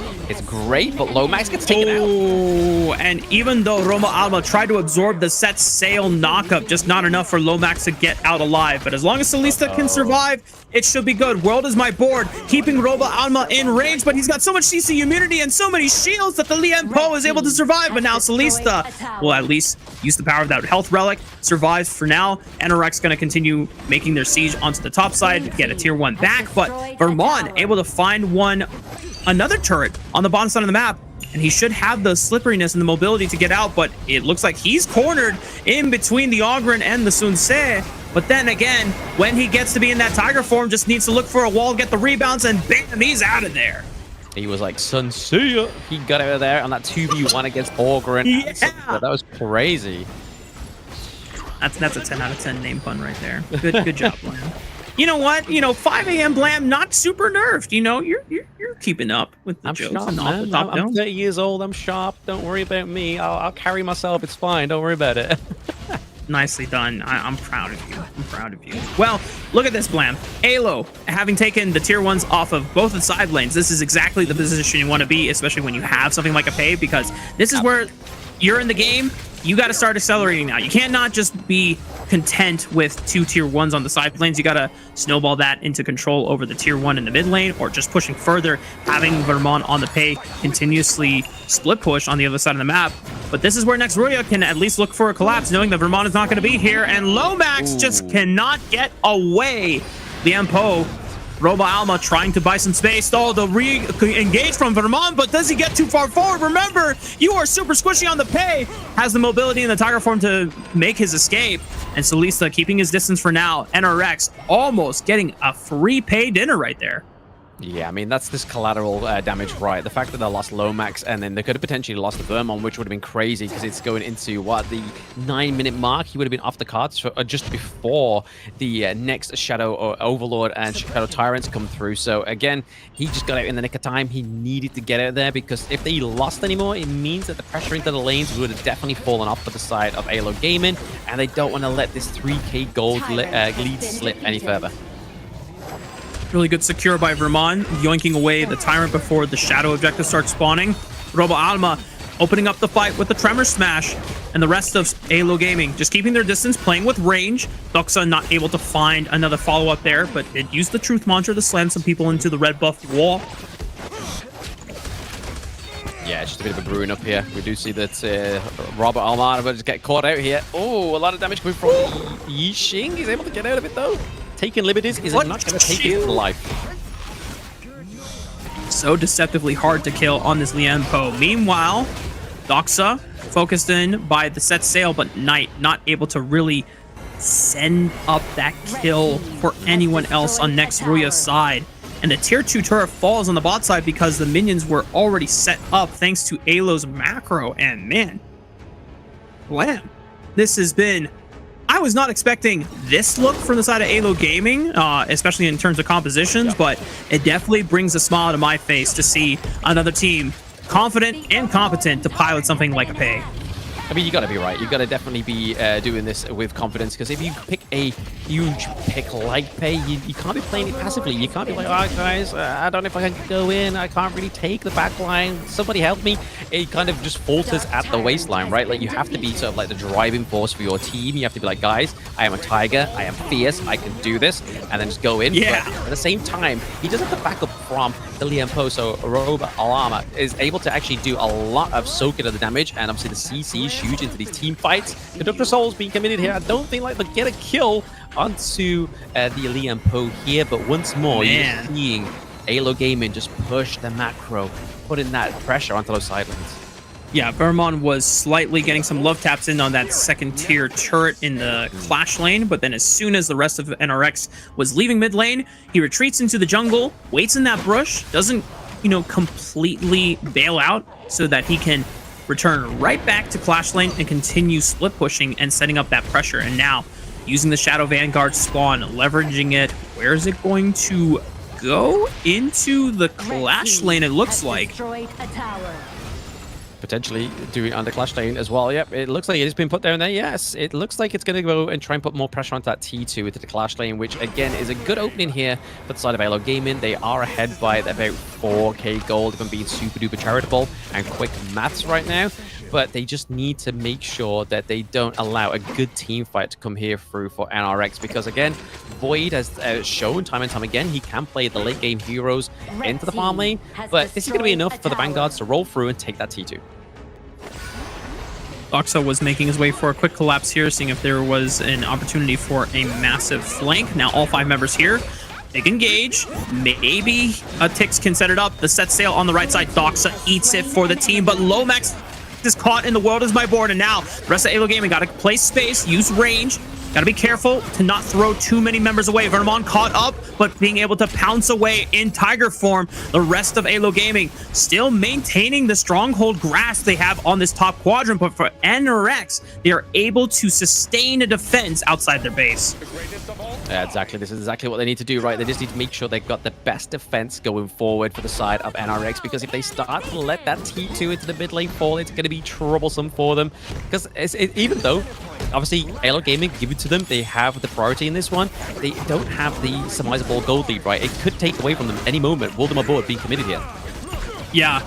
Oh, Raul Alma flash away just in time. Man, this Liam Poe is so hard to kill, even for NRX. World is my board had locked him in, but the CC immunity plus the shields that he was clutching out with, he buys enough time, and that was a full 4-man, if not 5-man push into the mid-tier 1, and they still don't knock it down. Still don't. They're literally holding onto it. They're clasping their pearls, and rightfully so, right? They don't want to take a 3-0 victory, loss against AYLO Gaming, right? Because they've already taken a 2-0 into the ranking week. They don't want to take another clean sweep from AYLO Gaming, because it doesn't look too good for the side of NRX. But right now, I think it's just all about the means of making sure that they just get the team fights composed in their own favor, right? Laying down the walls on my board, trying to catch out some of those big picks onto the side of AYLO Gaming. It's not quite happened just yet, but it's still within the realms of possibility. AYLO Gaming still biding their time here. The longer the game goes, the better it fares for next RÜYA, so they gotta be decisive with their next few fights here. Set sail already opens up on the Vermont, and he is the target! That's big for NRX, being able to shut down the Tiger, and now AYLO Gaming have lost out on both their jungle and support, only down to 3 members against 4, as Chano does fall. Void not going to be able to participate in the remainder of the fight, but Atik still remaining strong on the Ogryn, and with this pick of the litter of these 2 objectives, they could look for it, but it just might not be strong enough since AYLO Gaming still has their carries online. Yeah, I mean, you definitely don't want to be losing Vermont and Robot at this point in the game, right? I mean, these are 2 picks that can really upset the acquisition of these neutral objectives, like you said there, Rafa. But Chef bringing in Atix. Oh, and they lose their jungler as well. Yeah, they baited him in by leashing up the Shadow Tyrant, and Atix knows that, hey, they can't do that. That's illegal. I have Smite. And then AYLO's like, that's right. We just wanted to bait you in. It was all calculated. And now they can guarantee the secure of the Shadow Tyrant, not even needing Vermont to go and secure. Oh, you saw that. Bobnet was walking on over. It's like, I wonder if they have their Smite here. And Doxa gonna push them out away from the red buff. Secure for AYLO Gaming, and they're gonna continue the pressure here. Atix still down for another 13 seconds. Knight's going in with the set sail at some point, trying to catch up one of the unsuspected members of AYLO Gaming. It whips. Unfortunately, the boat does not dock in the station. It was meant to be going, but we are seeing, again, it's just claiming the composure and the motivation and just the overall sense of this game going over to AYLO Gaming at this point right there, about 4k ahead. I feel like if they give over to the Overlord, over to the NRX, then it might be a little bit troublesome here, but the team fights could literally go either way. Tremor Smash, right into the back line, trying to find it. Oh my goodness, Robo Alma is just smashing Void's face in all by himself. This is just a support. He forces Void away. But he's bought so much time so that the rest of AYLO Gaming could isolate the Ogryn away from next RÜYA. And now there's no Smite contest coming in from next RÜYA. AYLO Gaming could easily just push into the base, or they could look for the Shadow Overlord on the retreat. I think they're finally just waiting to get that T2 into the mid lane, right? It's been such a long tease for the side of AYLO Gaming to not get that turret. So it's like, guys, we've got to take it now whilst Atix off the board. Sage Sanctuary has been procced here. Oh, they popped Vermont in the resurrection, and he's gonna come back up. He's locked in. The world is my board. Vermont falls again. Next, RÜYA showing that they are not gonna go down without a fight, but it did come at the cost of 2 more members, a Knight and Void. Ryuga and Bobnet still available, but AYLO Gaming, knowing that Robo Alma is just one of the tankiest beasts I have ever seen, just able to sustain the turret shots and just open up the base finally with that high ground turret falling in the farm lane. Yeah, no, that flash into the Tremor Smash combo was definitely what they needed to kind of set up that team fight into their favor, because it was really Ryuga with the Yixing here that was just kind of like zoning them out so much that they couldn't quite play on their own terms, especially with Atix still into the mix. So they knew if they could take Atix off the board and then go in for that team fight, it would make it a lot more easier. But this is why Liam posed such a great counter to the Ogryn. Like that huge AoE ultimate from the Tremor Smash just makes it harder for him to kind of like maintain any composure into the team fight, and especially when you got like Vermont and Celista just laying down the damage as well. Now the waves are forcing the hands of Knight to answer on the farm lane. They have a 5-on-4 for now in favor of AYLO Gaming, but they know better to then just start ripping the Shadow Overlord when Knight could try and join on the other side with a set sail at a moment's notice, just using the power of the waves. Crashing in on the top side. Big fight, though. A Tix could be the target here, but the rest of AYLO Gaming trying to run away. World is my board has popped Celista. That's going to pop his resurrection, and he still goes down. And here comes Knight, catching them on the path of retreat. The escape route has been cut off. AYLO Gaming is still going to try to get the hell out of there, using the power of Robo Alma to buy their way away from next RÜYA. And just like this, AYLO Gaming have lost the plot. They've lost the sauce in it all. Big moment for next RÜYA to somehow keep them alive in this game 3. Yeah, this is what I was saying, right? Ryuga is just setting up these team fights very, very well with the World's My Board. And then we saw that NRX Knight just taking the scenic route with the set sail to landing onto the backline to try and take off either Lomax or Celista there, was successful to be able to do that. So then really the only damage you really have onto the side of AYLO Gaming at that point is Vermont. And right now it's not looking too good for the side of AYLO Gaming. They need to try and get some push into these lanes that they already have the higher ground turrets for, to make sure they can try and close out this game before NRX try and close it for them. Yeah, the only saving grace for AYLO is the fact that because the fight went so long in the top side and they prepped the wave in the clash lane, the high ground turret was knocked down. But now that NRX have Shadow Vanguards pouring in through every lane, that should equalize some of the wave minion push for now. Yeah. The Shadow Vanguard enhanced coming in through the clash lane so that the rest of next RÜYA can focus their efforts on the bot side, because we've got a Tempest Dragon spawning yet again, Blam, in 40 seconds. Hey, may as well make it the hat-trick, right? May as well make it the hat-trick this time around for this series. I mean, what would be a game without a Tempest Dragon at this point? I would feel so incomplete, but there we are. The set sail does actually land onto the backline of AYLO Gaming there, but right now we're seeing Vermont just trying to stop the Vanguard up into the top side of the map. They've got to try and just mitigate as much damage as possible for the side of AYLO Gaming. Next, RÜYA do find a tier 2 turret on that farm lane. Meanwhile, Doxa is trying to push back the minions at the moment and the Vanguards. Knight not going to take a chance to all in for a 1v1 against the Dharma. Needs to make sure that he is alive so that he can rotate quickly with the set sail. Tempest Dragon about to spawn. There we go, Blam. Big boys on the gorge. Let's see who can take it. Is it going to be AYLO Gaming taking it for the 3rd game in the row to finish off this series? But honestly, I feel like it's hard for these two teams to go up against any of the teams in this competition, right? Like, if they always have to get to the 20-minute mark, it shows that there needs to be some kind of clear adjustment and improvement for the pacing of these games. We'll see. Right now, the first step is just cleaning out the series if you're AYLO Gaming, or NRX mounting an insane comeback right now. Set sail already used by Knight. NRX have multiple members here, but he has to position the Dragon Boat all the way back to the clash lane, since Doxa did not leave that lane so far, and it's just going to come down to a matter of communication and consistent pushing and setting up these side lanes. I mean, right now in this game, they're like, what, 500 gold difference? Like, it's nothing. But then again, towards this end, everyone's going to be 6-slotted, right? Like, there's going to be nobody that hasn't got a completed item unless your name is RÜYA. Sorry to call you out. You didn't have that 4-slotted item towards the end there. I can see you building the TU1 magic damage item. But right now, this is definitely where you need to make sure that your team comp is coming through with all the damage possible. Soren doing so much damage on the Lomax.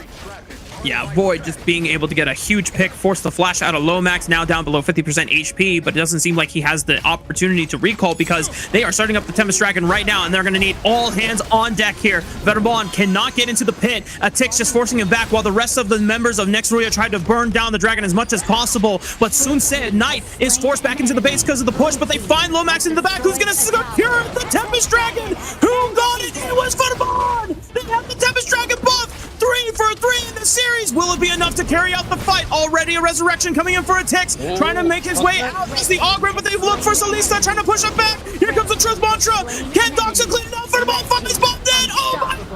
Shut down. They prevail through it all once again, Blam, and now it's just Void, the last one on the table. But he's got to deal with the minions. The minions will end the game. AYLO Gaming, Peruvian power prevails over Next RÜYA. They sweep the series 3-0. Yeah, I mean, definitely, they wanted to finish this series out in fashion, right? They could have gone 2 series in the game, in the best of 5, 2 games in the best of 5 with the Tempest Dragon, and then not a single Tempest Dragon at the end, right? They went all the way to the 20-minute mark, and then right at the end, it was actually the Winions. It's the 6th member that we never shout out that got the takedown onto the crystal, but it was all led to that point. A Shepherd that was the Roba Almar there onto the Liam Poe that was really able to kind of just clear that minion wave through to the bot side of the map, take the victory. But what an intense Tempest Dragon. Out of all 3, that was the one. I'm going to do it again, Blam. Absolute cinema. My goodness. Cinema. Yeah, back-to-back games where the fight comes down to Tempest Dragon battles, and every single time AYLO Gaming is able to secure it. That seems like the best opportunity for Next RÜYA to actually set it up, because they had to push Vermon out. They were burning it down, and it was getting super, super, super close, but just Vermon being able to be super clutch on the smite. I imagine that if he is playing something like the Pei, you can combo it with your first skill in Tiger form, because you do execute damage as well. So just having the recognition and the awareness in that moment to make that possible, whoo, super clutch. But even then, Blam, I'm curious if they had not gotten the Tempest Dragon, because the side waves are already crashing into the base, would have it mattered? Would Next RÜYA would have been able to, come back from that state, or, what was it really that necessary? I think at that point, we probably would have seen a second Tempest Dragon, right? Because like you were saying there, the waves were already pushed into the side lanes. They didn't really have much of the presence into the mid lane either. So it would have been a kind of like a hit reset, kind of like just like, okay, we got a bit of a breather. Let's get some resources from these minion waves. But unfortunately for the side of NRX, they weren't able to actually live that reality, because that team fight all taking place at the Tempest Dragon. The Tempest Dragon doing that AoE damage onto every one of the members within that pit is not going to be helpful, and especially with AYLO Gaming having so much damage. But once more, I mean, look at that, man. Salista went a full 20-minute plus game with only 1 kill on a Lady Sun. How many times have we seen that? Probably not that many, but this time it was kind of just like he knew his rule, he knew how to kind of like put the damage into the certain places. That's why he's got 8 assists as well, right? He was just kind of like lowering them down, but then Doxer to come through and claim the kills. 5-1-5. Honestly, in terms of MVP, it's kind of fluttering to me between either Vermon or potentially either Doxer as well. Yeah. Hell, I would give a MVP to Robo Alma for just how many times he lived. He went in, bought so much base. Like, look at how much damage he took. He was the only dedicated frontline member for the squad, since everyone else was either playing a fighter or a backliner, so they can't be nearly as durable as something like the Liam Poe. 219,000 damage taken, and Robo Alma, I think, only had 1 death to his name. That's impressive. Oh, very impressive. That's the might of Liam Poe, right? It's a certain point, especially if you don't have a lot of damage onto the enemy team. you basically become pretty much unkillable. You become very tanky into the late game. But honestly, you saw in that gold graph there was like a very sliver of hope within the red coming back, where we saw a bit of a wipe onto AYLO Gaming, but it just wasn't enough for NRX. NRX just did not have the momentum into those side lanes to take that game free, but MVP is actually going to go over to, there we go, Doctor. Okay. Yeah. 5-1-5, 70% of the damage dealt, which obviously isn't the whole point of the Dharma. It's all about getting those crucial crowd controls and just catching off the backline. But those pushes we were seeing through for Doxa with the Truth Mantra, honestly, kind of zoned the team fights into a way that AYLO Gaming could kind of make ends meet up. Yeah, definitely a lot of the earlier fights we saw, powerful Truth Mantras of being able to create space for AYLO keep an eye on him here, look. Right into the back line here. He goes over, he goes in, make sure he claims it as well. Just keeps a void away from the Tempest Dragon, because if he went in with the Sovereign Signal as well as the Wolves, he could have taken that with basic attacks or the Wolves alone. But once more, it's just always stalking the outlines here. As you see here, the Elijah Mantras come through, just lock down Bobnet as well, just stopping everybody getting onto Mr. President, which is Pei. And then all that moment, Void's like, oh no, we're gonna lose the minions, and they did. Sometimes that's just how the cookie crumbles, Blam, you know?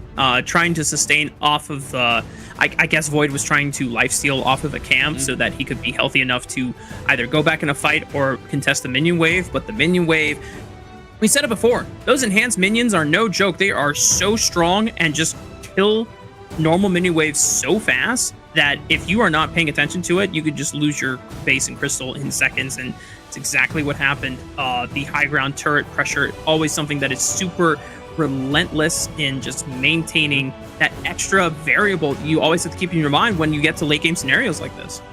Yeah, absolutely. They come in like a wrecking ball towards the end, right? Just punching the heck out of the crystal is definitely what they do. I mean, they've got one job only, is to finish the game. And that's why they're there with their empowered fists with those minions. But yes, there we go. AYLO Gaming take a 3-0. Again, they took a 2-0 off NRX in the ranking week. They take a 3-0 off them in the survival week. I think the most important part to take out back from this is NRX will verse AYLO Gaming again at some point within these next 3 days as well.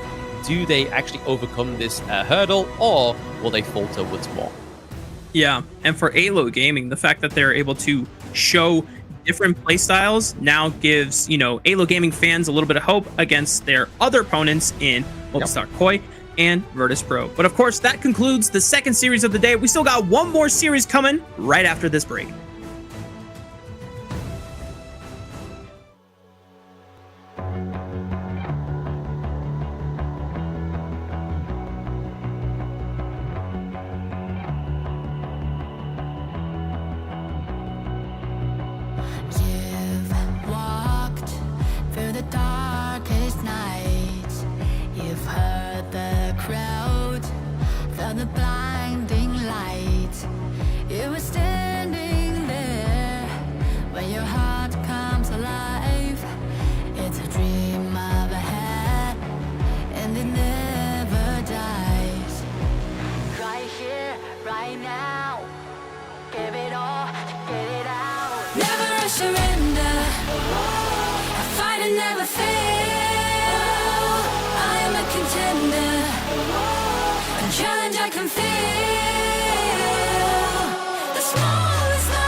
To be a king.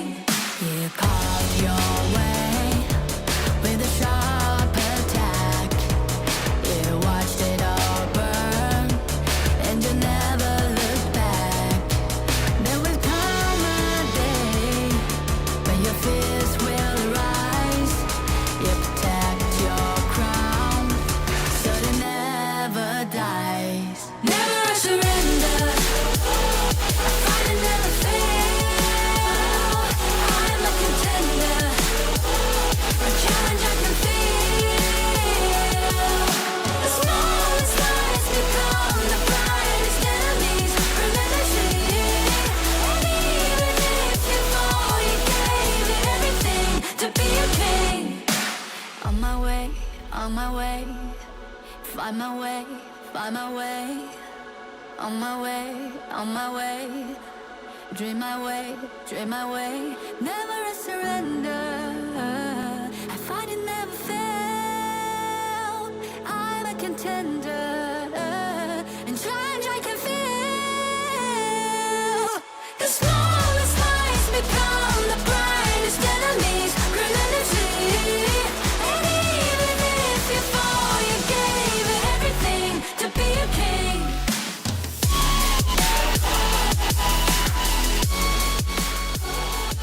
Welcome back, y'all. We're getting ready for our third and final series of our first day of the second week of the Kings Major West League. It's still Rafa, it's still Blam. We've been going at it now for the past 4 or 5 hours or so.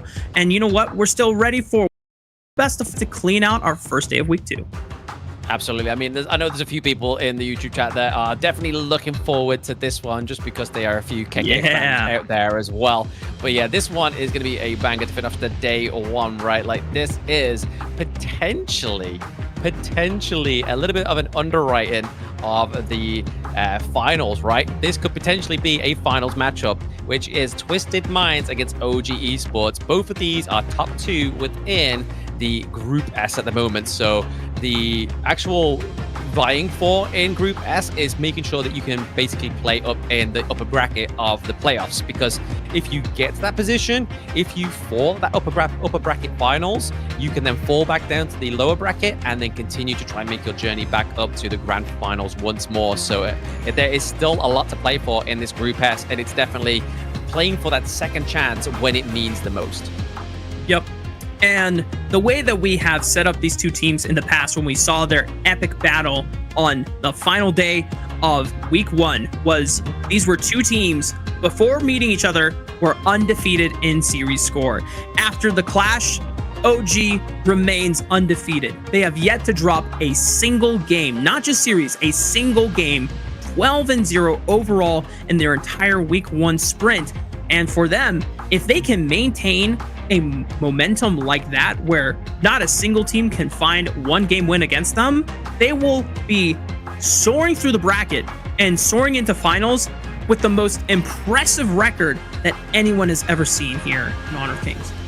Oh, very impressive, right? I mean, to be honest, it's kind of like the same story within Season 3 Invitational, right? Like, they were basically didn't drop a single round until they got into, I believe it was the quarterfinals, which is where they fought against Nova Esports. So they definitely were dropping a lot less rounds compared to other teams within Season 3 Invitational. So a little bit to be expected of OG Esports, but they are definitely seeming like a little bit more cleaner. They've had more time to kind of get used to each other, play with each other on the Gorge as well. So honestly, it's definitely showing in terms of how they played so far in the Kings Major West League. Of course, as we are talking about both of these teams here, we're going to get a chance to meet them in just a moment here. Twisted Minds being able to overcome YikeZGG just earlier today. You know, maybe for them, they've gotten a little bit of extra warm-up on all their hands and fingers to see if they are a little bit more locked in than OG Esports, who are coming in fresh, playing their first series and only series of the day. But a lot of the things that we have to, start talking about when it comes to both of these teams is where Twisted Minds want to be able to emulate some of the compositions and playstyle that OG have. OG are the original when it comes down to early game blitz style.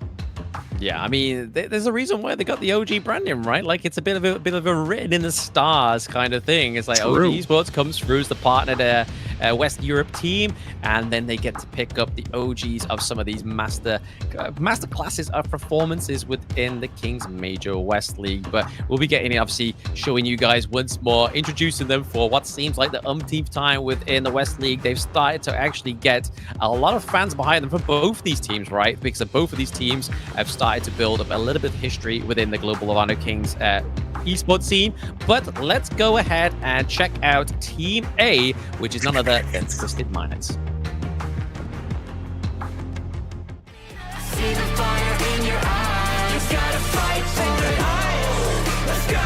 The battle's calling. You better give it all you got. You gotta fight for it. The time is right for you to raise a bar. Yeah. 'Cause you could be the greatest of them all. Yeah.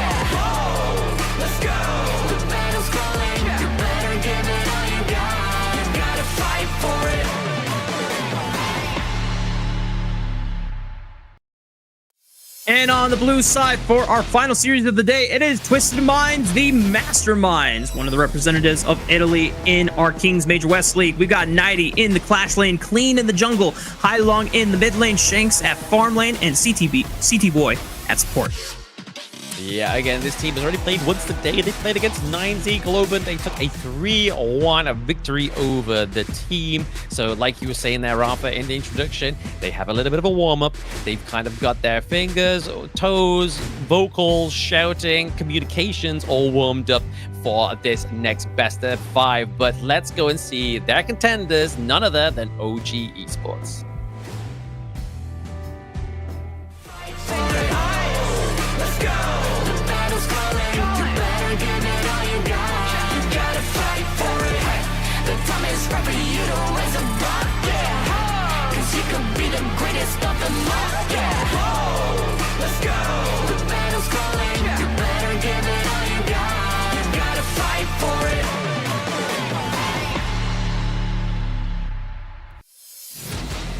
And here they are, the top contenders for the Major West League. It is none other than KyeZ into the Clash lane, Dao into the jungle, Wen in mid, On in the farm lane, and that is paired up with Muchin into the support role. So this is the team that is undefeated. Dream OG coming into this best of 5 against Twisted Minds. This team has been nothing short of impressive and absolutely breathtaking to watch every time they take to the Gorge. Every single game that they have won has been so dominant and so controlled, even when Dao is off of an early assassin-like pick or fighter that wants to get in your face and invading and goes for something, you know, we see like the Ogren, which is a tank that wants to scale up later and later into the game. Doesn't matter for Dao because he's still playing super aggressive and playing for those resources. But one of the more exciting matchups that we will also get a chance to see is the return of the Clash in the Clash lane between Nighty and KyeZ. Yeah, this is going to be a Clash lane matchup that I cannot wait to see, right? I mean, we've seen that 90's had a few more games than KyeZ. Obviously, he's had the previous round come through. He's only 1 kill ahead over KyeZ. KyeZ is a dominant Clash laner. He doesn't like to stick in his lane. He likes to get that T1 very much early on. He likes to make sure that he's free as a bird to navigate the Gorge, help his teammates, and just close in on those team fights. We're getting ready for our first draft. Since OG is on the red side, a lot of the times that is where you see the Mai and the Arlie immediately get banned away. But we actually have OG on the blue side, so that means either they, I'm not sure how the side select is determined early on, but if Twisted Minds had the option to select it and they opted in for red side instead, makes me wonder, what do they have in store? Yeah, I mean, it's again the staple bans for the side of OG Esports, right? KyeZ always going into that Guan Yu, doesn't want it to come through. I was watching a few KPL matches earlier as well, right? And they generally prioritize banning out the Guan Yu as well. So it's clearly something that they've translated and learned from their bootcamp time over there as well. So it may be a little bit of KyeZ mental mind games, but at the same time, it's still a good prio ban, especially with 2 Clash laners that are just this good in the competition, right? But OG Esports looking to lock in the Diadea prio here for Muchin. Muchin having a fantastic performance so far on this pick. Yeah, it has been a common pick and a staple for the side of OG Esports. However, Twisted Minds knows that because they're on the red side in the first game, they get a chance to lock in a powerful combo that OG Esports have pretty much been the staple and wrote the playbook on. It is that Byron and Pei that's going to be locked in. Yeah, I mean, as soon as I saw that come through, I just saw your eyes light up there, Rafa. I was just like, he's getting back-to-back Pei games. Like, this is clearly like his birthday coming through right now. But OG Esports are going to go for the Ogren. We know that obviously it has the potential to lock down the Ogren, the Pei. It just got to have that great early game for them. But we are going to be getting on the Lady Sun. So again, a hero we saw play in the previous series, played very well by Solista. Very minimal kills, but max maximum impact on the Gorge. In the name of the law, I will punish you. And Twisted Minds answering with their farm laner of choice for Shanks. It's the D-Renja, so just a little bit of extra power in the early mid game there for the side of Twisted Minds. Just really adding up to how many lanes Clean can reliably play through, whether he wants to play through the early pressure of Byron or just the early wave clear of D-Renja. He's got options now, and it comes down to what they can use as answers in the mid lane for Hylon. I mean, Highline could go for something like the shirt, right? It normally comes through when Orgren comes through. It's not the biggest burn in terms of mid lane picks, but at the same time, they need something that's kind of like, it needs to be a bit tanky, a little bit more control. Right now, they've got the knockup from Byron. They also have the Imperial Order from the D-Ranger. So again, the physical damage reduction coming through with this one. The shirt looks like it is going to be the call here because again, just having those silky threads means that you're going to be able to kind of just maneuver your enemy around the Gorge yourself, compose them into the place you want them to be. I mean, hey, we saw how well that worked out for AYLO Gaming, using the power of Shi and just commanding your opponents to walk into a Tiger for an easy takedown.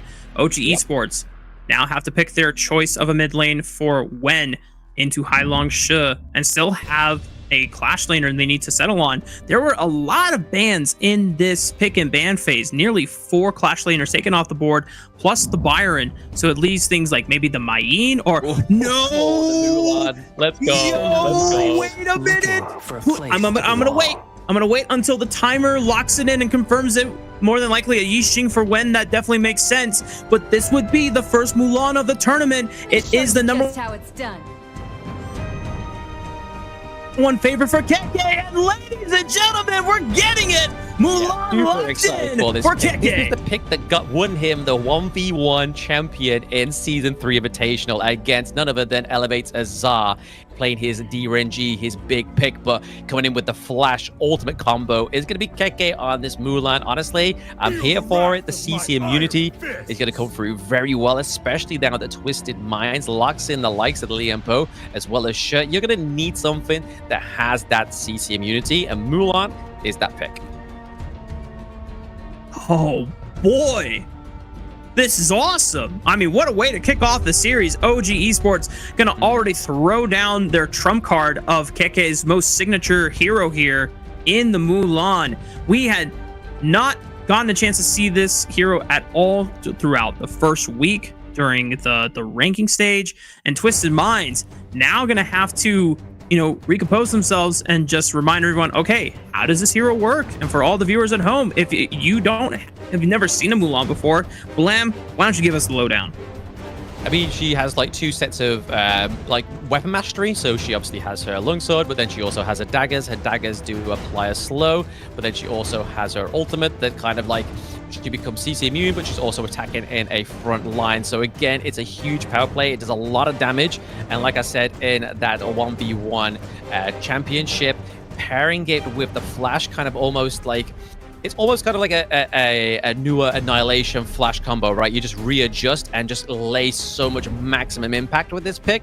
You're going to see on roll. I think there's nobody else better in the Major West League to actually show this hero come through for the first time, other than Keke. All right.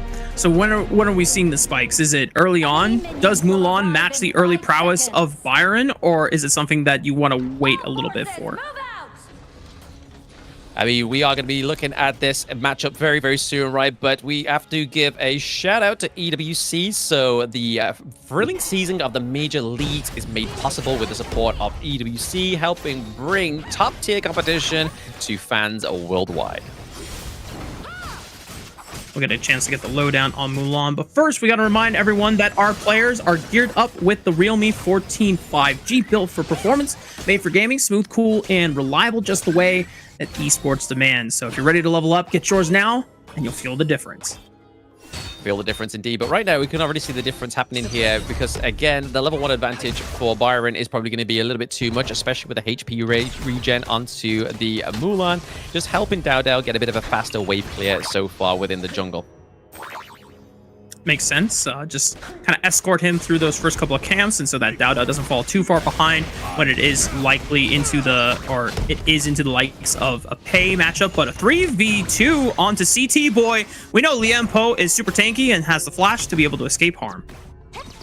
Yeah, exactly. Just escape harm. I think that's the thing they need to do, right, is just make sure they don't drop first blood, because if you allow OG Esports to get first blood, or at least a sense of first blood, they're like sharks. They'll be all over you. They'll be going for it like we see here. The flash from HyLong not able to escape danger as the rest of OG's three-man core, led by On, picks up first blood. Huge first blood already for the side of OG Esports. Like I said, if they smell it, they will take it. Fish are food, not friends, in the case of OG Esports. Damn. That's a good quote. I like that one. OG Esports. KK having to give up a lot of the minion wave experience and gold to the tower until Dowda was able to take some time to help push back the wave, but already being able to leverage some of that advantage back into KK's side so that Mulan is not falling too far behind against 90's Baron. As we return to the map, the teleport from Dowda returns to the mid lane. Twisted Minds just trying to continue finding those advantage in the early game. Yeah, I mean, right now they definitely have the advantage in terms of the gold lead, right? Like, they're steady ahead by 1k gold in less than 3 minutes, which normally takes some of the other teams within the Major West League a little bit harder to maintain this ferocious but fast pacing into the far lane. Like, honestly, look how fast they clear in the mid wave, right? Like, this is the masterclass on how you kind of just clear it out very quickly. It's the aid of the Yi Xing as well. Just so much damage in the early game. It allows him to just freely roam down to the bot side of the map, giving over more support to on this Lady Sun, which is exactly where you need it to be. As long as OG can keep the early game super stable and allow themselves to scale towards 2 items and the 3 items, then Twisted Minds not going to be happy with OG getting a free pass. Now, Dowda just using the path of passing to just slink on over the wall, pick up the minion waves. Meanwhile, 2v1 on the top side. 90 forced to flash away. World is my board. Going to cut off his retreat entrance. And what a wave for the game to open up. Second kill of the game. It's actually going to the hands of KK's Mulan. There we go. A bit of fan service for the KK fans out there up into the clash lane. They're able to get the kill onto Byron. Obviously, 90 did fall to the 2v1. A bit of an unfair advantage, but hey, again, just pays dividends to Wen and the Yi Xing just now have such fast rotations, such fast clear into the mid lane. Oh, flash from CT Boy wants to unlock the Tremor Smash range there with the engaged, and just a big knockback onto Muchen. However, buys enough time, dashes back to On because now they have the collapse. A 3-man for themselves, a 4-man. Wen flashing forward, and good night shakes as Twisted Minds lose out on their farm laner. HyLong still forced to run away, and Clean trying to help it with the pace, but if you get hit this early as a pain, that is not good news. Ogren eating good on the bottom side of this blue jungle quadrant, and OG Esports advanced to 4 kills in the game. They're going to leverage this pressure, knock out the tier 1 in the mid lane too. This is nearly 3,000 gold at just 4 minutes into the game, Blam. Yes, Twisted Minds time to pay the Pied Piper, right? They definitely had the pay come through. It wasn't quite as clear as obviously what we saw in the previous series, but this is Dowda. Dowda knows how this pick works. He's not going to falter to this. He writ the book on it. He's going to be like, guys, you could do this a little bit better. Just so you know, guys, I kind of writ this chapter in this book, but at the moment, we're kind of seeing here that OG Esports are 16.2k gold to the 13k gold over the side of Twisted Minds. So already a 3k gold lead as we're getting into the 5-minute mark. They take the Tyrant, like you said, Rafa. So again, a lot more damage going over to the side of OG Esports. You know that Twisted Minds are going to play these next few team fights, at least for the next 60 seconds, a little bit more calculus. Dowda just accelerating his advantage even further. He is a full level up on the pay.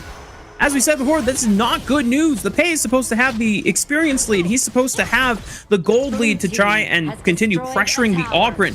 But because Twisted Minds were not able to leverage that further into the game, and the one fight that Clean was really involved in goes awry, that snowball advantage from the Pain feels pretty much neglected now for the rest of the game. I mean, we can see here that Dowdow's ahead by like, what, 500 gold, but he does definitely have the Phoenix being built here. He does have the energy core that will be built into the Blazing Cape, so any kind of healing over from the side of Twisted Minds will get nullified with that one, with the anti-heal properties, but 90, hopefully not getting caught out here for Twisted Minds once more. Oh, oh man, not gonna be enough. Flash from 90, tried to escape harm, but Twisted Minds, oh no, they're just losing all their members. It's an absolute disaster and a stomp from the side of OG Esports. Remember, they were supposed to be blitzing as Twisted Minds with the early game composition, but it is OG Esports continuing to put them into the dirt and showing them who's the better squad. I mean, I feel like that was just a bit of a punishment for them to sort of like Twisted Minds taking the Clash lane so early on. It was like OG Esports was like, guys, I can't let you get away unpunished with that kind of action right now. I have to do something. I don't want to, but I'm going to have to do it. And that's exactly what they did there. It was on getting the double kill onto the Lady Sun. Very well played there. It does mean that the gold lead is definitely going to go out of the favor of Twisted Minds for a little bit longer, but there could be a potential chance of a comeback. They need to make sure they're playing these team fights a little bit cleaner. City Boy needs to make sure he's not getting caught off too early. A lot of the damage onto City Boy could mean that it's already a non-starting team fight, because really the Liam Poe here is going to be the strong front line, especially with the huge ultimate like the Tremor Smash. I mean, you say there's still technically a chance for Twisted Mind to come back into this game. I'm not sure if I believe you, Blam, but you know what? I will hold on to that and see if Twisted Minds can do it. And if they do, then you know what? I'm going to just call you a prophet. But on the side of OG Esports, this is nearly 6,000 gold ahead at 7 minutes. I mean, we see these kinds of gold leads in the mid game from other teams, but this is just the classic from OG Esports. They are just so damn good at being able to take multiple objectives, find so many huge gold leads off of minimal picks, and just continue running away with the game. And so Twisted Minds, unfortunately, getting a shock back to reality. They're no longer playing against Globant, they're playing against the best team in the league. At least the top spot, right? I mean, they're not the best just yet. They haven't won, so they still aren't the official best team. So I wouldn't get too run away with that one. But we are seeing a bit of a takedown here into the T2 of the mid lane for OG Esports. Holy! KK straight into the back line, takes down Shanks, and is going to be looking to set up this high ground turret as well. Why not take one? A blooming blade of plus just the mobility on this Mulan, catching Shanks by surprise on the left flank, and they're not going to stop here, Blam. They've dropped their first death on to Wen and a few other members from OG. Okay, you know what? Twisted Minds able to at least find a reasonable defense and take out 3 members from the side of OG Esports, but it comes at the cost of a high ground turret in the top side of the gorge here. And the high ground turret about halfway down in the mid lane, but Twisted Minds holding on. They're holding on, right? I mean, they've got 2 high ground turrets still remaining. I mean, if we take a little bit of a ride back to Season 3 Invitational, there was a point where Team Elevate had no high ground turrets and was still able to come back. Was it against OG Esports? No. But that always gives me a little bit of hope for some of these teams that are still on this like last lifeline within this game 1. If they can come back, I'm sure within their playability and their skills, they will do their absolute best. But right now, we are looking at 27k to 34k at this moment, right? OG Esports definitely want to be trying to take this fight and take this match before even the 10-minute mark, but it doesn't look like they're going to be able to take it just yet. We are seeing the 90 a little bit less lost for words against Keka. Yeah, just overextended, and the rest of OG Esports cut off his escape route clean. A similar story. He had friends around him, but just not enough to bail him out. And now OG Esports going to continue the onslaught and the siege right into the base of Twisted Minds, once again pushing in through the open lane on the top side. The crystal is exposed, and at just 10 minutes and 17 seconds, OG Esports destroyed Twisted Minds. That's it. They sold out just over the 10-minute mark. I feel like that is the fastest game we've had today, Rafa. The fact that OG steps up, last series of the day, is like, guys, hold my water. I'm going in for the quickest series. OG Esports are ready to send all of us home if they continue the games at this pace. And for the side of Twisted Minds, man, that is, not gonna lie, definitely a bummer. You know, it doesn't feel good to get spanked like that, but you know, they can continue into the series knowing that there's, you know, other play styles that they can go for. At least for OG Esports, they're not going to have their hands on things like Ogren and the Mulan again, because they were able to play well around it. But at the same time, I feel like going forward into the series, you're seeing a pay ban every single game from Twisted Minds in the early stage, because you just cannot afford to let that go. Otherwise, that just seems like a guaranteed victory for DowDow and crew. No, I reckon Clean could probably try and get on top of that pay pick as well. Because, I mean, with the Ogren, it's kind of like one situational sort of thing. Like, it's in the early game where you really want to try and sort of stunt the growth of the Ogren. But with the pay, it's kind of like if you can try and like match the burst potential like onto a Jing or something like that, then I feel like it can be more of a 1v1 action between Clean and DowDow. But yeah, this is game 1 of a best of 5. Obviously, global ban pick is in effect as well, so they can't pick these same heroes on the side of OG Esports anymore. They can still ban them, however, but they can't pick them. But that was definitely a clean game 1 for them, only dropping some healths, dropping some lives, obviously, towards the latter part of that series, latter part of the game, sorry, where they were at the higher ground turret territory. So again, for OG Esports, only to drop kills there just shows how clean game 1 was for them.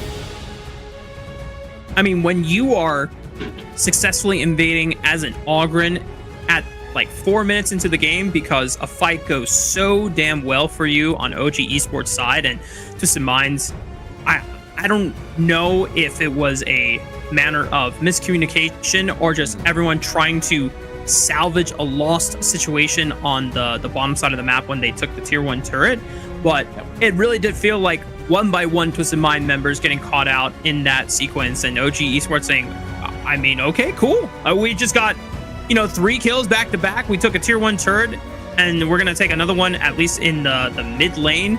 So this just really opens up the map for us. And now our Ogren, who had to avoid facing the pay early on, just gets to coast in and take camps for free, because Clean just doesn't have enough gold to threaten him in the 1v1 anymore. Exactly, but I mean, if you look at the damage here as well, obviously there's quite a lot of damage coming through from not only DowDow, but On as well as KK. So there's 3 magical damage, not magical, but definitely mystical damage outputs for the side of OG Esports, all coming through with physical damage from the Mulan, from the Ogren, and from the Lady Sun. But look at that gold graph. Honestly, we saw a little bit of a glimmer of blue towards the first part of that match, and then towards the end, it was just a red tsunami coming through for the side of OG Esports. But honestly, I feel like the way that they put the pressure on in the early game, especially into the mid lane, when just being that I Ching, just basically just clearing out the minion waves, means that Highline wasn't able to kind of rotate down to the bottom side of the map and give help over to City Boy and Shanks, which is exactly the same thing that happened in one of the other games, right? Is that you need that mid lane priority for shit to shine. But speaking of shining, it is Keke, first time Mulan, first time MVP. I think it would be a disgrace not to give the MVP over to Keke when he shows his 1v1 champion pick. This time around, it is 4-1 for KDA, 20% of the damage dealt, 15% taken, and 22% of the total gold. Some of the flanks that Keke was able to find on the Mulan just completely decimated some of the backline members. I know on the siege in the mid lane, that was one of the big reasons why they were able to break open the base for the first time at such an early pace. But as we roll through the highlights, just pay attention to this sequence here. Like, Clean thinks that he has space to operate in his jungle quadrant, but just not paying attention to it looked like it was Keke just flying in on the left side and just ambushing him. Yeah, exactly. That's it. I mean, that's all this was about, right? Was just complete ambushes. I mean, fighting between 2 of the turrets here as well just means and shows dominance onto the side of OG Esports, especially when you're up by about 5k gold. Sorry, don't want to undersell OG Esports there. Don't want the fans to go for my knees, but they were there with 5k gold lead and fighting between 2 turrets, just showing that there was clear dominance in that game 1, and there is a lot of adjustments for the side of Twisted Minds to take through its game 2. Again, global ban pick does come into effect here as well. Maybe that will be a little bit of a stunt in the growth for OG Esports. But speaking of stunting growth, we're going to enhance the growth in this next break. So make sure you get food, go to the toilet, get some drink, and we'll see you very soon.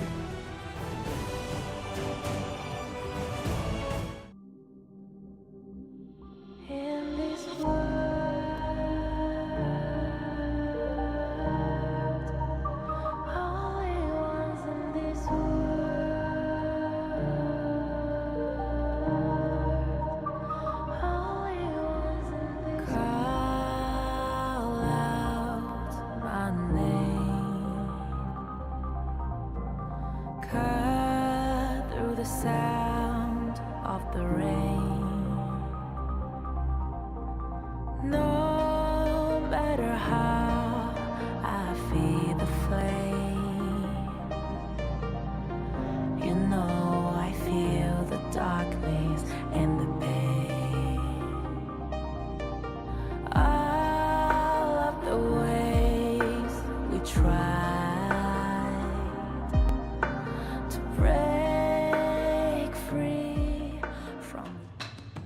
Welcome back, y'all. We're getting ready for our second game of our final series of the day between OG Esports and Twisted Minds. And for those that didn't get a chance to catch the first game, well, it was pretty classic OG Esports fashion. A quick, dominant 10-minute victory just at the 17-second mark. Our quickest victory of the day so far out of all of our series and games that we have witnessed on the Gorge. And yeah, for OG Esports, they are back to business as usual. And Twisted Minds are going to have to go back to the drawing board and see, are they going to try to take a scaling composition themselves, try to match the early aggression of OG Esports once again, or are we going to see something different?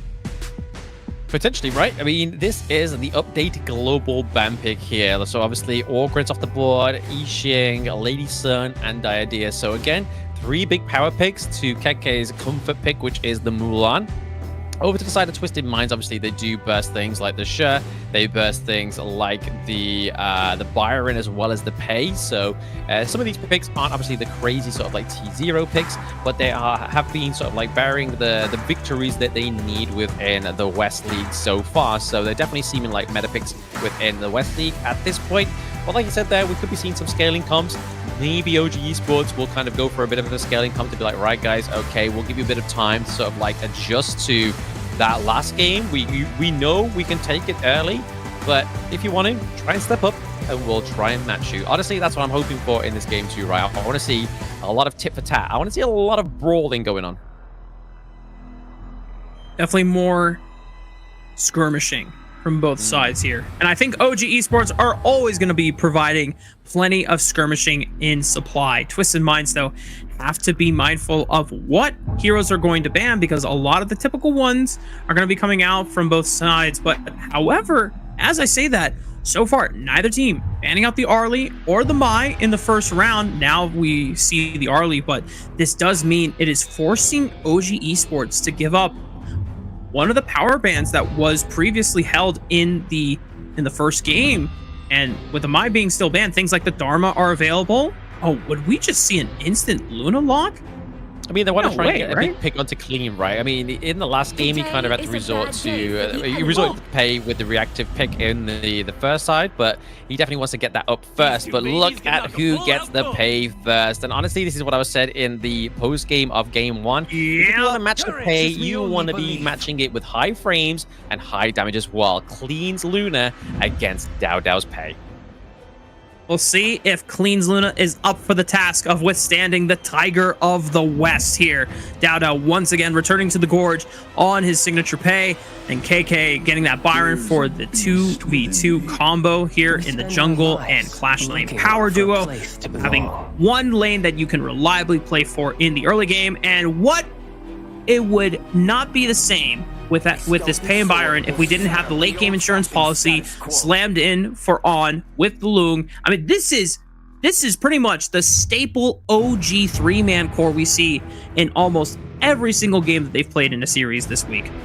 Oh, absolutely. I mean, it's just absolute brutal power, right? Like the burst from the Flaming Palms, Pei in the early game, especially on Dao Dao, very aggressive. And then obviously Byron as well has very nicely with the Pei, as we've seen throughout the ranking week of the West League. But going over to Twisted Minds, they're going to go for the Yixing and the Zhongfei combo, which we've been seeing quite fruitful today, right? Like, this seems to be like the new power couple within the meta right now.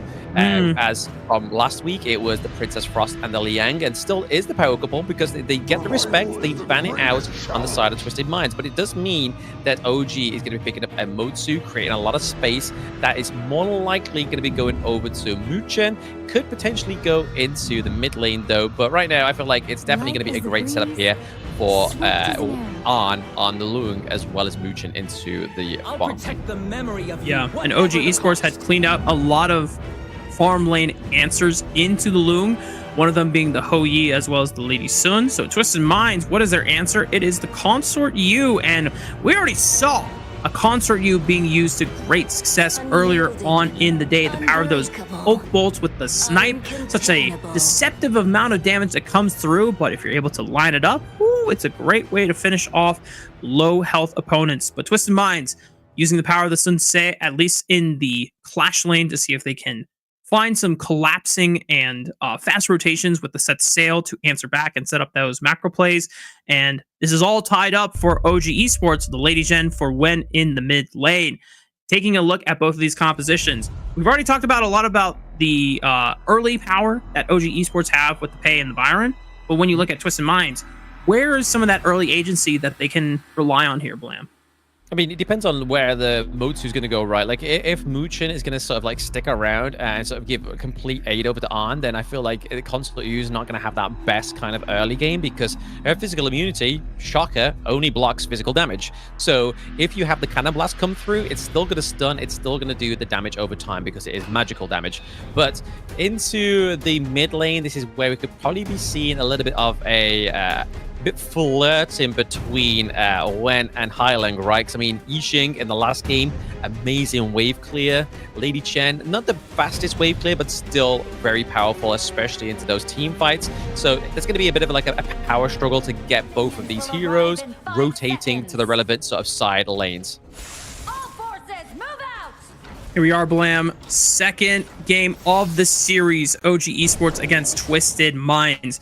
And already Dao taking that pounce, the second skill in the Pei to just get onto the Gorge faster and be able to kind of make his way into getting some early vision control, see where he could look for the invade. But the early help from 90, ensuring that Clean is able to clean out this blue buff rapidly, means that Dao is actually going to turn his attention towards the top lane, help get level 2 for KK, and now we'll give an opening for OG to maybe look for a proactive invade into the top side. Yeah, I mean, they're looking to steal one of the camps over the top side, but I mean, look at that. Dao's not even touched any of his jungle, right? They're looking to steal one of the jungle objectives from the side of Twisted Minds, and to say, like, hey, we kind of like the look of your resources. They look a little bit shinier than ours, so we're going to take some from you, and then we're going to help ourselves to our own jungle. So he kind of just fastens up the pace of the Pei right now, and he's only about, like, 200 ahead, so kind of like a... It's not the biggest lead, but it's definitely sort of like what you can already see starting to play out, right? Yeah. At least for Twisted Minds, they're able to, play out the early stages for Clean's Luna to get him accelerated and safe from any aggression and invades from Dao's Pei as long as possible. This is a full clear that has come out, so Clean has already gotten the most amount of gold possible in this rotation. Meanwhile, KK in trouble, flashing away, but I mean, he's on the wrong side of the tracks trying to sustain off of the minion wave and get to maybe level 4. Pops the shield on the ultimate. Is it going to be enough? Oh, you could see where the theory was, but just unfortunately not enough in that 2v1, and First Blood goes over to 90. Yeah, this is what I meant, right? Like, this is where the power struggle is going to really come from, is like when they try and clear out that minion wave in the mid lane, who are they going to go and help? And right there, that was the right call for Hailang, getting up into the clash lane to help out 90. And oh, Shanks is so low, just wasn't able to kind of close that gap. They are able to freeze the wave though, which is really good here. City Boy looking like a sitting duck for now as he's trying to maintain the T1 into the farm lane. Yeah, a lot of decent damage down onto the tower. Nearly a third of its HP gone thanks to OG Esports committing full 3 members into the bottom side of the map where Shanks and CT Boy were at the mercy of a 2v3. And as you called out, because Hailang committed to the top side, that was the appropriate response from OG Esports overall. Dao has not gotten a chance to really get involved on the map so far, but as we talked about before in previous games, it's not necessarily the end of the world for a pay win condition. Just going to come down to how much resources he can get early on and see how big of a snowball he can leverage off of the first spikes in this build. Exactly, yeah, he's just trying to kind of like out-damage the Luna at this point. So Clean on the Luna, he needs to try and out-damage that. But I mean, Clean so far definitely has the EXP lead, so he has to be careful. So I feel like the contesting for the Tyrant when it comes through in the next like 40 seconds or so is going to be a bit of a peak interest for those watching at home, because both of these teams are definitely going to be wanting to pick up that Tyrant, because obviously it not only just aids Dao, it aids Arn as well as Wen, so a lot of damage, a lot of movement speed coming through if either team claims this in the next 26 seconds. Twisted Mind's yet to have made a strong move for the Tyrant, but the infinite vastness traded at the hands of Heilong's World is my board. Meanwhile, topside fight, 2v3. Dowdow comes in at the nick of time, and just like that, finds the execute on Clean, who was trying to set up that 2v2, but falls to the Tiger of the West. And just like that, 2 members falling on the top side opens up that tier 1 turret for getting fallen here just at the 4-minute mark, where the shields have shattered and the extra damage reduction is gone. OG Esports going to be able to open up the map successfully. Yeah, I mean, unable to get the clash T1, though. They definitely didn't do enough damage as possible, overextended, overzealous into the clash lane. But however, that is one of the things of Dowdow, right? Like, he was like, you know what, I can't quite match the damage of Clean on the Luna, but if he's damaged, I'm going to leap in there. Yeah, that low health target, super susceptible to a Dowdow Tiger form execute on that first skill, and now he's made his way over to the bottom side where the Tyrant has yet to be taken. Should be swept up unless Heilong can get something funny there, but clean execute by Dowdow with the smite. First Tyrant of the game secured for OG Esports. Yeah, I mean, this is the thing. This is where the damage scale is going to come from, right? It's like, not only does it come from the Tyrant within this next, like, 75 seconds, it's where those resources come through for the side of OG Esports as they start to build a lot more of those damage items. I would believe at this point that Dowdow definitely has the Axe of Torment right now, but we saw a few of the, we saw the set sail, I believe it was, like being exhausted there by 90. And wasn't actually able to connect onto anybody or get any results, but it was kind of just to say, guys, can you just lay off my T1 into the farm lane for now? Yeah, I mean, they definitely have to. Twisted Mind's feeling the pressure on both of these side lane tier 1s. About to fall, I think the minion wave on the bot side set up by OG's farm lane duo. Gonna do the dirty work for them unless On-In needs to walk on over there, but there it is. Just those minion waves prepped up while the rest of OG Esports was keeping the attention of Twisted Minds mainly in the mid lane, and now getting a little bit more damage on that second tier turret. The rest of Twisted Minds trying to collapse as fast as possible. Set sail, looming right on over around the river. What a collapse. The world is my board is gonna lock them all down, but can OG Esports turn this fight around? I don't think so. Zhongfei jumping in. CT Boy first trying to run away as he bought enough time on the front line, but it ended up being a 2-for-1 trade favoring Twisted Minds. 2-for-1 trade. I mean, we could have seen OG on actually like try and commit his common skill if he had it, which would have been huge for him. The infinite fastness there is going to save him from Clean trying to take a takedown onto On. But honestly, the damage coming through for On right now, he's a whole level ahead of Shanks. They have to be careful because those flaming bombs, honestly, City Boy had health, and then a brief moment after, City Boy had no health.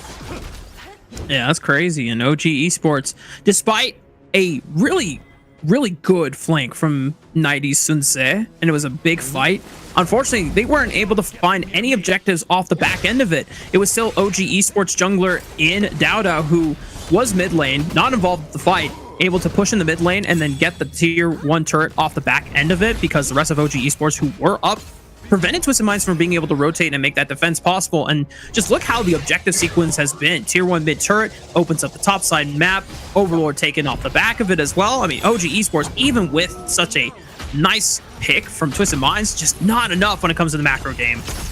Yeah, no, the objective takeover is kind of like a bouncing ball. It's just like boom, boom. It's all tactical. It's like a ping pong ball in a machine, but so is 90 there. He gets now. Tiger of the West for a reason. Look at this guy go. Dowdow has yet to fall on something like the pay in any of these games. A triple kill for Dowdow. Are you kidding me? There's a reason why this guy has earned the title of the best pay in the West, and he just continues to lay down the pain on the other side of Twisted Minds. Yeah, I mean, what was that? 4-0 trade overall for OG Esports. Again, rocking down into the mid lane here, trying to take the T2, especially with the aid of the Vanguards as well. They're not looking to kind of like pull the brakes anytime soon. They were like, guys, we've seen that there has been like an inkling at a full best of 5 so far within day 1, but we really aren't interested in getting to that point. We just want to kind of claim victory, go back, have some snacks, go back again tomorrow. I mean, OG Esports were definitely snacking on the corpses of Twisted Minds right there, and the way they ran him out of the jungle. Whew. we are now staring down another 6,000 gold lead, this time at 8 minutes. Not super early on like we saw in game 1, but the win condition, the way that OG Esports in the past have been able to manifest these strong snowballs off the back of something like Dowdow on the pay has arrived, yet all the same. All the side lane turrets had pretty much collapsed. One tier turret stands in that clash lane, and yet on with the flaming palms, just doing a number to the health bars of Twisted Minds. I'm just so flabbergasted by these cannon blasts that are coming through from Muchin. Like, he's predicting his enemy team's movement before he's even saw it. He's like, guys, I'm living in like 2 seconds ahead of life, and he's just laying them down. We see the set sail trying to be committed, but it does exhaust the infinite fastness. But at this point, when OG Esports are being that aggressive, it's not really the be-all or end-all, right? Like, yes, you exhaust the ultimate, but at the same time, they've got minions coming into all 3 of their lanes. It is just too damn easy for OG Esports at this point. They blitz through the high ground turrets in the top lane and the mid lane. What is my board? Is going to keep them in, but they're not there. With Twisted Minds, Twisted Minds is locked in with OG Esports as now the crystal is exposed and just a finisher, a faster one. 9 minutes and 54 seconds. OG Esports moving back under point. 10 minutes that one. They're trying to just like surmise on their previous victories. Like, guys, okay, we took over 10 minutes. That was a little bit too long. Coach Andy was like, guys, what are you doing? We know we've got a sub 10-minute game in you. And it's like, right, okay, we'll go for game 2. We'll do it under 10 minutes, and then will you be happy? And then Coach Andy's going to be like, no. You got to go sub 8 minutes next game. I mean, I wouldn't put it past them at this point. Now, they don't have access to the Pei Byron combo, so I'm not sure if there is another, secret hero composition that is faster than Pei and Byron at this point in the draft phase, Blam. You're going to have to fill in the knowledge for me if that is the case, but, at least to my limited hero pool knowledge, I mean, that is going to be the quickest that we're going to get unless, Twisted Minds just really, buckle under the pressure. I mean, the global ban pick obviously affects both sides, right? So both sides are getting the picks that they really want, and we're now getting into the potential match point as well. Obviously, in that game 2, there were quite a lot of like T0 exhausted picks. Obviously, Pei over to the side of OG Esports, as well as the Byron, as well as the Lung as well. So quite a lot of these picks already being taken off the side of OG Esports, as well as the Lady Chen as well. So already we're getting further and further down into the global ban pick. So game 3 is definitely where they're going to be starting to kind of like see if there is that kind of like fast-paced kind of team comp that you're looking for there. If that does come through, we may be seeing the Guan Yu maybe. They're like, you know what, guys, it's the 3rd game. Can I bring out my Guan Yu, please? Can I get on my horse and just try and dominate the clash lane? But less about game 3. We're going to look at the post stats of game 2 for now. So 504 for Dowdow, 204 for An, and then the rest is kind of just like fluttered with the minor deaths along the way. But honestly, like I was saying towards the end of that game, Muchin on the Motsu, these cannon blasts are just perfection. He was reading through the whole library on Twisted Minds and where they were going to go every single time he was firing a cannon blast, as you called it. He was predicting where they were trying to move. And for the rest of OG Esports, I mean, that just makes it so much easier to follow up on range damage thanks to the hands of On and Wen on the respective Lung and Lady Jen hero picks. KK, yeah, did get focused down early on by Twisted Minds. There was a couple of picks onto the top side of the map thanks to Hailong making those roams and collapses on over, but as soon as Dowdow got involved into the fray, oh yeah, Keke was back in business, being able to push out those side lanes, and then it just came down to OG Esports maintaining 4-man coordinated push on whatever side of the map that Dowdow was not on until they needed him to join into those fights, and then the 5-man overwhelm. What can you do at that point as Twisted Minds? Exactly, it just all rolls out, right? Like we were saying towards the beginning part of the game where we saw Dowdow kind of just like getting the feel for himself onto the pay, just getting that resources, getting that damage spike come through. And then when the perfect time came through, he initiated the thumb and was like, bros, I'm going in, I'm getting the counter clean, and I'm making this personal.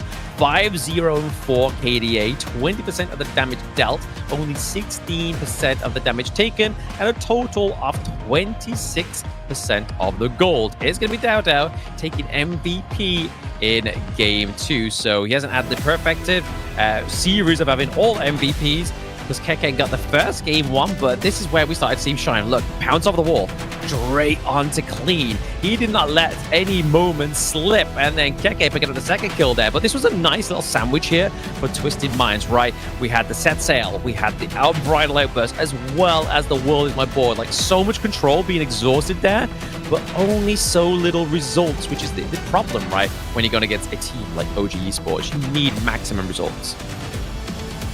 And the big thing too for Dao is, even if this wasn't necessarily like the most bloody game from him on the pay, where he was racking up a significant source of the damage, just a split even 20%, which is, you know, makes sense, a 50% of his total team damage share. The big thing is that not only he was deathless again on the pay, but also he was getting so much objective control done on the map whenever his team was absorbing pressure from Twisted Minds. But now we find ourselves at match point 4 of the series. OG Esports, one more game is all they need to close out the series.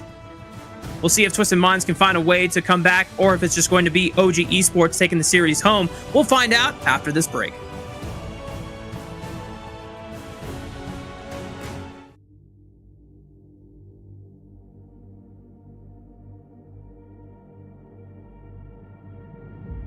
I feel it deep, flowing through my blood. Rising up to become someone, and taking it all on my own. What a sweet victory. And taking all of my control, awaken something deep in me. Like flames, feel it burning inside. Take a hold of pursuit of the prize. I've been told ain't no way to survive, keeping all of this fire that's locked up inside. When this is the time, enter the ring. All those mental chemicals doing their thing. I got flashes of battles inside of my dreams. I was made for this moment. At least now it seems like it's time to come face to face with your fear. But battling reason. Welcome back. We're getting ready for our third game of the series between OG Esports and Twisted Minds. Could be the last game of the series if OG Esports decide to continue their undefeated game streak here in the Kings Major West League, or could be going for more if Twisted Minds show up and, you know, do the unthinkable, which is making OG Esports bleed and causing them to drop a game.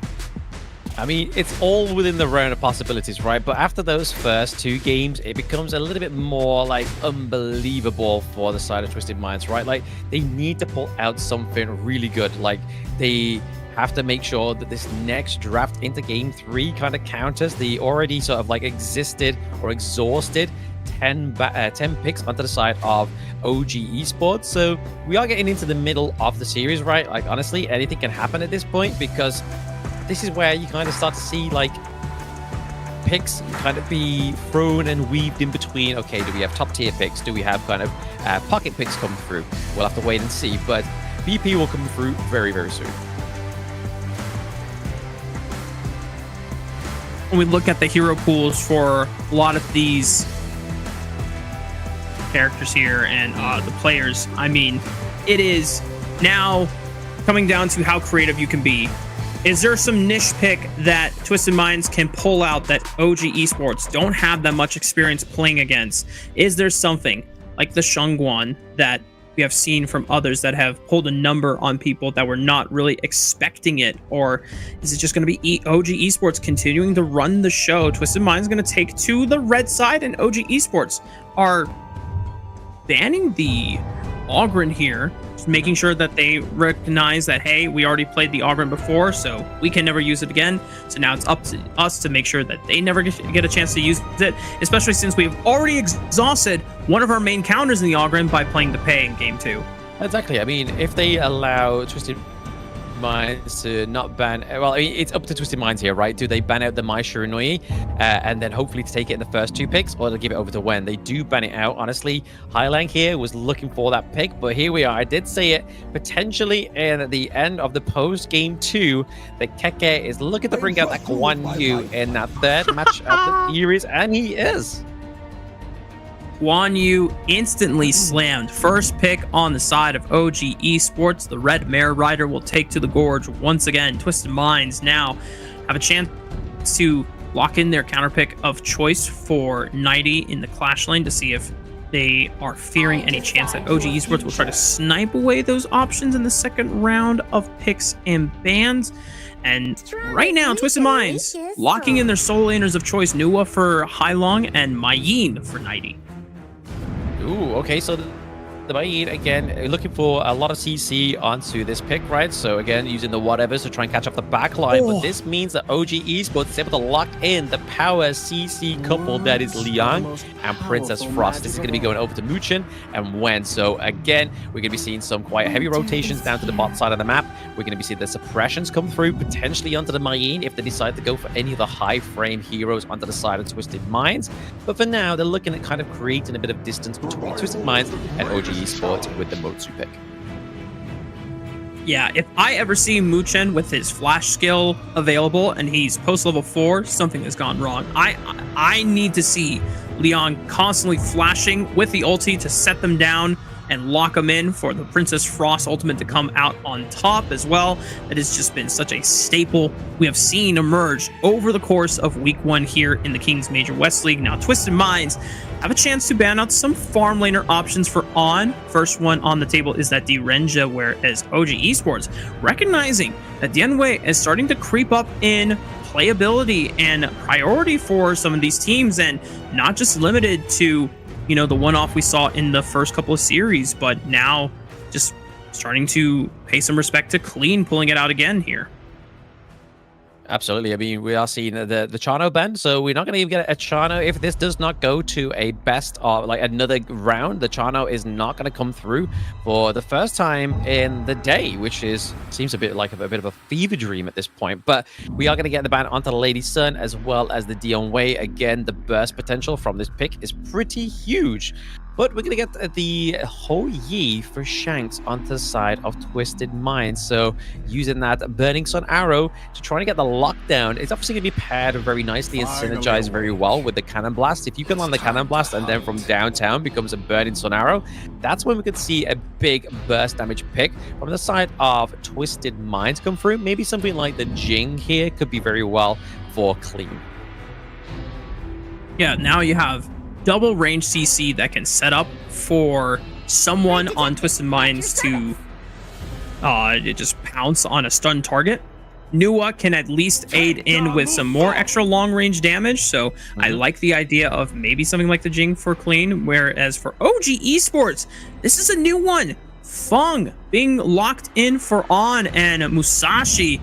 We've definitely seen that hero before a few times in the tournament, but might be a first time for Dowdow if I have to go back and confirm in my stats. But yeah, this is exciting stuff. I don't think we've seen Fang in this stage in the tournament so far.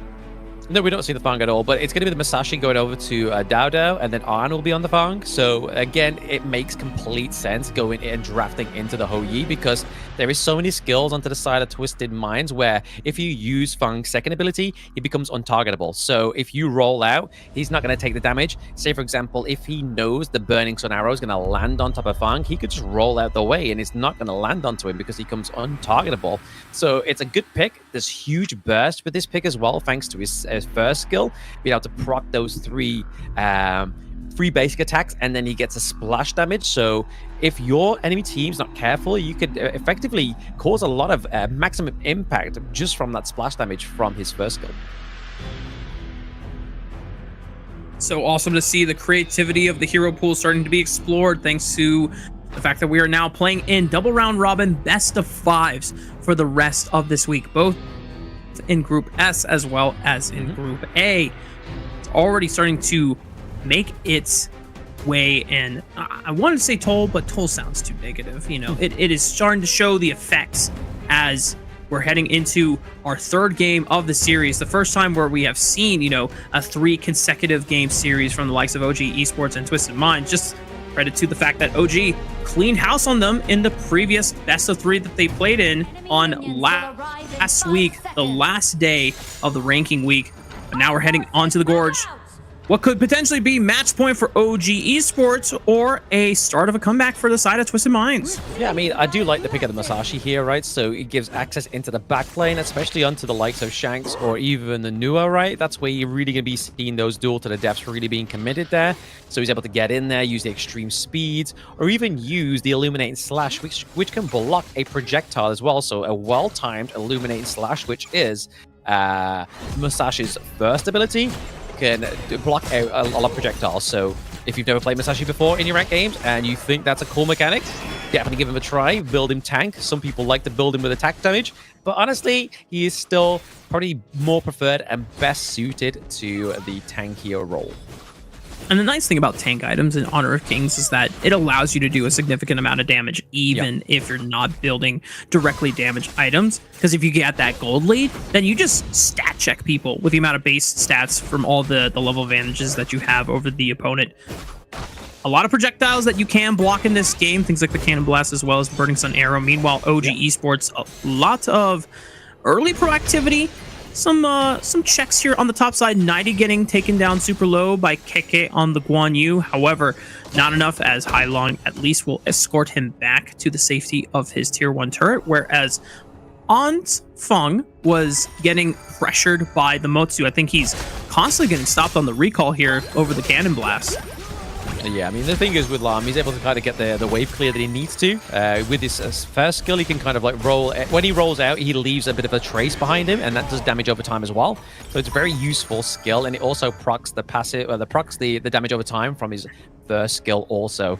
So going into these team fights, as he's going to be very burst damage orientated, but at the same time, Feng is great at taking turrets as well, because he can also put his first skill onto turrets, and it does that exact sort of burst damage over time as well. So you can take down turrets in like a moment's notice. It's a very good hero, especially when you get in towards like the middle of these best of 3 series, and you need a little bit of like wave clear and siege mechanic on your team. Well, it does help in this particular situation for OG Esports, since Wen and Muchen are not necessarily going to be on wave clear duty. They're going to be looking at pick duty and trying to see, hang on, Burning Sun Arrow is going to clip KK in the top side of the map. Here it comes. Is it enough? Oh, not.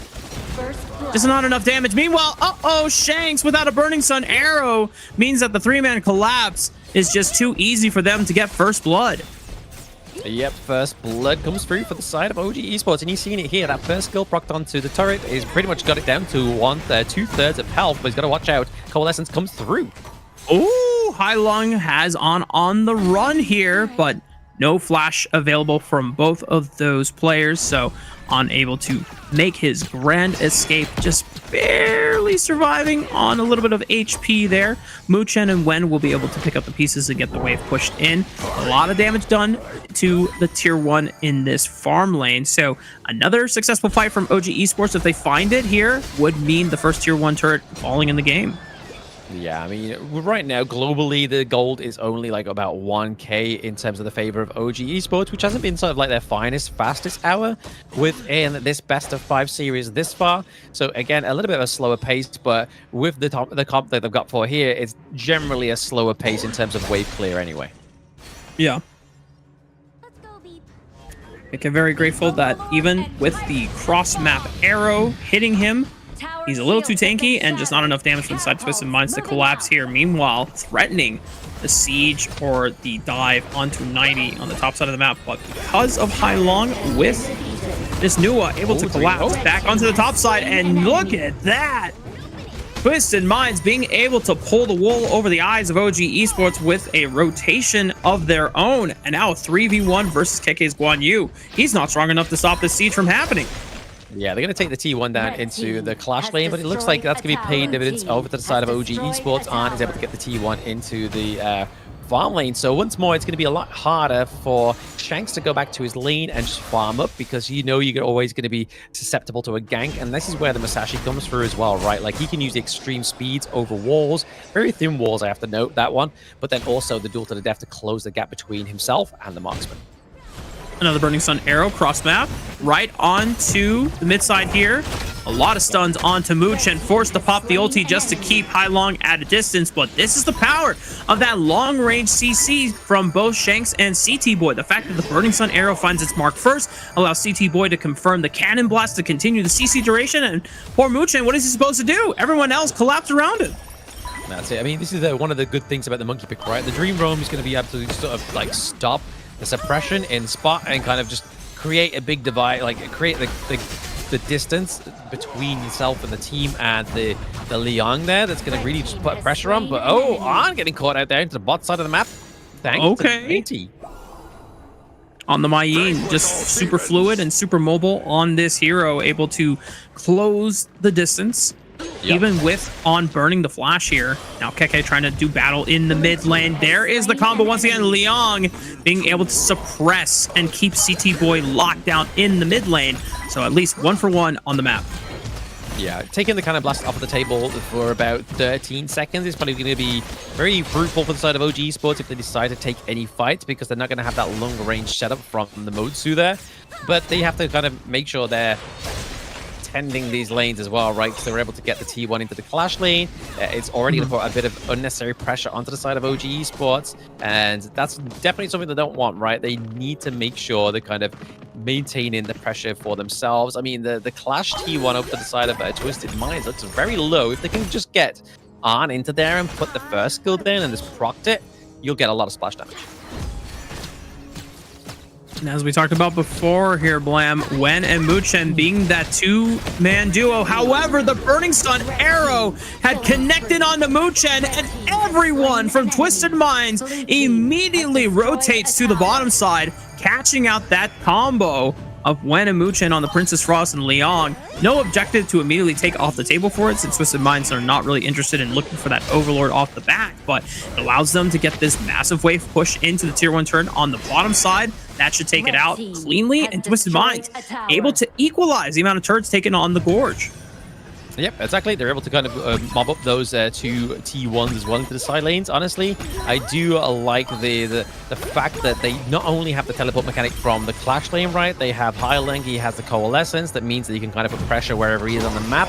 But if he gets in a little bit too deep, you can kind of push him away with the blocks, right? But right now, he's very low. Winter is here. He's going to get the thing that he aims the kill. CC of Doom for the side of OG Esports. Wen had to flash away, but still safe enough to position themselves away from any threats. And a quick pick off on the Monkey after the pick onto Hailong's Nuwa sets OG Esports up for success. A quick throwdown from Dao Dao on the Musashi. Still finds 90 even in the trade, and On gonna take his limits here against Shanks. Goes back in, looks for the first. That was disgusting, but still gets shut down by CT Boy's Motsu.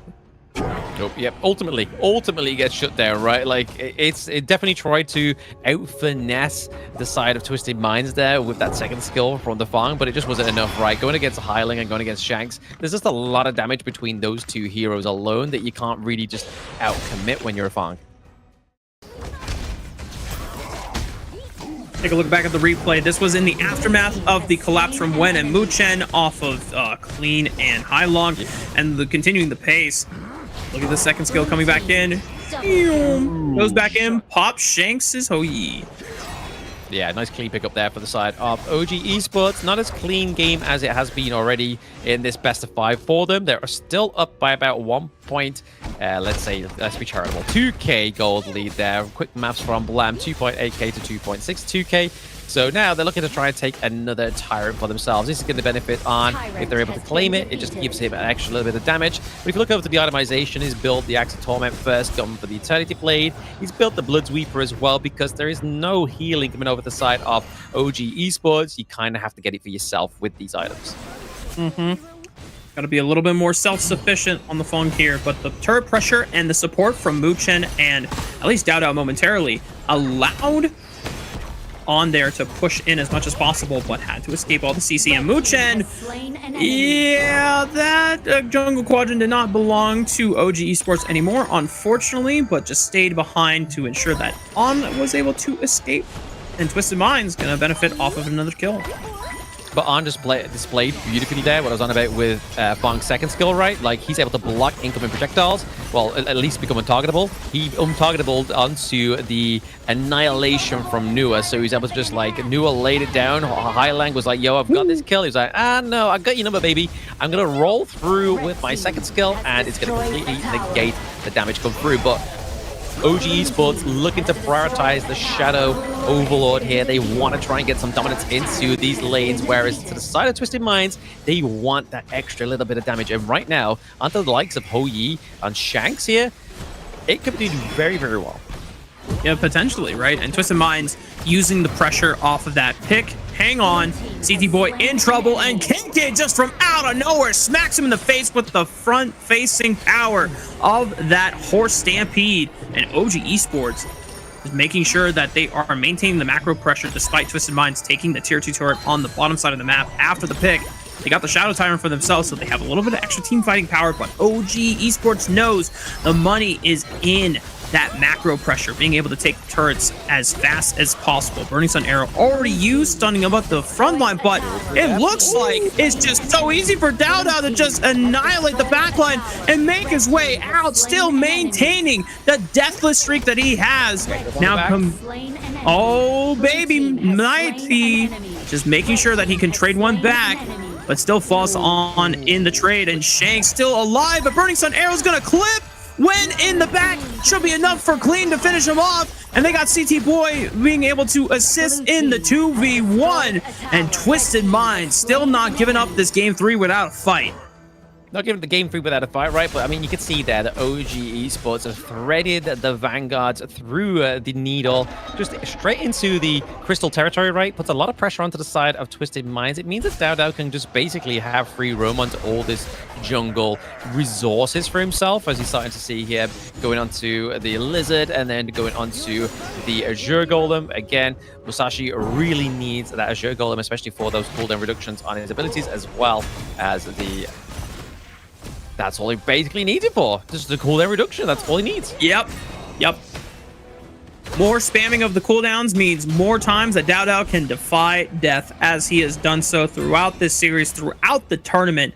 Still maintaining, I think, only 5 deaths so far. I do not recall him ever going down as the Ogryn in the first game. So if that is the case, no one has taken more than 5 kills off of DAO in the entire Kings Major West League. It's just such an impressive feat, an impressive stat to boast when you're already, you know, rocking the top of the standings alongside OG Esports and really making yourself known as probably the best jungler in the tournament.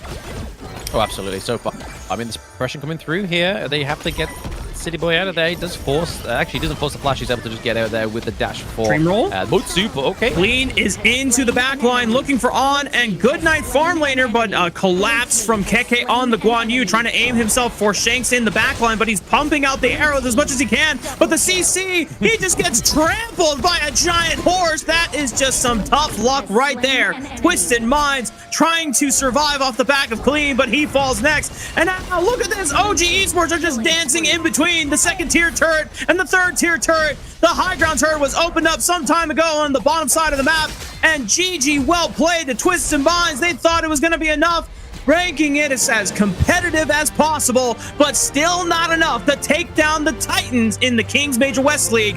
OG Esports sweep the series. It was just looking for a team ace to finish that one up. There was like, guys, don't worry about it. No sweats. We're not actually going to throw the game. Don't worry about it. It was just like they wanted to finish up that 3-0 in true fashion, right? Which was just basically get the enemy team completely aced. And as you saw towards that, they had the minion wave, and it was just basically Keke and DAO just constantly just bullying Shanks onto the Ho Yi there, just making sure that he wasn't actually going to have any time to go back to his base to get rid of that minion wave. But OG Esports maintaining that undefeated streak this far. I mean, what has it been? 15 matches now, and they still haven't dropped a round. 15 in game score, not a single loss across 7 total series. I mean, that is just insane. So insane. I think the only other team that has maintained that score so far, if I'm not mistaken, is Nongshim Red Force over in the Kings Major East League. I don't know if they dropped a game in their opening series, as I think the broadcast was earlier today. Nope.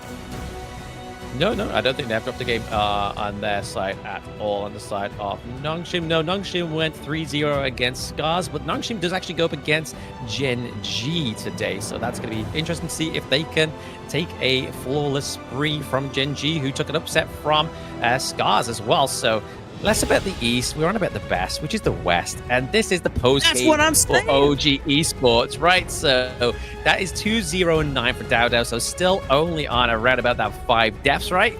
So again, showing dividends onto the Musashi pick, just access into the backline, really paid great dues towards the end there for OG Esports, especially trying to like pounce on top of Highlang and Shanks to claim the kills.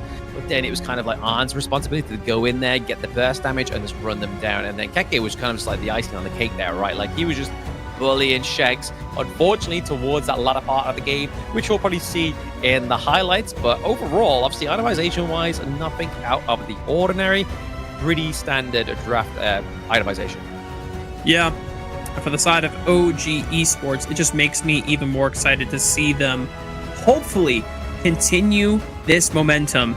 It would be such an incredible feat if OG Esports were to realistically go fully undefeated, not just in week 1, not just in week 2, but then all the way to the tournament. If you were able to maybe at least drop a game in the finals, cool.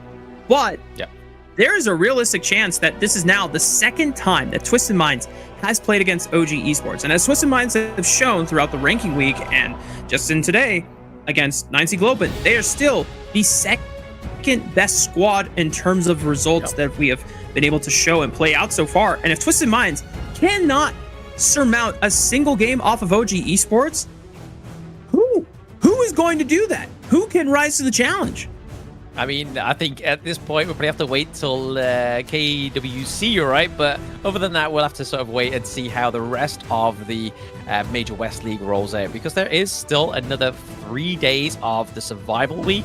Anything can happen. They still have to meet Twisted Minds once more. But speaking of that, it's going to be Dowdow picking up his second MVP within this best of 5. 209, 70% of damage dealt, and actually taking a lot of damage. So paying dividends and proving to the point those in my chat over on Black MOBA saying, oh, why are you taking attack damage? It is all about Tank Musashi, because he takes 25% of the damage but gets into the backline. That is the point of Musashi.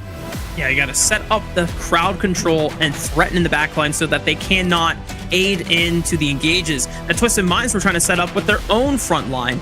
And just being able to move up to overall 7 MVPs, actually 9 MVPs now, considering that we had 2 more from today's series and the overall 7 MVPs that racked up in the first week of the tournament. He still has the most MVPs out of any other player in the Major West League.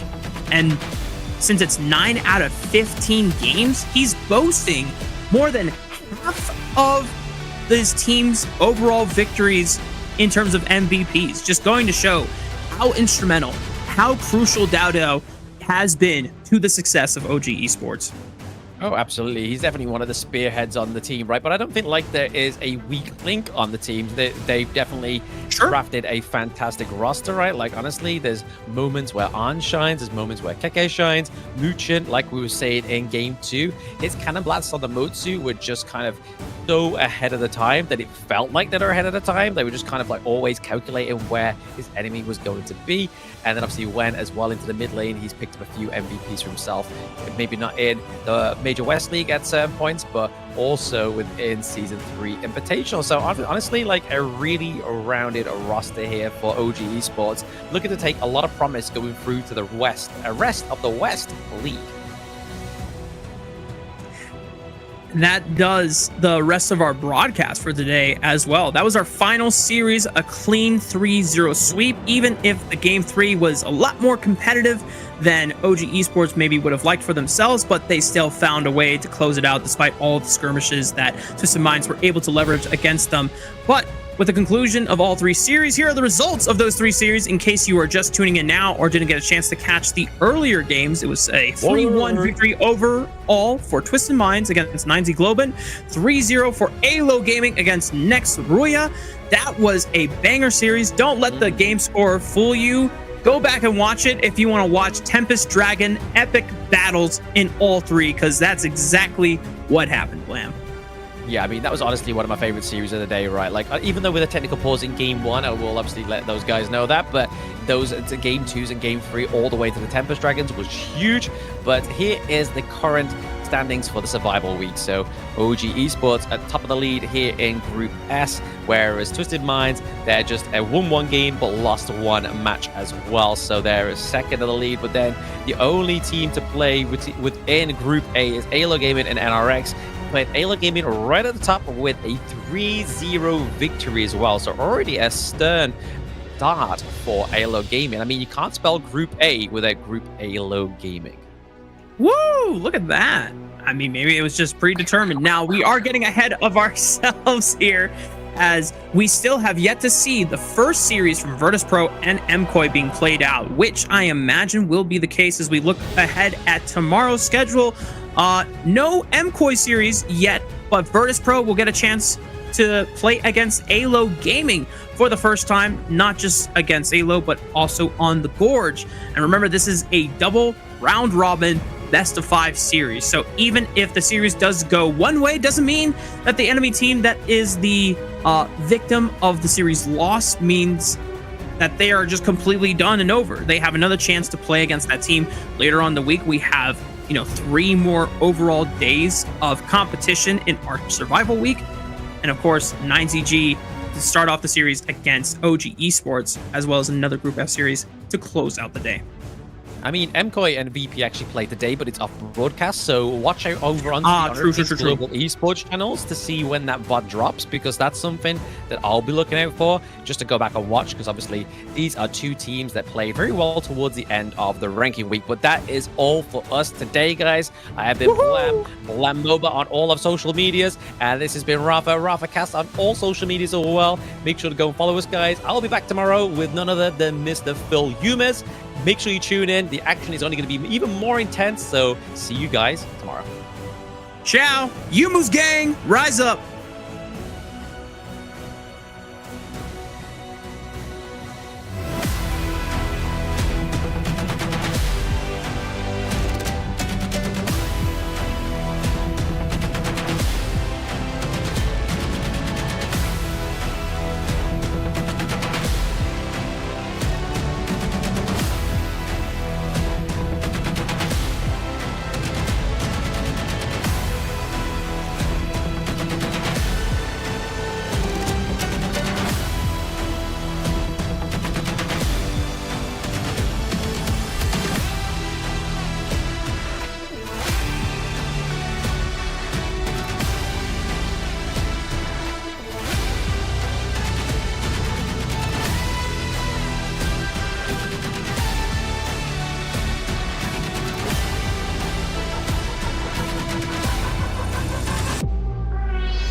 time you tryna push me down. Look at me, I'll be lying down. When I run around, you don't make a sign, I will catch you. Watch out, it's better feel, got no mercy. Look at me, I'll be rising. Carry the season, you got a time down, gonna wibble. You never hesitate for another moment, but my